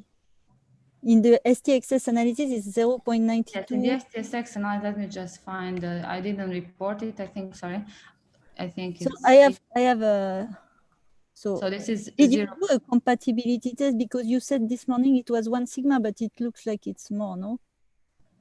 Well, as far as it has been checked, and it's a 1 sigma compatible between the one because report. this is the same data set, right? So, I mean, the difference is quite big. Huh?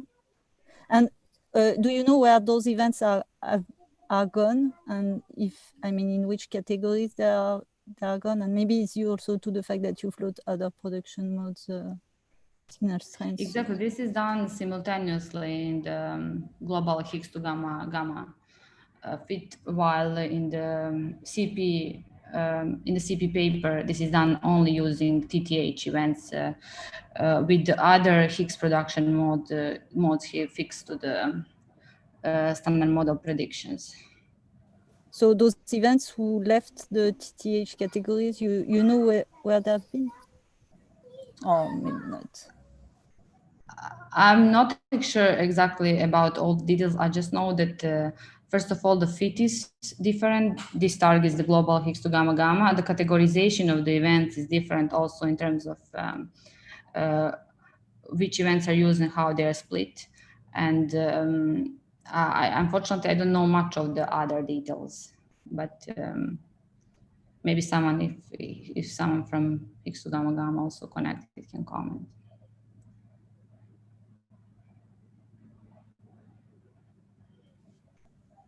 Okay, well. Okay, thank you. So anyone else wants to raise a question? So doesn't seem to be the case. So thank you, Jelena, and we can move to the next talk by Carlos on the electroweak-boson scattering. Oops, sorry for that.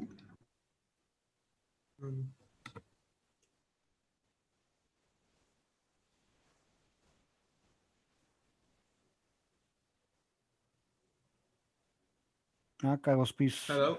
Yes, we can hear you. Please share your slides and video eventually. Yep. Second.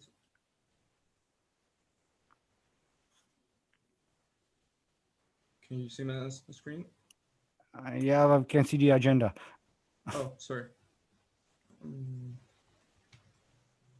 Back to...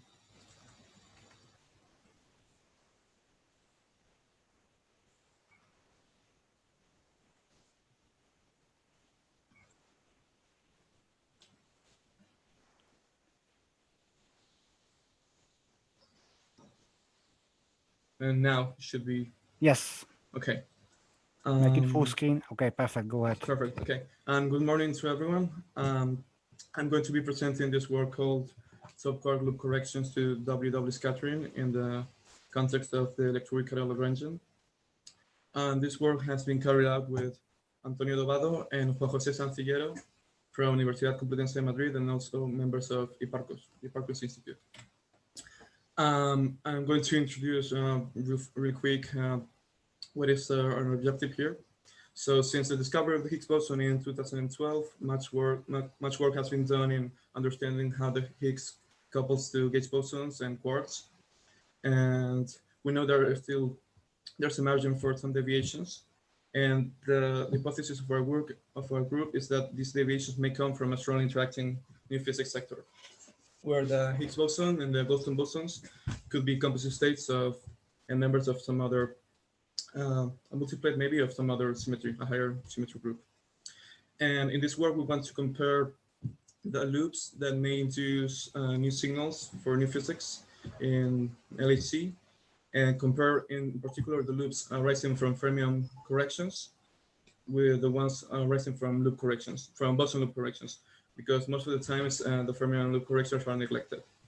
And we want to see if this approximation holds, or there's a range of energy where they can, and there could be an interplay between those two corrections. So we know that these corrections, the boson corrections, dominate when we go to higher and higher energies, for example, like 3 TeV or below 3 TeV. But we want to focus in this work in just the imaginary part of the fermion corrections. Why? Because they enter in the expansion in actually in order in our effective field theory. So they are not masked by the leading order corrections that are only real. So, and because we're working in the effective field theory, we have freedom for the couplings of our model. And we want to know if there are values for these couplings that may induce a higher correction arising from fermions. So I'm going to introduce the Lagrangian. This is based on this spontaneous symmetry breaking pattern. We have the electroweak-gauge bosons, which transform nonlinearly under this symmetry, and the Higgs that transforms linearly. We can order this Lagrangian in powers of chiral dimension, where the first term would be L2, the second corresponding to chiral dimension 2, and the next one L4 of chiral dimension 4, and so on.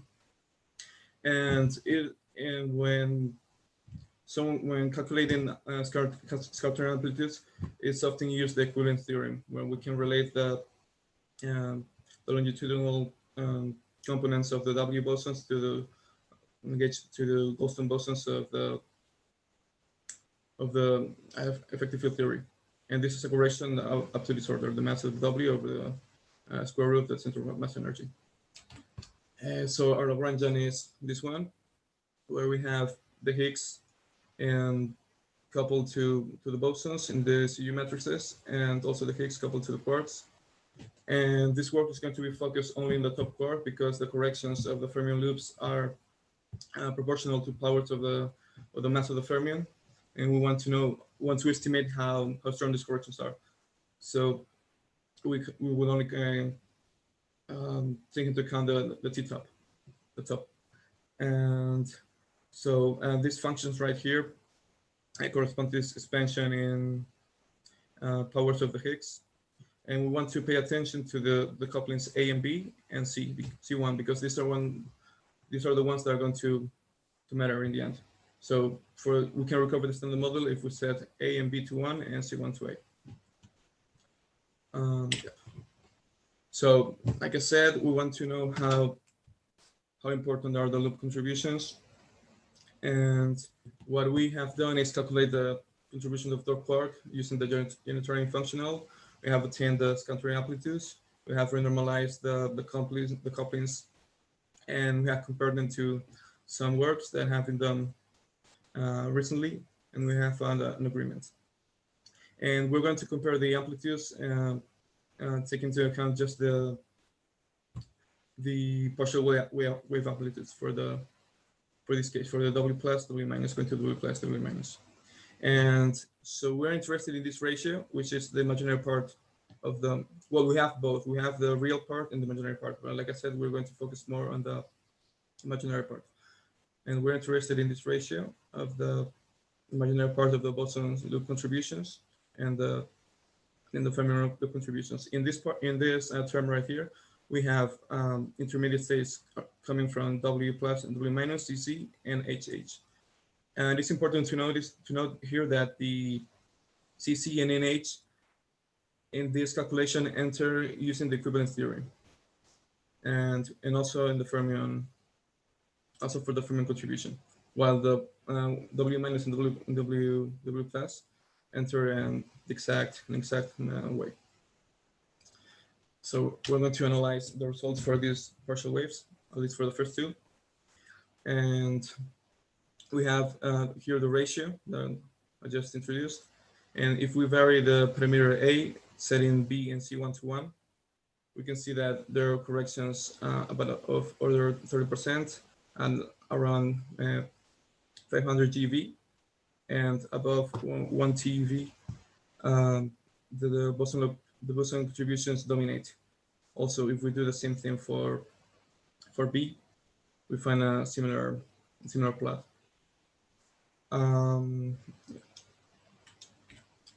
But the most interesting parameter is the C1, because if we keep A and B close to 1 and we just change C1, we can see that there's a larger region where we can find contributions of 80%, and even for values close to 1, we can have like 60% correction. So we have scanned all the ratios that for this region of parameters A, B, and C1 from 0.9 and 1.10, which are the usual values that, well, more than we have extended the region of the experimental values for A, B, and C1. And yes, and well, actually B will go from minus 1 to 2, but we have kept this limit. So we can see that the lowest ratio for the partial wave, for the first partial wave, A0, would come from the free TEF, would come from just setting A and B to 1 and setting C1 to 0.9. And the values also over 1, but close to, like you can see the plot here, but close to 1 actually don't yield a low ratio, which would mean that the fermion contributions are important. We have to go to values like 1.1 to see an effect coming from fermion corrections. And we can do the same thing for the next partial wave, A1. In this case, because of the symmetry, because of the way the expression of the amplitude, and the way we're projecting onto the second partial wave, the amplitude does not depend on B or C1, just depends on A. And this plot is even more dramatic, because we can see that for values, even at high energies, we can have a higher correction from fermion loops.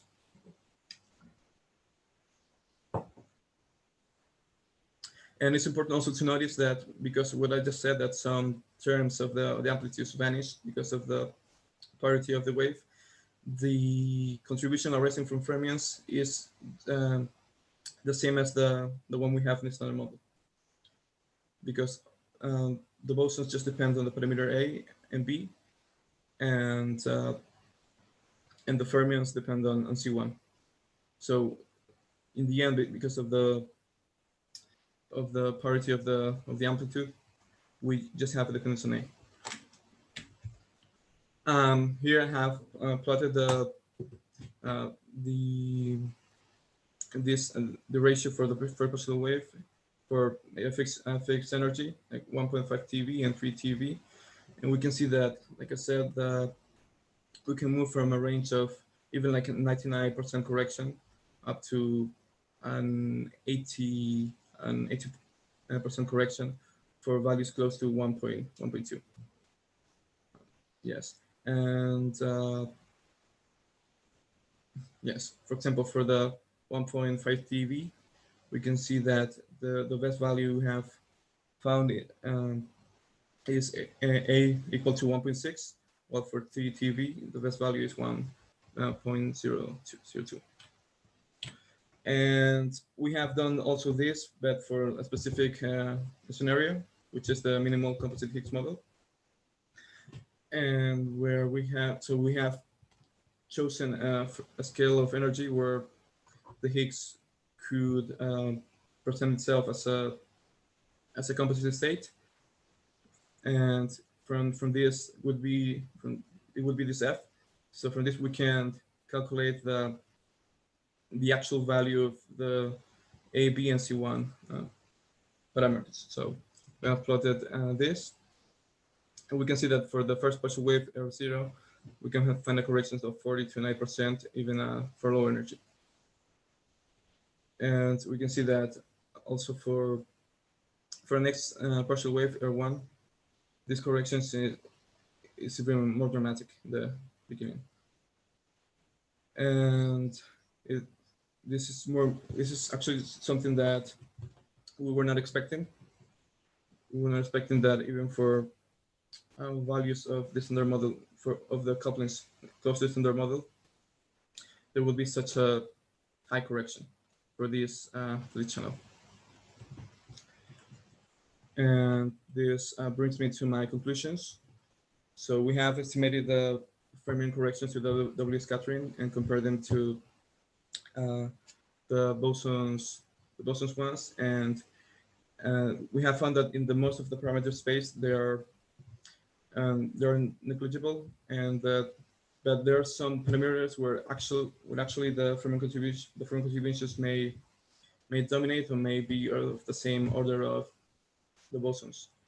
And for instance, we're given some values here for the A0. We can find that from a 70 to 85 correction for these values of A and B equal to 1, and C1 close to 0.9 in this region of energies.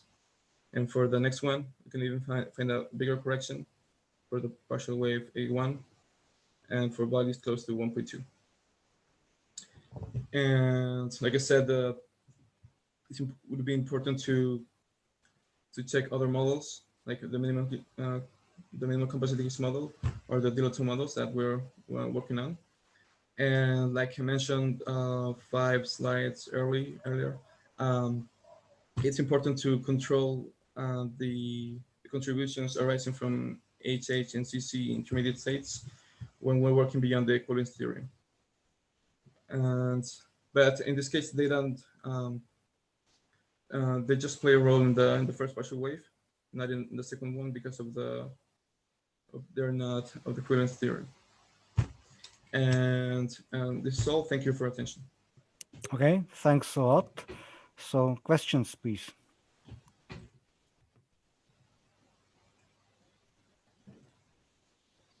So I don't see any. So maybe I can ask. So, well, if you go to your summary slide, please. Yep. So regarding the WW scattering, so you examine the corrections for the high energies between 1.5 and 3 TeV, right? So I think that means that we can only expect some deviations to be seen only at the future colliders, right? Not at high lung LHC yet. Yes, actually, it would be for this channel. We can see that, like mentioned in the this plot right here. If we go to not so high energies, there's still like a high correction of further 30%, 70% for this wave. For the A01, I think it's not that much. But for this one, yes, we can see an important correction. Okay, thank you. So, any other question to Carlos?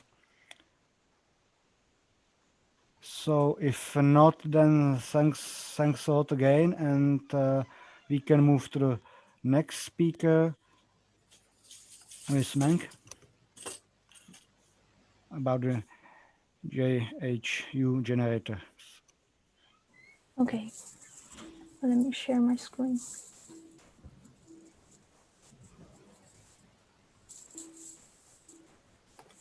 Okay, you can see this size. All right. Okay. Okay, thanks. So I will start. Okay. Go ahead. This talk is mainly to introduce the J2 generator, some new features that we recently developed for the Higgs boson studies, and the work is based is done together with the authors listed here, and you can find the details of the work in the two papers I put here. So first, a brief introduction of the J2 generator and the Mela package. So J2Gen is an event generator that basically we are focusing on anomalous couplings of the Higgs boson and also the corresponding EFT coefficients. Together with the generator, we also provide the matrix elements that's either calculated from the generator that we call J2J Mela, or the calculated in an analytical way, which we call analytical Mela. These matrix elements would help us to build discriminants that can use to optimize the analysis and suppress background. Also, analyzers can use a matrix element to do per-event-based reweighting so that they can switch from one model to another. And recently, we also have developed J2Gen lexicon.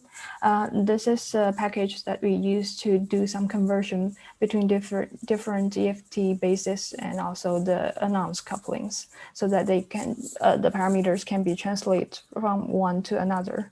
So I also put the web page here and a snapshot of the generator here. Briefly about what's available in this generator. Yes. Can you hear? You need to change slides somehow. They're stuck. Okay, I'm changing, but if you cannot see No, it. we only see the first slides so far. Okay, sorry. I don't know what's going on. Yes, now it moved. Yeah. Now you can we are on, see yeah, slide 3. Yeah. Okay. I don't know if it's because of full screen. So I'm on slide 3. Maybe I will just put it like this.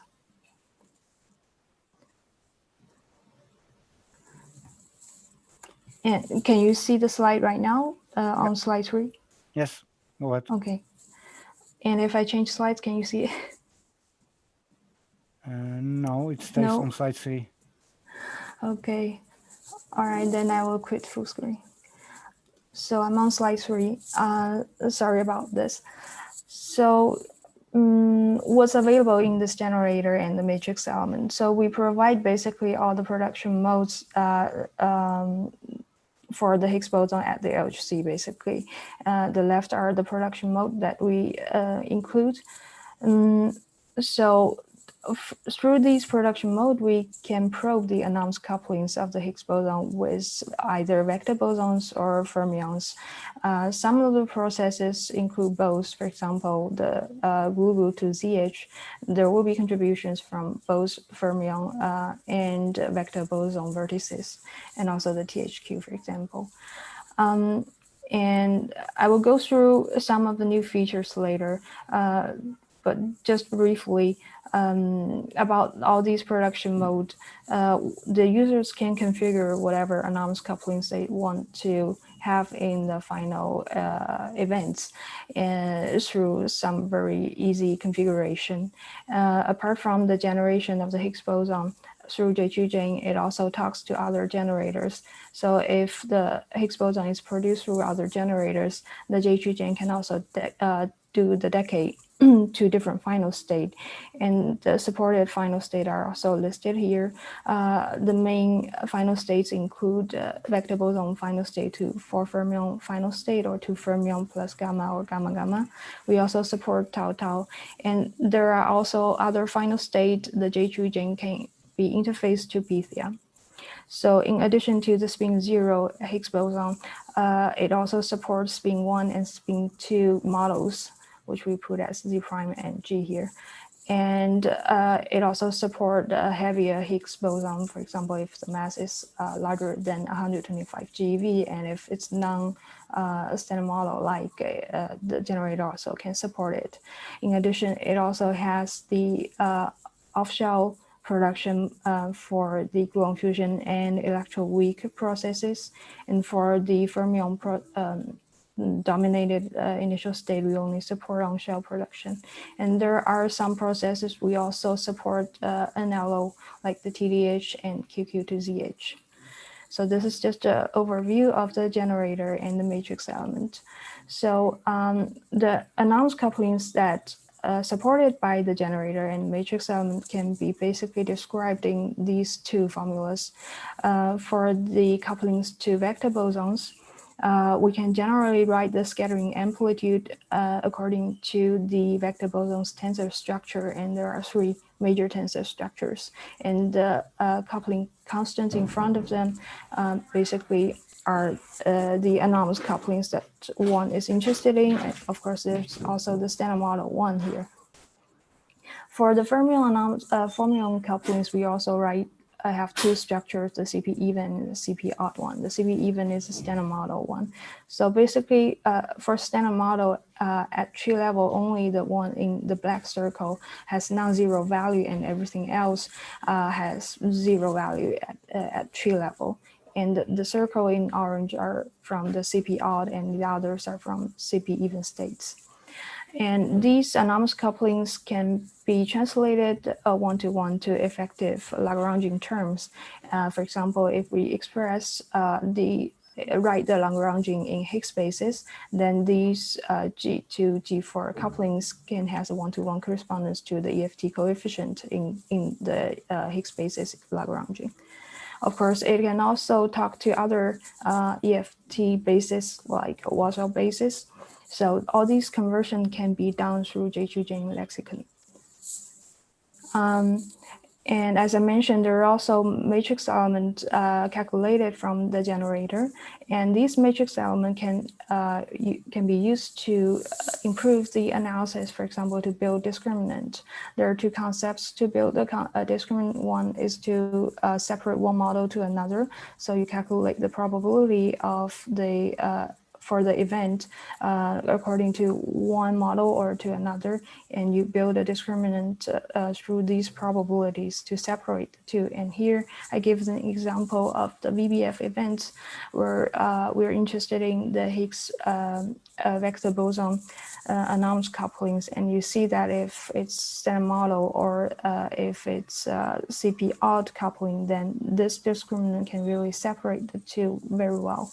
And also there's another discriminant that can be built from the matrix element to get the interference between two models. And again, here give the example of the interference between CP odd and CP even. And this discriminant can have a forward-backwards asymmetry when there is equal mixing between CP even and odd state, but with different signs, they have different patterns of asymmetries. So these kind of a discriminant can be used to optimize the analysis. Of course, partial kinematics also carry very useful information, still using VBF events as an example. For example, the delta phi between the two jets could also carry the information that they look very different. But when you quantify that, for example, through the ROC curve, how the CP even and odd event can be separated through these observables, you can see that the delta phi JJ is much worse than doing a matrix element-based discriminant. Of course, some other techniques can be also used to build such discriminant, for example, the machine learning techniques. And using BDT, for example, to combine all the inputs that are the same used to build the matrix element discriminant, one can achieve more or less the same performance as you can see here. But when it comes to the interference, then the machine learning is a little bit need a little bit more work to separate the interference with different signs, as you can see here. So In the recent work, we give some example of how we can use these matrix element discriminant to build an analysis that can constrain all the, for example, Higgs VV anomalous couplings all at the same time. And we showed the example in the Higgs 2,4 lepton final state. And the red curve here shows the log likelihood of, for example, the fractional cross-section of the CPR, the anomalous coupling. And this one shows the higher order CPR, the anomalous coupling. Compared to that, if we use, for example, the simplified template cross-section beams as discriminants, that is basically equivalent to using, say, Higgs PT or the invariant mass of the two jets as discriminant to do the analysis, then you can see the log likelihood in blue, and you can see that the performance is a little bit worse than using the matrix element discriminants. Also, in simplified template cross-section, because the Higgs decay information is not fully explored, you can see in this region where basically we gain from using the Higgs decay information, there's a big difference. One also show here, if we just use Higgs 2,4 lepton decay, but not the production modes, what the likelihood would look like, and this is showing in the green. And you can see that in the central region, this region is basically dominated by the production information, but because they have higher Q-squared and there might be dependency on Q-squared, so using decay only information is more model independent. And these are the examples that we show here. And if we try to constrain the anomalous couplings of Higgs VV all at the same time, which we listed here, the 4 anomalous couplings we're trying to measure here. And these can be translated to EFT coefficient in the Higgs spaces, as we listed here. And one can just constrain these EFT coefficient all at the same time. And here, these plots are just showing the two-dimensional projection of the likelihood. And you can see all the patterns here. Of course, we only do this in the Higgs 2,4 lepton final state as an example. So other couplings are not really, we don't have really the information of other couplings. So there are some assumptions made. For example, the Higgs BB coupling is fixed to standard model, but the gluon fusion coupling is floated as a free parameter in these results. Just to clarify what assumptions we made when we made these results. 3 minutes left. Okay, these are just the examples, and there are new features that we recently added to J2J. For example, for gluon fusion, we start to look at the vertex either through top loop or bottom loop, or when it's point, like what it look like. And you can see from this plot, first of all, if you look at the on-shell Higgs, when it's produced through two jets, we can look at the correlation of the two jet and the Higgs, and we can probe the effective Higgs glue coupling. Or we can interpret this loop as top or B quark coupling. But through the on-shell, we cannot really tell the difference of top or B loop. We can only assume that the couplings are the same. So here we just show what we can constrain on these kappa F and kappa F tilde. But if we go to off-shell, then through looking at the Higgs off-shell tail, we can see the difference of the top loop, bottom loop, and when it's a heavy point-like interaction, you can see that the off-shell shapes can be very different. So through off-shell, we can tell what's happening in the loop. This is just one example. What we also added is the ZH final state. So first of all, we include an NLO effect in the QQZH process as shown here. So this is the diagram of QQZH, and this is just one example of NLO. And one can see that the next leading order correction for the anomalous couplings are basically flat through all the regions for QQ to ZH. We also look at the GLU to ZH if we can use it to constrain the anomalous couplings. For GLU ZH, we have the triangle diagram and the box diagram, which you can see one is dominated by the Higgs ZZ coupling and the other through Higgs TT coupling. So these two diagrams, as you can see from the ZH distribution, the triangle is a blue one and the box is a red one. So they're sizable, but they also have destructive interference. And in the end, this is a magenta of the blue ZH. So we studied that if we have anomalous Higgs VV couplings, then the triangle cross-section will go to 0. And for the box diagram, if we have anomalous Higgs TT coupling, then you can see the MZH would have very different behavior. So we can use the blue ZH to constrain the Higgs TT anomalous couplings.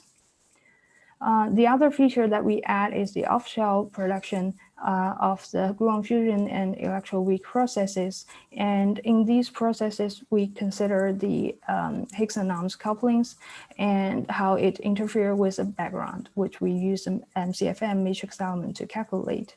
Also, we allow additional Higgs boson with heavier mass. So the three terms would interfere with each other, and it's characterized in our generator.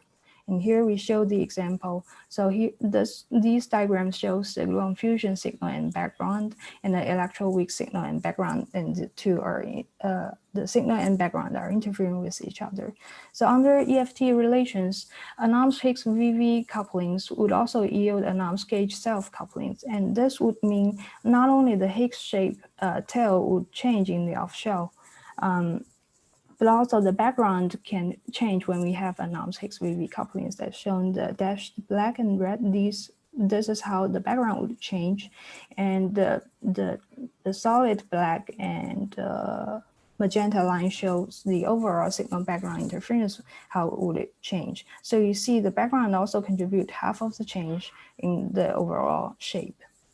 The other feature, as I mentioned, is that we add additional resonances with an arbitrary mass and width that also allows anomalous couplings. Here we show the example of the gluon fusion production, where we where the additional Higgs boson with 450 GeV are shown here, how it interferes with the standard model Higgs and the background. We also consider, for example, if the gluon fusion loop is not dominated by top and bottom, but it's point-like, and how the shape will look different. So these are the new features that we add in the generator. The generator and the matrix element are widely used in the experiments. Here, just to show several results from CMS. This is the TDH gamma-gamma anomalous coupling measurement, and these are in the 4-lepton final state using on-shell and off-shell Higgs production. And there will be more results from CMS, and you can see the details from the talk of Savvas, just 2 talks after. So just to summarize, here we present a general framework to study the anomalous couplings of the Higgs boson.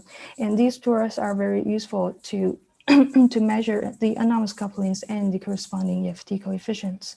And there has been new features that we developed recently. We give examples of how we can measure the multiple Higgs VV EFT coefficients at the same time.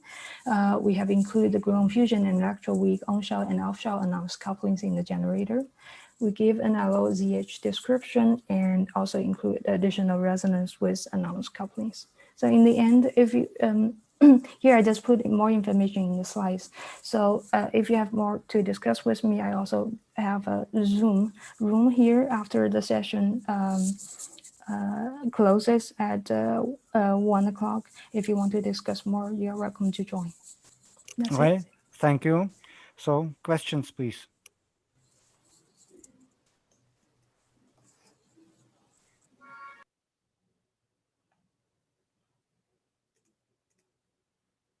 So I don't see any hand raised. So, well, I think it's, oh, Tanya, please. go Yeah, ahead. yeah. Sorry, I have a question. Can you hear me? Yep. Yeah, I can fantastic. hear. Do you know anything? I mean, using this matrix element method, can you comment on runtimes with respect to other methods to measure these anomalous couplings, for example? Is there a disadvantage or advantage, or? The runtime, you mean how long does it take to get the matrix element? Yeah, I mean, if I understand it correctly, you really compare generated matrix elements, so to say, instead of what people usually do, shape discrimination and so on.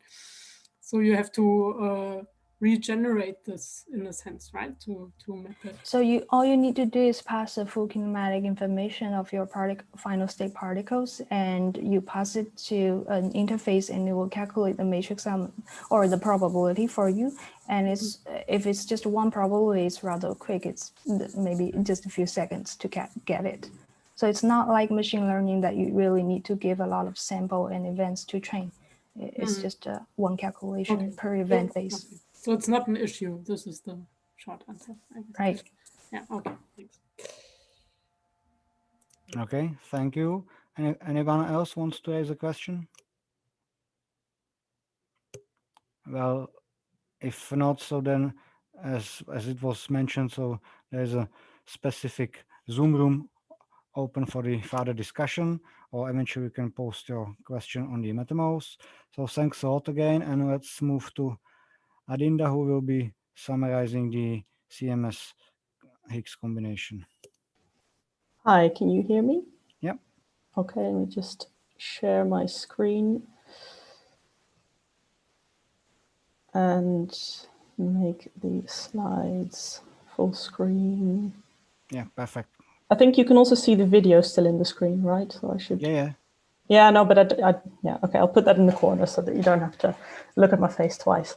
Okay, so let me start. I'm going to be talking about, as you said already, about the Higgs boson combination results from CMS.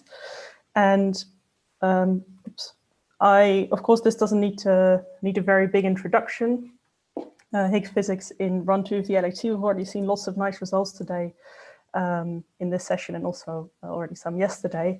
But nevertheless, I wanted to just remind you what the focus has been for Higgs physics in run 2 of the LHC, which has been to do very precise measurements and to go beyond inclusive measurements, so to try and measure things in a more finer grained way. And as you can see from the two summary figures I put on the slide here from CMS Higgs to gamma gamma and Higgs to tau results, which also already have been presented today, you have these nice measurements in the simplified template cross-section framework, and this is how we're going beyond the inclusive measurements.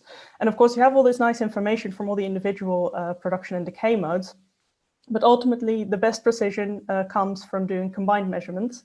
And for this reason, I'm going to be talking to you today about combined measurements that were done in CMS. So first, I'll briefly summarize the combined mass measurement, which you've already heard about earlier today in the ZZ and gamma gamma talks.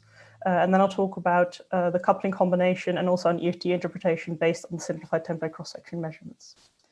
So briefly on the Higgs boson mass measurement, of course, this is not done in all Higgs boson decay channels, and in our case, we do this measurement in the Higgs to gamma gamma and the Higgs to Z to 4 lepton channels.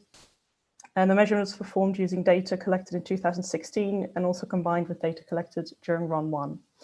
The Higgs to ZZ result was already made public several years ago, and you can see the mass spectrum here on the right from this analysis. And the best fit Higgs boson mass was 125.26 GeV with statistical uncertainty of 0.2 GeV and a systematic uncertainty less than 0.1 GeV. The Higgs to gamma gamma mass measurement is more recent and relies on a very precise photon energy scale calibration. So this obviously takes a little bit more time. And you can see the mass spectrum again from that analysis here on the left, and the fitted mass was 125.78 GeV with statistical and systematic uncertainties both of 0.18 GeV. Now in combining these results, of course, we can get better precision and we can do many sub-combinations. So I'll show the likelihood scan of one of those sub-combinations here on the left, where you see just the combination of the 2016 data. So in red, you see the scans for the Higgs to ZZ result, in blue for Higgs to gamma gamma, and in the middle, in black, the combination. So these two masses, of course, are slightly different, and you see the combination lying nicely in the middle. And this is also visualized here on the right. So all these curves that you see on the left correspond to this green block here on the right.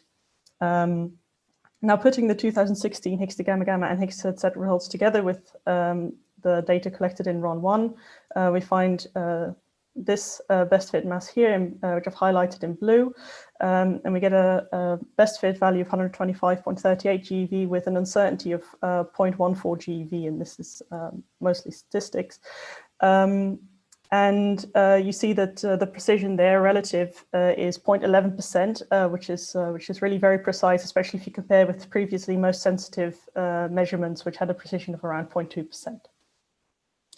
Moving on then to the coupling combination. Of course, in the coupling combination, we're actually introducing a lot more different production and decay channels, and we try and target all the main channels that we have available. And on the table here on the bottom, you can see which main production and decay channels have a targeted analysis included in the combination. So as you can see, there are a few gaps. So we have in this combination that we've performed, there are a few targeting channels that weren't yet included, but we hope that for the full run-through combination, we can close all those gaps. And for the remainder, I'm also showing you in the table which data set was used or which size data set was used. So as you see, for the Higgs ZZ channels, we have already the full run-through data set included, 137 inverse femtobarn. For many of the other channels, we had the 2016 and 2017 datasets available with around 77 inverse femtobarn, and for a few of the channels, we only had 36 inverse femtobarn available, but also a lot of those are being updated or have already been updated. But of course, doing combinations takes a little bit of time, so we don't have those very latest results included in a combined measurement yet. Now, there are many results that we can get from combining all these different analyses, and one of them is signal strength measurement. So here we just define a model where we have signal strength modifiers, which we label mu, which just scale the cross sections and branching ratios relative to the standard model. And you can do this just for the production side. So this is what you have here. So just the cross section relative to the standard model. You can also do it just for the decay side, or you can do a very littly constrained model where you have a separate signal strength modifier for each production and decay combination. And you can also go the other way and define a signal strength modifier for all production processes and decay modes together. And we also looked at this model. And when you do this, we find a best fit overall signal strength of 1.02 with an uncertainty of around 0.07 and theoretical, experimental, and statistical uncertainties contribute in roughly equal amounts. And compared with the 2016 only CMS combination, we have a relative precision improvement of around 25%, and this comes from all of these different sources across the board. So we've got more data, we've improved some of the uncertainties as well. Going now to our least constrained signal strength modifier model, to show you the summary of the signal strengths per production and decay mode. So this is quite a busy plot, so I wanted to point out all the things you can see. So on the x-axis, you have all the different production modes. On the y-axis here, you have the different decay modes. And we've put a dashed line for the standard model expectation, which is of course 1. In the blue line with the blue band, you see the signal strength modifier per production mode combined, including its 1 sigma interval. And all the individual points here just correspond to the signal strength per production and decay mode combination. And as you can see, also from the p-value that we've reported here at the top, we have very good agreement with the standard model expectation. And if you look at the sizes of some of these uncertainties, especially in this region here, but also down here, we already have quite precise measurements in some of these production times decay channels. And if you look at this corner here in the bottom, of course, here we still have very large uncertainties, and with more data, we can still make big improvements there. Another way to look at these combinations is to look at the coupling modifiers or kappa model, which is just a parameterization of inclusive production and decay rates. So for a particle that enters in a production vertex, we have a kappa squared equal to the cross section relative to the standard model expectation, and where this particle enters in the decay vertex, kappa squared equals the partial width into that decay relative to the standard model expectation. And now there are different ways in which you can actually make this parameterization. So you can either look at effective vertices, or you can resolve the loops in the production and decay mode. So I've put an example here for gluon fusion production. If you resolve the loops, then you're really looking at the vertex here, and you're parameterizing this in terms of, for example, kappa B and kappa top. Or if you do the effective vertices, you don't care about any of the particles that appear in the loop. You just introduce one kappa gluon which governs this production vertex, and that is the model that we were looking at here on the right, where you see the effective coupling modifiers with this partial run-to dataset combination. For your benefit, I've also included here alongside the precision of most of these measurements. So as you can see, we already measure most of these couplings to a precision of 10 to 20%. The only exception here where the coupling or the uncertainty is still very large in this combination is kappa mu, where we have around 90% uncertainty. But I want to remind you that this in this combination, we only had the 2016 Higgs to mu mu analysis available, so that only used 36 inverse femtobarn, and this analysis what drives the uncertainty on kappa mu. And if you were listening to the Higgs session yesterday, or maybe in the replay, you might have seen the recent Higgs to mu mu result from CMS, which also included a new coupling modifier scan combined with other Higgs boson channels, and here we find with that new full run-2 data set that the precision is also at around 20%. If you look here at the uncertainty on kappa mu from this new analysis, so we're also getting into the precision realm for that parameter. Okay, so now I wanted to change track. So far, we've only been talking about inclusive measurements. And of course, this is very nice, but we haven't really discovered any direct new physics at the LHC so far. But that doesn't mean that there isn't direct new physics. The point is just that it might be hiding in tails of some of our distributions. So I've drawn this diagram here. So let's say I'm doing an inclusive measurement of some quantity, some production mode. But in that production, there is some new physics which changes the tail of the Higgs-BT spectrum. I'm doing an inclusive measurement. I'm mostly probing this region here, right? So because that's where most of the events are. So I might not find any deviations from the standard model, or at least not significant deviations. And I'm missing this new physics contribution, which would be very apparent in the Higgs-BT tail. So another way to try and target these kind of deviations is to use more granular information. So you divide up the Higgs-BT spectrum maybe, and you try and do a measurement in each of these bins. And now you might be able to see that there is a deviation in this region. Now, if you have a deviation there, you might wonder, okay, what does this mean? What new physics is actually responsible for that? And so a coherent way to do that is to consider such measurements in the effective field theory framework. So what you do is extend the standard model Lagrangian by an extra term with higher order operators, which are these O's here. And now the interpretation I present here, we're using the more granular information in the form of the SDXS categorization. The reason that I didn't present a combined SDXS measurement is that in the analyses that we've included in this combination, we had a mix of different simplified temper cross-section stages because the analyses were done at different times when that framework was in different stages of development. Of course, this is only one way in which you can approach this. It's not necessarily the most sensitive and has some other limitations, but you can see other approaches done in CMS with more directly targeting these different EFT couplings in the talk by Savvas, which is directly after mine, so you can just stay in the session. Nevertheless, I wanted to tell you what we did with the combined SDXS EFT interpretation. So the way to approach this is for each SDXS bin, we have to know what the cross section would be under a given EFT set of EFT parameters, and you can parameterize this by having you have the standard model cross section plus an interference in the BSM part, and in the end you want to calculate a scaling term for each SDXS bin to see how the cross section would vary under different EFT phase-space couplings. So you have you can divide through by this standard model cross-section, and that gives you a formula like this.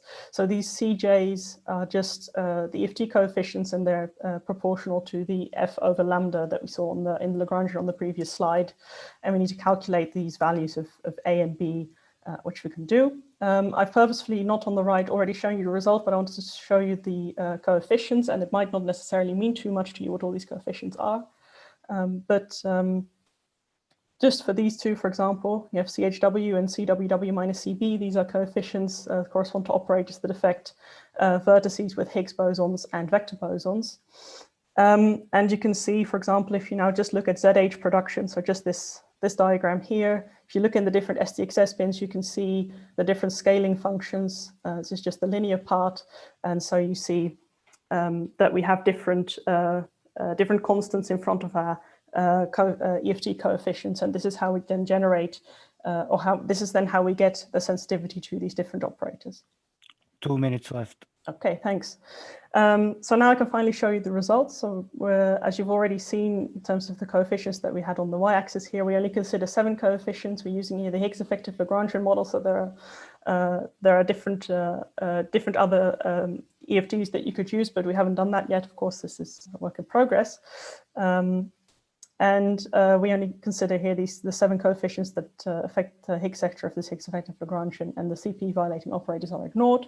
And you can see our results, our resulting best fit values for each of these operators. Here on the right, we have a version where we float all the parameters together at the same time. That's the black points and the black lines.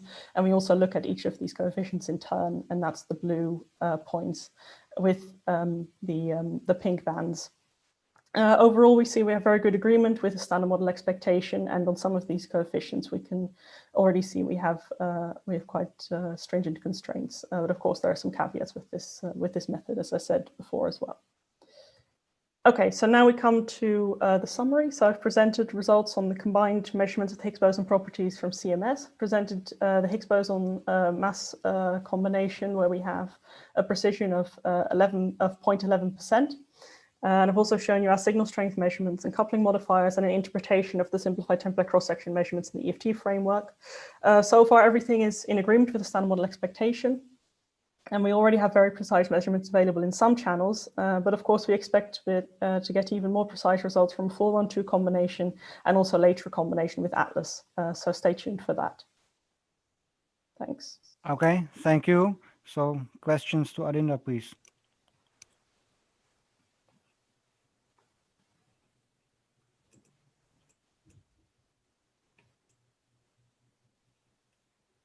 I don't see any.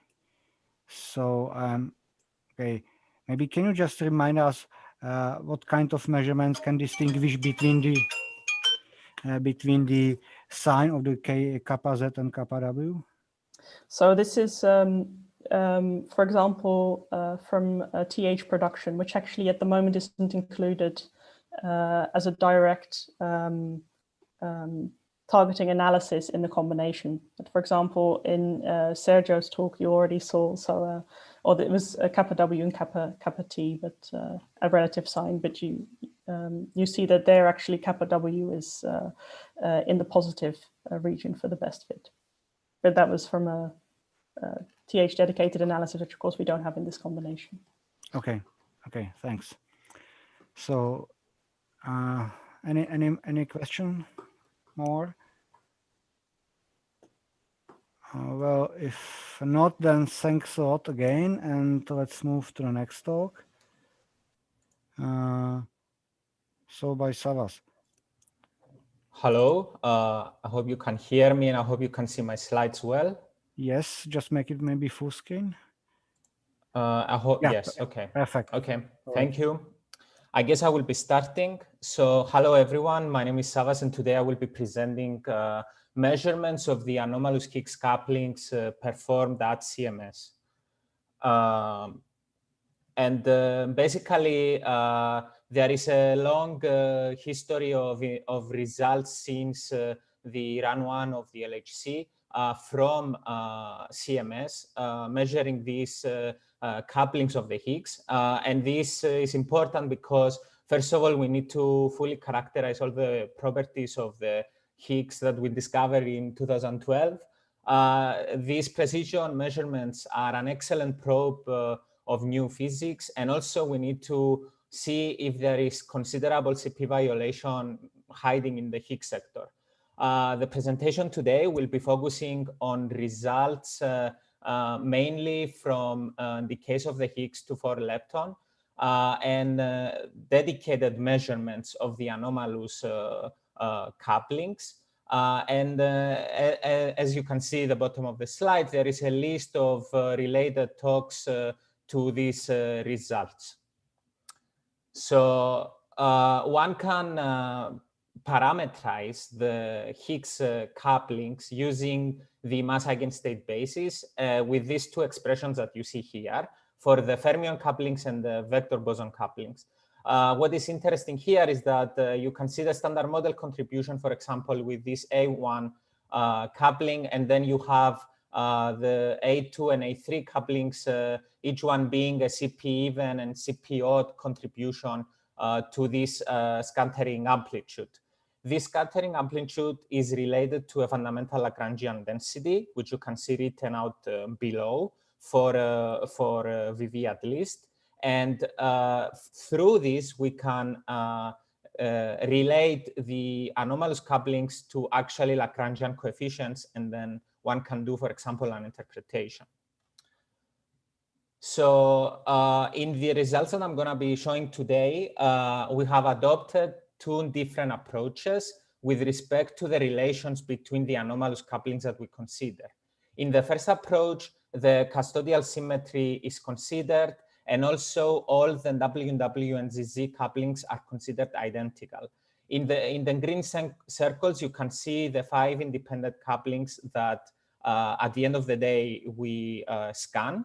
And in the second approach, what we have done is that we have considered the SU2 cross SU1 symmetry, and thus we have enforced the EFT relations between the anomalous couplings. And the result of them is to reduce the number of independent HVV couplings to 4, which you can see again here with the green circles. And this is what we will be considering in the results today. The amplitude that I have described in the beginning is actually the most general Lorentz invariant form for up to for operators up to dimension 6 that you can write out. It's possible actually to perform rotations from the mass eigenstate basis that these amplitudes were written in to any other, for example, the Warsaw basis. But why am I saying this? I'm saying this because this most general form that these amplitudes are written tell us that actually we need to perform an optimal analysis that really is dedicated to measure this tensor structure of the anomalous couplings and also correct. And how do we do that? So first of all, we use dedicated discriminants that try to exploit all the available kinematic information in order to boost sensitivity to these anomalous effects. And these are based on matrix element methods. And also, we fully simulate all the anomalous effects through the detector. So there are two types of results that are going to be reported today. The first type is actually the fundamental measurement that we do, which is the measurement of the fractional anomalous coupling contribution in the signal strength, which you can see with this form over here, this ratio of couplings and cross sections. We do this because this has some very good characteristics. First of all, the total width of the Higgs is absorbed in this ratio. The second thing is that uncertainties that, and systematic uncertainties that otherwise you will need to consider are actually cancelled in the ratio. And this is a very well-bounded quantity in between -1 and 1. Of course, one can go then and perform an interpretation in terms of the Lagrangian coefficient.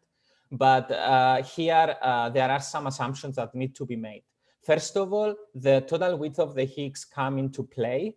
And then because of this and the fact that the anomalous couplings are actually modifying the total width of the Higgs, one needs to implement how these anomalous couplings are modifying the total width of the Higgs, and also assume that no other phenomena are affecting the total width of the Higgs. Once this is done, an interpretation in terms of the direct couplings can be performed. So going back to the experimental part of this talk, actually, so we select Higgs decaying to 4 leptons and this is done with the Higgs decaying to electrons and muons. And then what we do is that we create categories in which we try to enrich specific production modes. So we have categories, a VMBF tagged category and a VH tagged category. And in order to create these categories, we use matrix element-based discriminants that try to separate these production mechanisms against, for example, gluon fusion, but also against our background. Furthermore, dedicated discriminants try to ensure that we have an optimal selection of also the anomalous couplings events by having these dedicated discriminants that target specifically anomalous hypotheses. And then once we have this collection of events, we perform template likelihood fits on, again, matrix element-based discriminants. There are two versions, general forms of these matrix element-based discriminants that we use. There is the D-alternative version, which basically tries to distinguish between two different hypotheses. For example, here, you could have the standard model versus one of the anomalous hypotheses, and the interference, which tries to really collect all the information for the interference between different components. Also, our discriminants use and try to exploit all the available information, both from production and decay.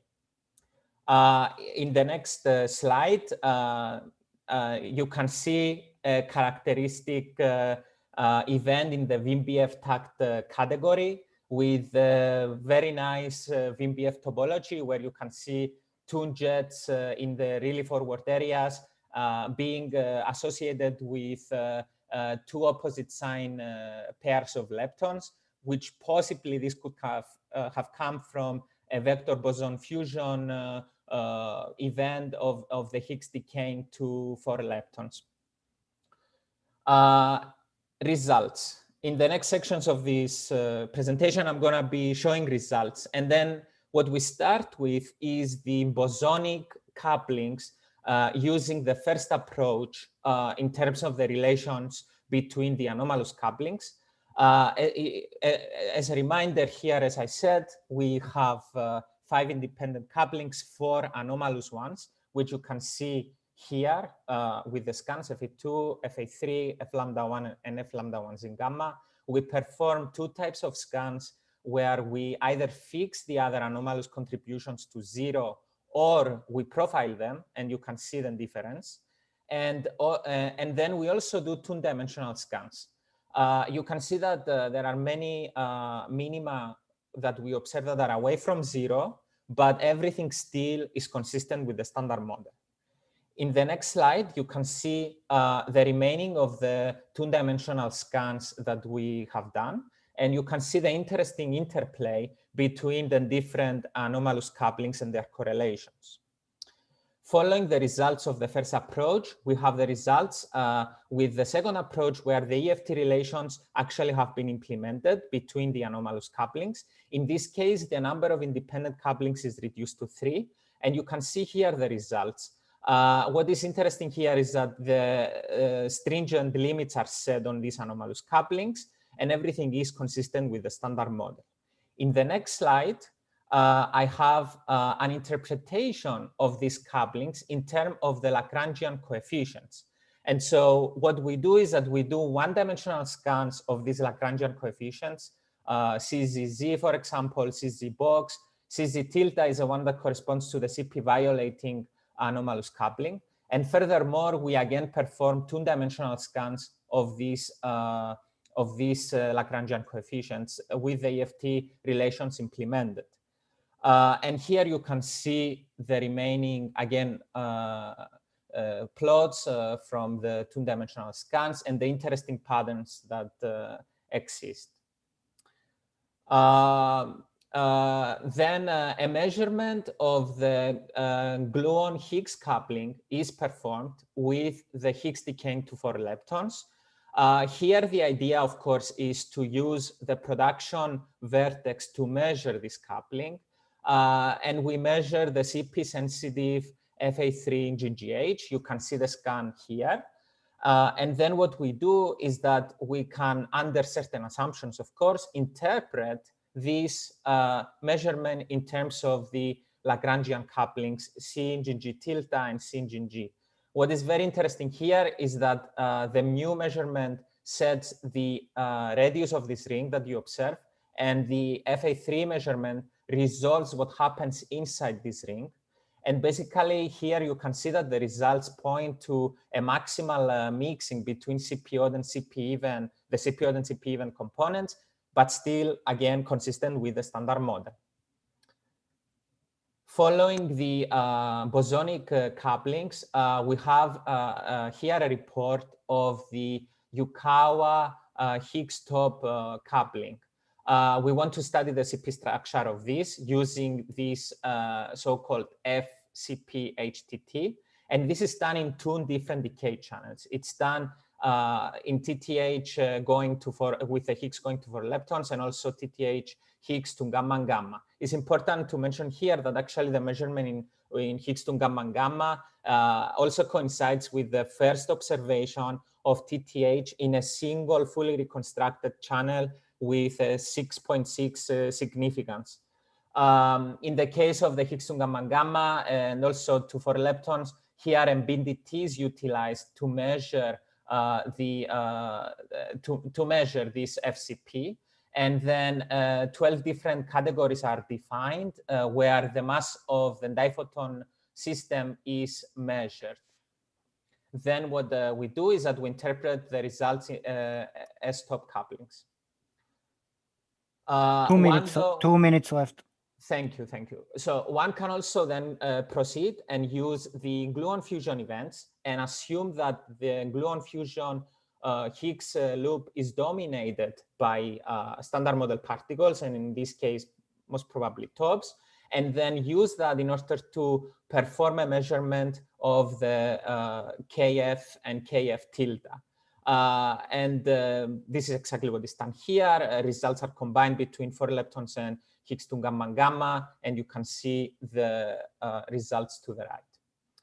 Another interesting result from CMS, even though one that was released a couple of years ago, is an off-shell analysis of the Higgs decaying to 4 leptons and measurement of the anomalous couplings.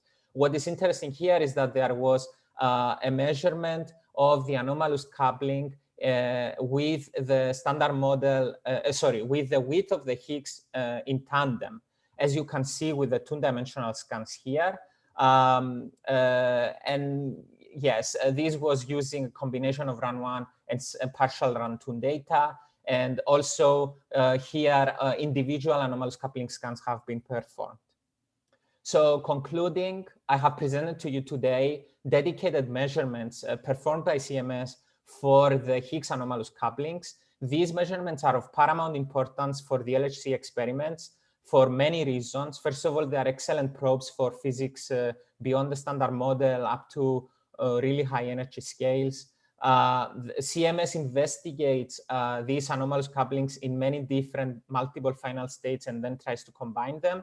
And then also, as I have shown, effective field theory relations have been implemented, for example, in some cases, and interpretations in terms of the Lagrangian coefficients are also performed. Thank you for your attention. Okay, thank you for the nice summary on these anomalous couplings. So questions, please. Yasu, yeah, go ahead. Okay, can you hear me? Yes. Yeah, thanks a lot. So I have a general question for the anomalous coupling measurement in the CMS. So I guess that the regular analysis for the Higgs is optimized with respect to the standard model assumption. And in order to measure these anomal couplings, have you already re-optimized the analysis with respect to the, how to say, the kinematics for the different assumptions? Yes, exactly. So actually the results presented today here are a dedicated analysis where there is a fully optimization based on the anomalous couplings, actually, not on standard model. I see. And if we have the 5, for instance, 5 anomal couplings, so what is the strategy to optimize the analysis? So the strategy is this categorization scheme that doesn't only rely on rejecting background versus standard model, but actually uses these matrix element-based discriminants so we actually use a vector, if you like, of discriminants where an event is considered to pass our categorization and be selected if it passes a string of these discriminants, each one of which is dedicated to a specific anomalous coupling. Okay, thanks a lot. It's clear. Okay, thanks. Any other question?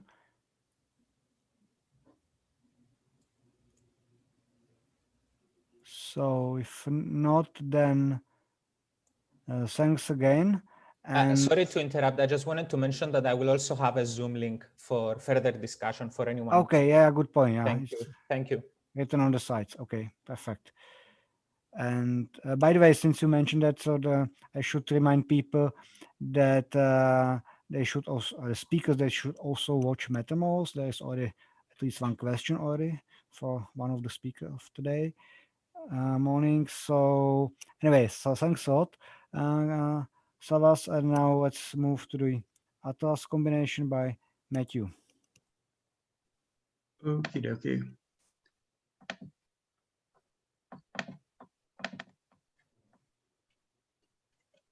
Okay, can you see my slides?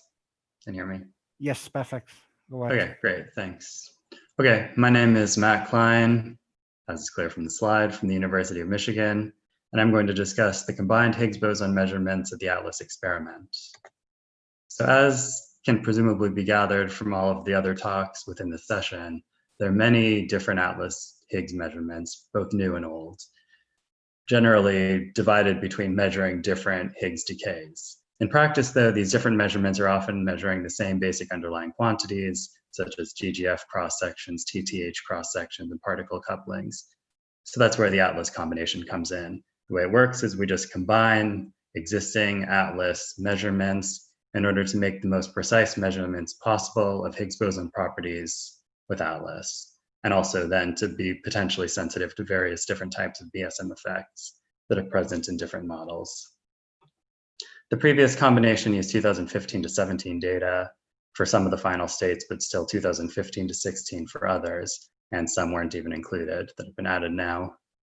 Whereas the main change from this combination is at least the increase of the data set for some of the final states up to use the full run-2 data set of 139 inverse femtobarns. So the summary of all of the different analyses and production processes that are considered is shown on this slide. ZZ4L and gamma gamma tend to be the most precise in terms of the object precision that's actually involved. However, they also have low cross sections, which tend to limit their precision of the actual measurements. So increasing to the full run-2 data set in itself already results in a greatly increased precision of the measurements for this combination.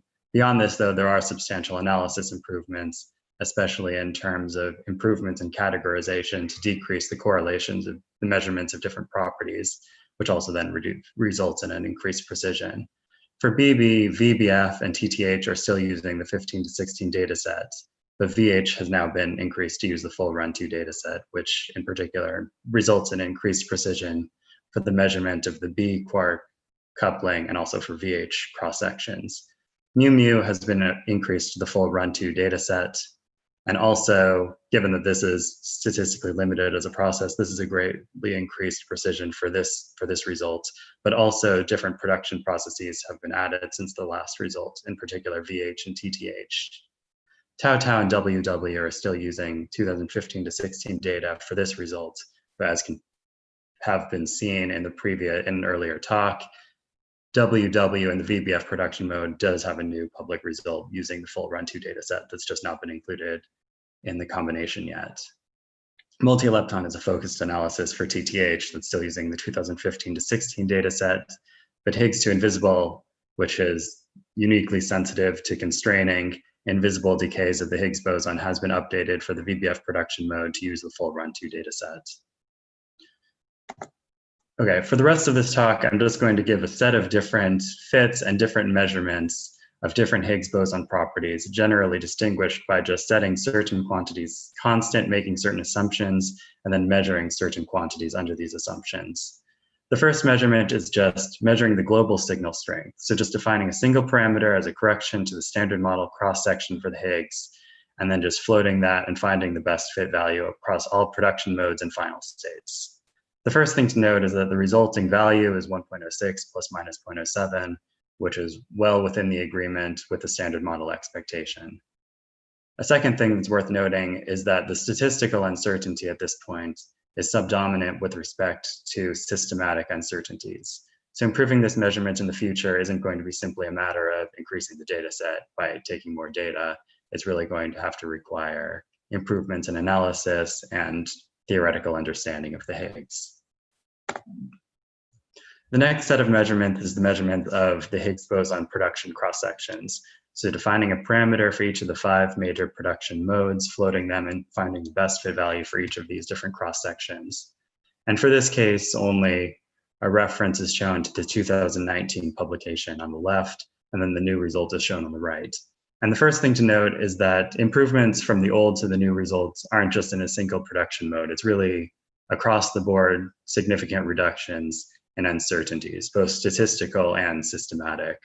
Generally, the WH and ZH improvements are largely resulting from the improvements and extension of VHBB, GGF and VBF, and TTH generally from gamma gamma and ZZ. Second thing that's worth noting is that with the new results, we have greater than 5 sigma, so observation, of all 5 major production modes with Atlas, where we're defining the major production modes as the production modes that are defined on this slide, the GGF, VBF, WH, ZH, and TTH plus TH.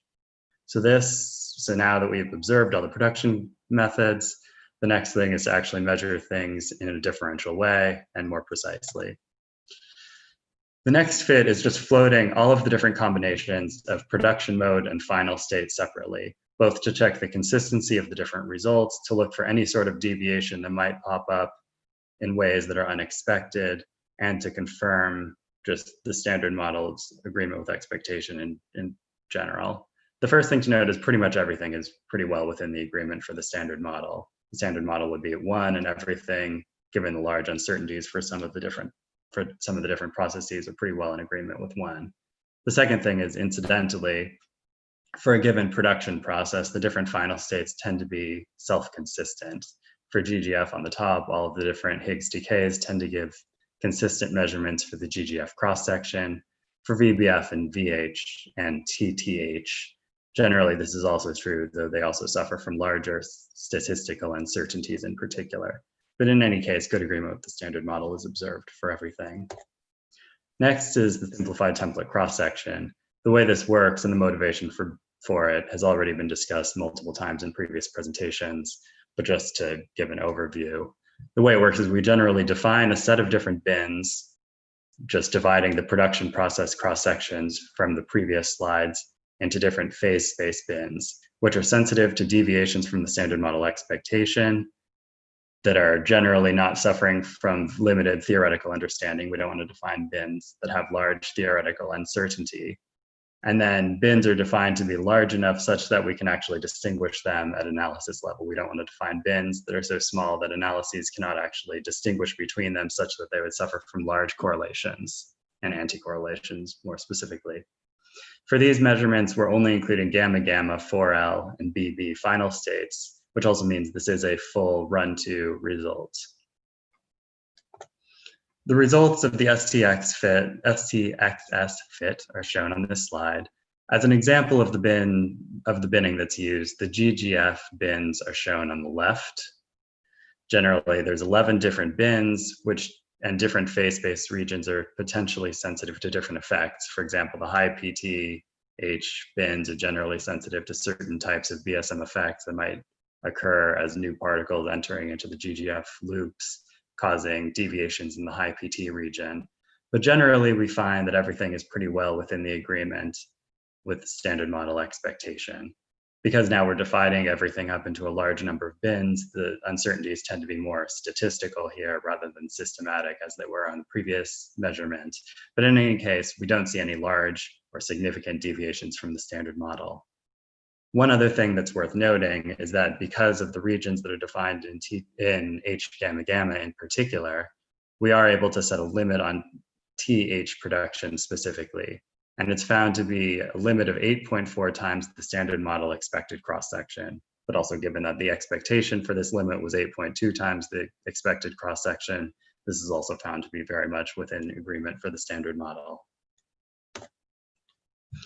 Okay, everything up until this point has just been measurement of cross-sections and branching fractions of the Higgs boson. Of course, in practice, a lot of these different production modes and branching fractions are really the result of the same standard model particle couplings that actually would modify these particular cross-sections in the same way. For instance, the GGF cross-section and the Higgs to gamma gamma decay are both largely the result of both the result of loop diagrams, such that a modification of, for example, the Higgs to top quark coupling would cause a deviation of these cross sections and branching fractions in the same basic ways. So the next thing is to actually look for deviations of the Higgs to particle couplings themselves. And the way this works is we define a set of modifiers, referred to as kappa in this framework, to the standard model particle couplings.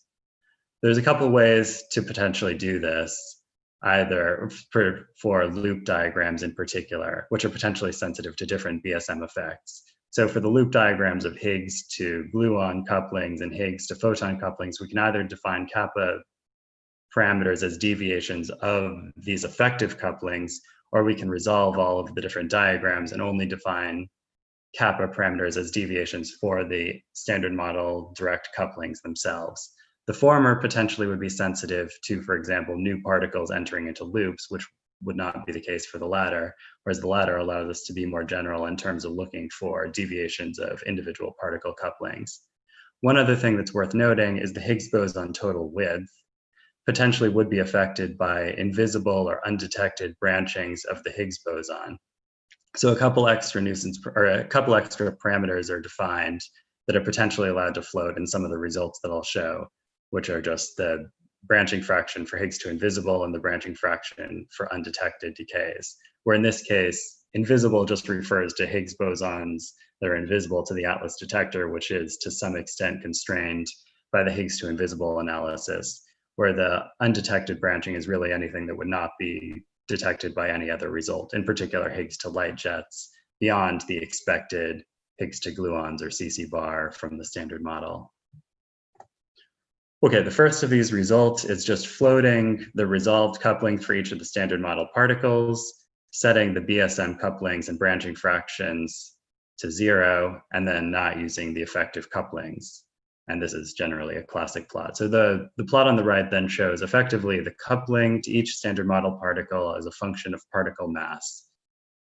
And generally, we find very good agreement with the standard model expectation for all of the different particle couplings, which is really a testament to the success of the standard model and of the precision of Atlas measurements, that really we have such good agreement across 3 orders of magnitude in particle mass for the Higgs boson couplings. The next thing is floating the effective couplings to gluons and photons, keeping the other kappa parameters constant, and then potentially also floating the invisible and undetected branching fractions. And generally, this would potentially be sensitive to new physics entering into either loop diagrams, like new particles entering into loops, or in the invisible and undetected case, also new physics entering into Higgs boson decays. So the plot on the right shows the actual measured result. For these, the panel on the left shows what happens when the invisible and undetected branchings are set to 0. The kappa G and kappa gamma then are the best fit measurement for these parameters for the effective couplings to gluons and photons. And generally, everything is found to be very much within the agreement for the standard model. And it's the same on the right. On the right, the invisible and undetected branchings are allowed to float. The kappa G and kappa gamma are both found to be well within the agreement for the standard model, and upper limits are set on the invisible and undetected branching fractions of the Higgs.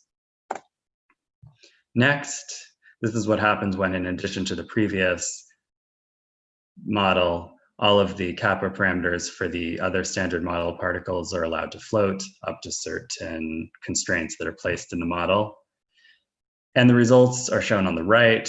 First of all, setting the invisible and undetected branchings to 0 on the left panel, where everything is again found to be very much within the agreement for the standard model. And then in the panel on the right, the invisible and undetected branchings are allowed to float. And again, everything is found to be within the expectation, and upper limits are then placed on the invisible and undetected branchings. One other thing to note is that in this particular model, we're able to set constraints on negative kappa t, just because now there are regions that are actually defined to actually constrain it. And negative kappa t is constrained at the level of 2.9 sigma, expecting 2.7 sigma. So everything is also well within the agreement for the standard model. Okay, 2 minutes left. Thank you kindly. Okay, next is what happens when we float the actual ratios. So all of the models up until this point require certain assumptions to be made in order to actually be able to set any limits. And in particular, really all of the measurements previously have an explicit dependence on the Higgs boson total width. One thing that's worth noting is that if instead of measuring individual kappa parameters, you measure the ratio of kappa parameters, the Higgs total width cancels out, and this model is able to set more independent, or is able to set measurements that are more independent of assumptions than the previous ones. In practice, all of the different kappa ratios are found to be within the agreement for the standard model if you look on the plot on the left, which at least to some extent rules out various different types of BSM effects that one might expect. But in any case, if nothing else, this is a pretty strong confirmation of the standard model up until the precision that's actually measured in this analysis. Okay, there's many different types of models that predict other types of Higgs bosons and other types of BSM effects. In this particular combination, limits are set on the 2HDM. The way it works is just the observed Higgs boson is taken to be the light CP even scalar Higgs boson of the 2HDM, and there's just different interpretations for the different 2HDM types. The results are shown for the type 1 and type 2 2HDM on the bottom. In general, though, various regions of phase space are ruled out, but the allowed region of phase space is very much consistent with the observed Higgs boson being the light CP even Higgs boson of the 2HDM, up until the precision that's made in the analysis. Okay, so there have been a lot of results using combinations of existing measurements of Atlas with the Atlas detector, which have been discussed in previous talks of this session in previous days. Everything so far seems to be generally consistent with the standard model. If you want to know more about individual measurements, links are shown for generally talks within either the session today or sessions yesterday. If you want more information about Higgs boson combination, there's a talk by Max tomorrow on the combination for Higgs boson self-coupling constraints and measurements. And today there's already been a talk on the combination of results to measure Higgs boson cross-sections in a differential manner. And that is the end. Okay, thanks a lot for a nice overview. So questions, please.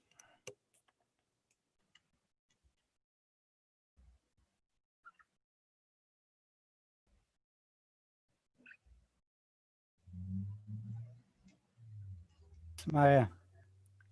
Hi, so thank you so much for the talk, and very nice to see the new combination. So I have just a curiosity. So in your previous slide, in the one of 2HDM, in the past you have also done updated combinations in some of the standard model benchmarks. Have you done this time? Which ones are we talking about? HMSM or the Oh, yeah. So that's not included in this particular combination. But yeah, it was in the previous one. But anything is possible in the future. Okay, thank you. Okay. Any other question, please?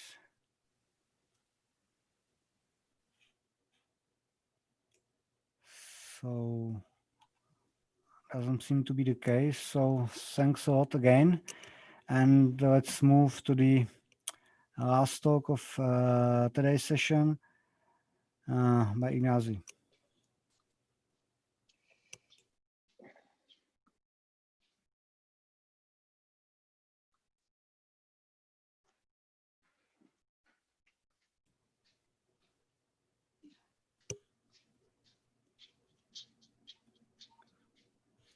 So can you share the slides? One moment, yes, can you hear me?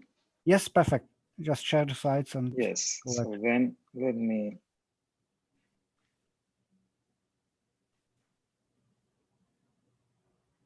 Okay. Okay. Perfect. So then, first of all, thank you very much for the possibility of giving this talk here. Okay, as you can see here, the title of the talk is Constraining Resonances by Using the Electroweak Effective Theory, and this work has been done in collaboration with Tony Pic from Valencia and with Juanjo Sanchez from Madrid. This work is related to the papers you can see here. Okay, I will go with the first one. Okay, here you have the outline. Okay, the outline of the talk. First, I will try to motivate the talk. So then I think that it's interesting, but I will try to motivate why we did what we did, and then we go to the framework, the effective Lagrangians. In this case, we have two energy regimes. At low energies, we have the electroweak effective theory, also known as Higgs effective field theory or electroweak chiral Lagrangian. This is what we have at low energies, where we only have the standard model degrees of freedoms, and at high energies we have also these possible resonances. So then we have the resonance electroweak theory. We want to match both Lagrangians, trying to, as we have in the third point in the phenomenology, we want to estimate the bosonic low energy constants of the electroweak effective theory in terms of resonance parameters, trying to constrain these resonances we want to find. Okay, and finally we'll try to conclude. Okay, so then I could skip this slide really, but it's clear the standard model works pretty well. And here in this session, we are thinking about the Higgs sector. Okay, so then it's clear that the LHC discovered a new particle around 125 GeV. But the point is that we want to be sure about the nature. This is what we are trying to do here. Up to now, everything is consistent with the standard model, okay? And we have not found a new particle. So then it's clear that we have a gap, okay? That we have a gap between the standard model and possible new physics particles, okay? So then effective field theories seems to be appropriate. And the point is that here, what we want to follow is, you know that sometimes in these effective approaches, we can follow a top-down or a bottom-up approach. In this case, we don't know what we have at higher energies. So then the idea is that we want to follow a bottom-up approach. That is by doing physics, as we are doing here with the LHC at these low energies, we want to get imprints of the new physics we have at high energies, okay? So this is the case. By doing physics at low energies, we want to get imprints or the new states, these resonances we could have at high energies. Perfect. So then, depending on the nature of the electroweak symmetry breaking, there are two possibilities, or something in between.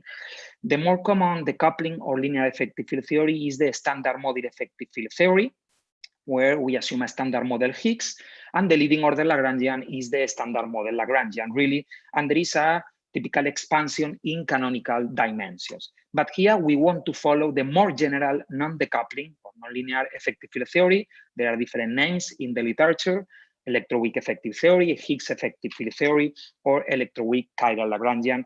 And this approach has been used in today's session by Carlos Quezada, okay? In this case, we assume a non-standard model Higgs, really is a scalar singlet. Okay, at leading order, what we have, as we have seen previously, we have the Higgs-less standard model Lagrangian plus the pieces including the Higgs and the Goldstone bosons. There is an expansion in loops or chiral dimensions. There is a chiral expansion. And really some composite Higgs models can be described within the electroweak effective theory. It's important to stress that this general approach, a particular case of this general approach is the usual standard model effective field theory. Perfect. So then, as I have said before, we want to estimate the low energy constants of the electroweak effective theory in terms of resonance parameters. Okay, so then we want to determine this Wilson coefficient in terms of resonance parameters. But it's clear that if we don't do anything, we are going to have some couplings in terms of much more couplings. So then a very important ingredient of this work is the use of short distance constraints, really because of two reasons. First, from a practical point of view, we want to reduce the number of resonance parameters. If not, from a phenomenological point of view, we are not going to be able to do many things. And moreover, these resonance Lagrangians, we understand them as a bridge between low energies and high energies. Okay, so then really for this interpolation, the short distance behavior, the use of short distance behavior is really an important ingredient. And then finally, we go to the phenomenology. Okay, so then we want to constrain the resonance masses. Okay, really, this game is very similar to what happens in QCD. In that case, in QCD, we have the chiral symmetry. Here we have the custodial symmetry. So then the chiral symmetry breaking we have there. In this case, we have the electroweak symmetry breaking. Really, by following a naive ray scaling, we would expect resonances at the TED scale. This is what really we are going to find. Okay, perfect. So then in QCD, we have QCD. We know perfectly what we have at high energies. We know perfectly what we have at very low energies, chiral perturbation theory. And in the middle, we have the resonance chiral theory. And here we have at high energies, really, we don't know what we have. This is what we want to find here. Fundamental electroweak theory. Really, this is new physics, okay, beyond standard model. And at low energies, we have this effective approach, the electroweak effective theory. And in the middle, we consider this resonance electroweak theory. Okay, so then we have two effective Lagrange. At low energies, the electroweak effective theory without the resonances, so then with only the standard model degrees of freedoms, and at higher energies, we include some resonances. The main aim of this work, we want to estimate the low energy constants in terms of resonance parameters in order to go to the data provided by the experiments by constraining these possible heavy masses. So then the steps, first we need to build both effective theories. After that, we want to match them, and then we go to the phenomenology, the most interesting result of this work. We have said that the high energy constraints are fundamental, okay, because we understand this resonance Lagrangian as an interpolation between low and high energies. So then we can use information coming from high energies, okay, and moreover, we want to reduce the number of resonance parameters. We are considering here the Weinberg-Sum rules and vector and axial form factors to Goldstone are to Goldstones and Higgs, okay? Moreover, operators with a large number of derivatives tend to violate the asymptotic behavior. We know that this program works pretty well in QCD, okay? It's a very typical way of estimating the low energy constants of the next to leading order and the next to leading order of the chiral perturbation theory Lagrangian by using the resonance chiral theory and always by using the short distance constraints too. Perfect. So then this bottom-up approach. How do we build the Lagrangian? Here we have the typical ingredients of an effective Lagrangian. We need a symmetry, we need degrees of freedom, and we need a power counting. Here we have the custodial symmetry, the degrees of freedom, at low energies, the standard model particles, and at high energies, the previous ones, plus resonances, and we follow the chiral power counting. Summarized here. So then the way of working very similar to many effective approaches. At leading order, what we have 3-level contributions from the leading order Lagrangian, but at next to leading order, we have two kinds of contributions. We have one loop contributions from the leading order Lagrangian plus 3-level contributions from the next to leading order Lagrangian. So then we see from here that we have this typical order by order renormalization. Okay, so then these next to leading order couplings are going to be renormalized. So then they run. Okay, perfect. So then we go the electroweak effective theory. So then without resonances, at leading order, we have basically as I have said before, the Higgs-less standard model Lagrangian plus the pieces including the gauge bosons and the Higgs. At next to leading order, we have now much more operators. And here I show really what is important for this work, because here we are interested in the bosonic sector. So then in the bosonic low energy constant. In any case, we have split the Lagrangian, taking into account the presence of not of fermions. Here we have one fermion bilinear, here two fermion bilinears, and moreover, I split with or without tilde, depending on the P even or P odd nature. The most important for us, as I have said, is these first 12 operators, P even operators, and moreover without fermions. At high energies, we have the resonances. So then we have the previous operators plus the operators including the resonances, bosonic resonances, vector axial scalar and pseudo-scalar resonances. We consider electroweak SU2 singlets and triplets, and QCD SU3 singlets and octets, and fermionic double resonances, but they are not relevant for the bosonic operator. So then we integrate out these resonances similar to the chiral perturbation theory case. So then finally we estimate the electroweak effective theory Wilson coefficient in terms of resonance parameters, and then we go to the phenomenology. Okay, so then after this integration, for instance, here I show for the operators we are interested here, we are able to estimate them in terms of resonance parameters. And the next step, as I have said, we use the short distance constraints, and finally we are able to estimate these low energy constants in terms of only a few resonance parameters. So then experimental, we go to the experiment, and then above all, we are interested about the low energy constant of the first operator, the third one, and the fourth and the fifth one. F1 can be determined by using the oblique parameters, so above all S, the S parameter. F3 by using anomalous triple gates couplings, and F4 and F5 by using anomalous quartic gates parameters. So then, moreover, we need this kappa W. We have been talking in this session about this kappa W is close to 1. We know that in the standard model, the value is 1, and the same for C2B is close to 1.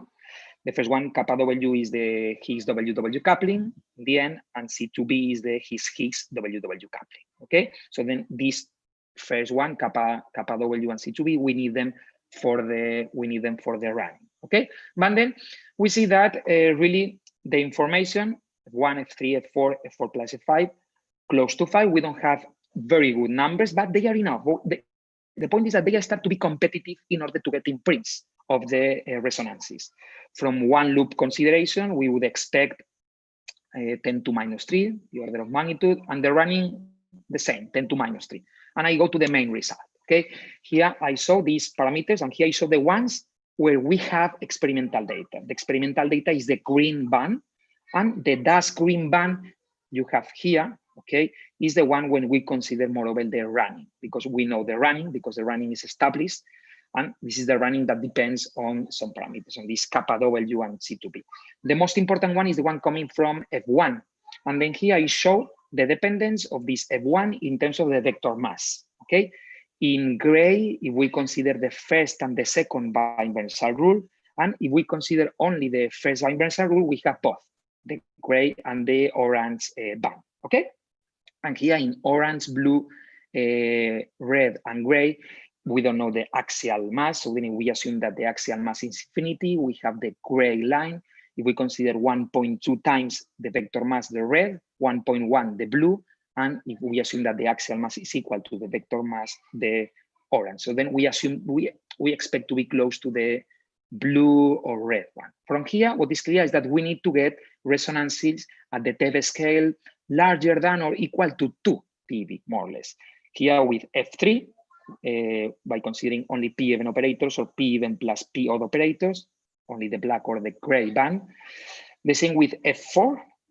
Okay, in this case, we need to consider the first and the second bi-inversal rule, and we assume only P even operators.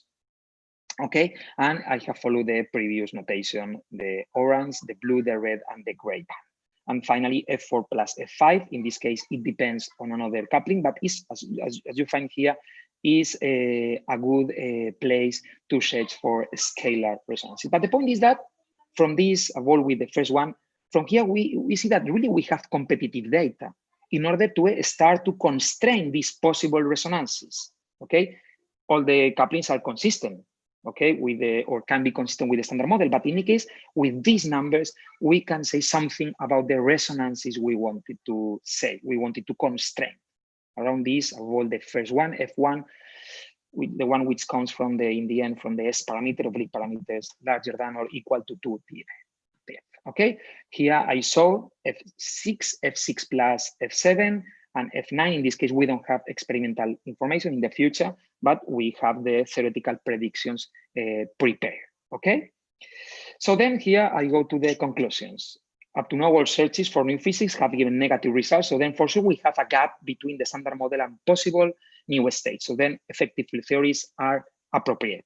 And we have two possibilities for these effective field theory approaches depending on the breaking standard model effective field theory. Really, the most common standard model effective field theory, and here we prefer to use the more general electroweak effective theory, where we follow expansion in loops or chiral dimensions. Everything similar to the QCD case. So then we wanted to estimate the Wilson coefficient of this electroweak effective theory Lagrangian in terms of resonance parameters by using short distance constraints in order to be able to fix everything in terms of a few resonance parameters. And then by looking at the previous slides, what we have found is that really the experimental LHC constraints start to be competitive, and there is room for these resonances, and they are at the TeV scale larger or equal to 2 TeVs. Okay, thanks a lot, Ignasi. So questions, please.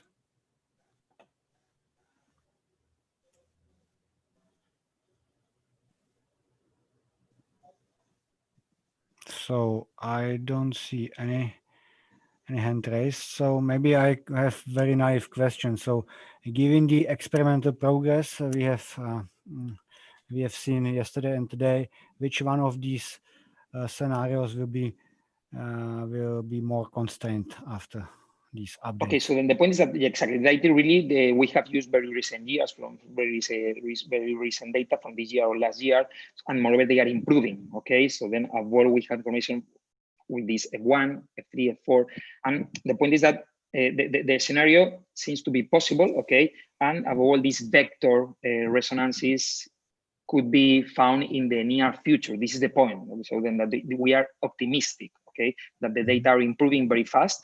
And then the point is that we are going to be able to know if they are there or not before we thought a priori. This is the answer. Okay, thanks. Okay, welcome. So any other question, please? So if not, then let's thanks Ignasi again.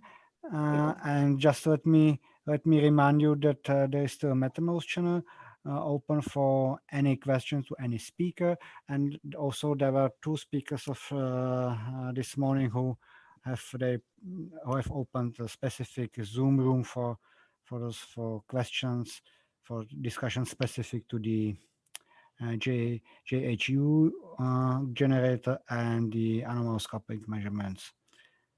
So thanks all to all the speakers and participants of today, and there will be a poster session in about half an hour starting from now in the same Zoom room. So see you there, or eventually tomorrow.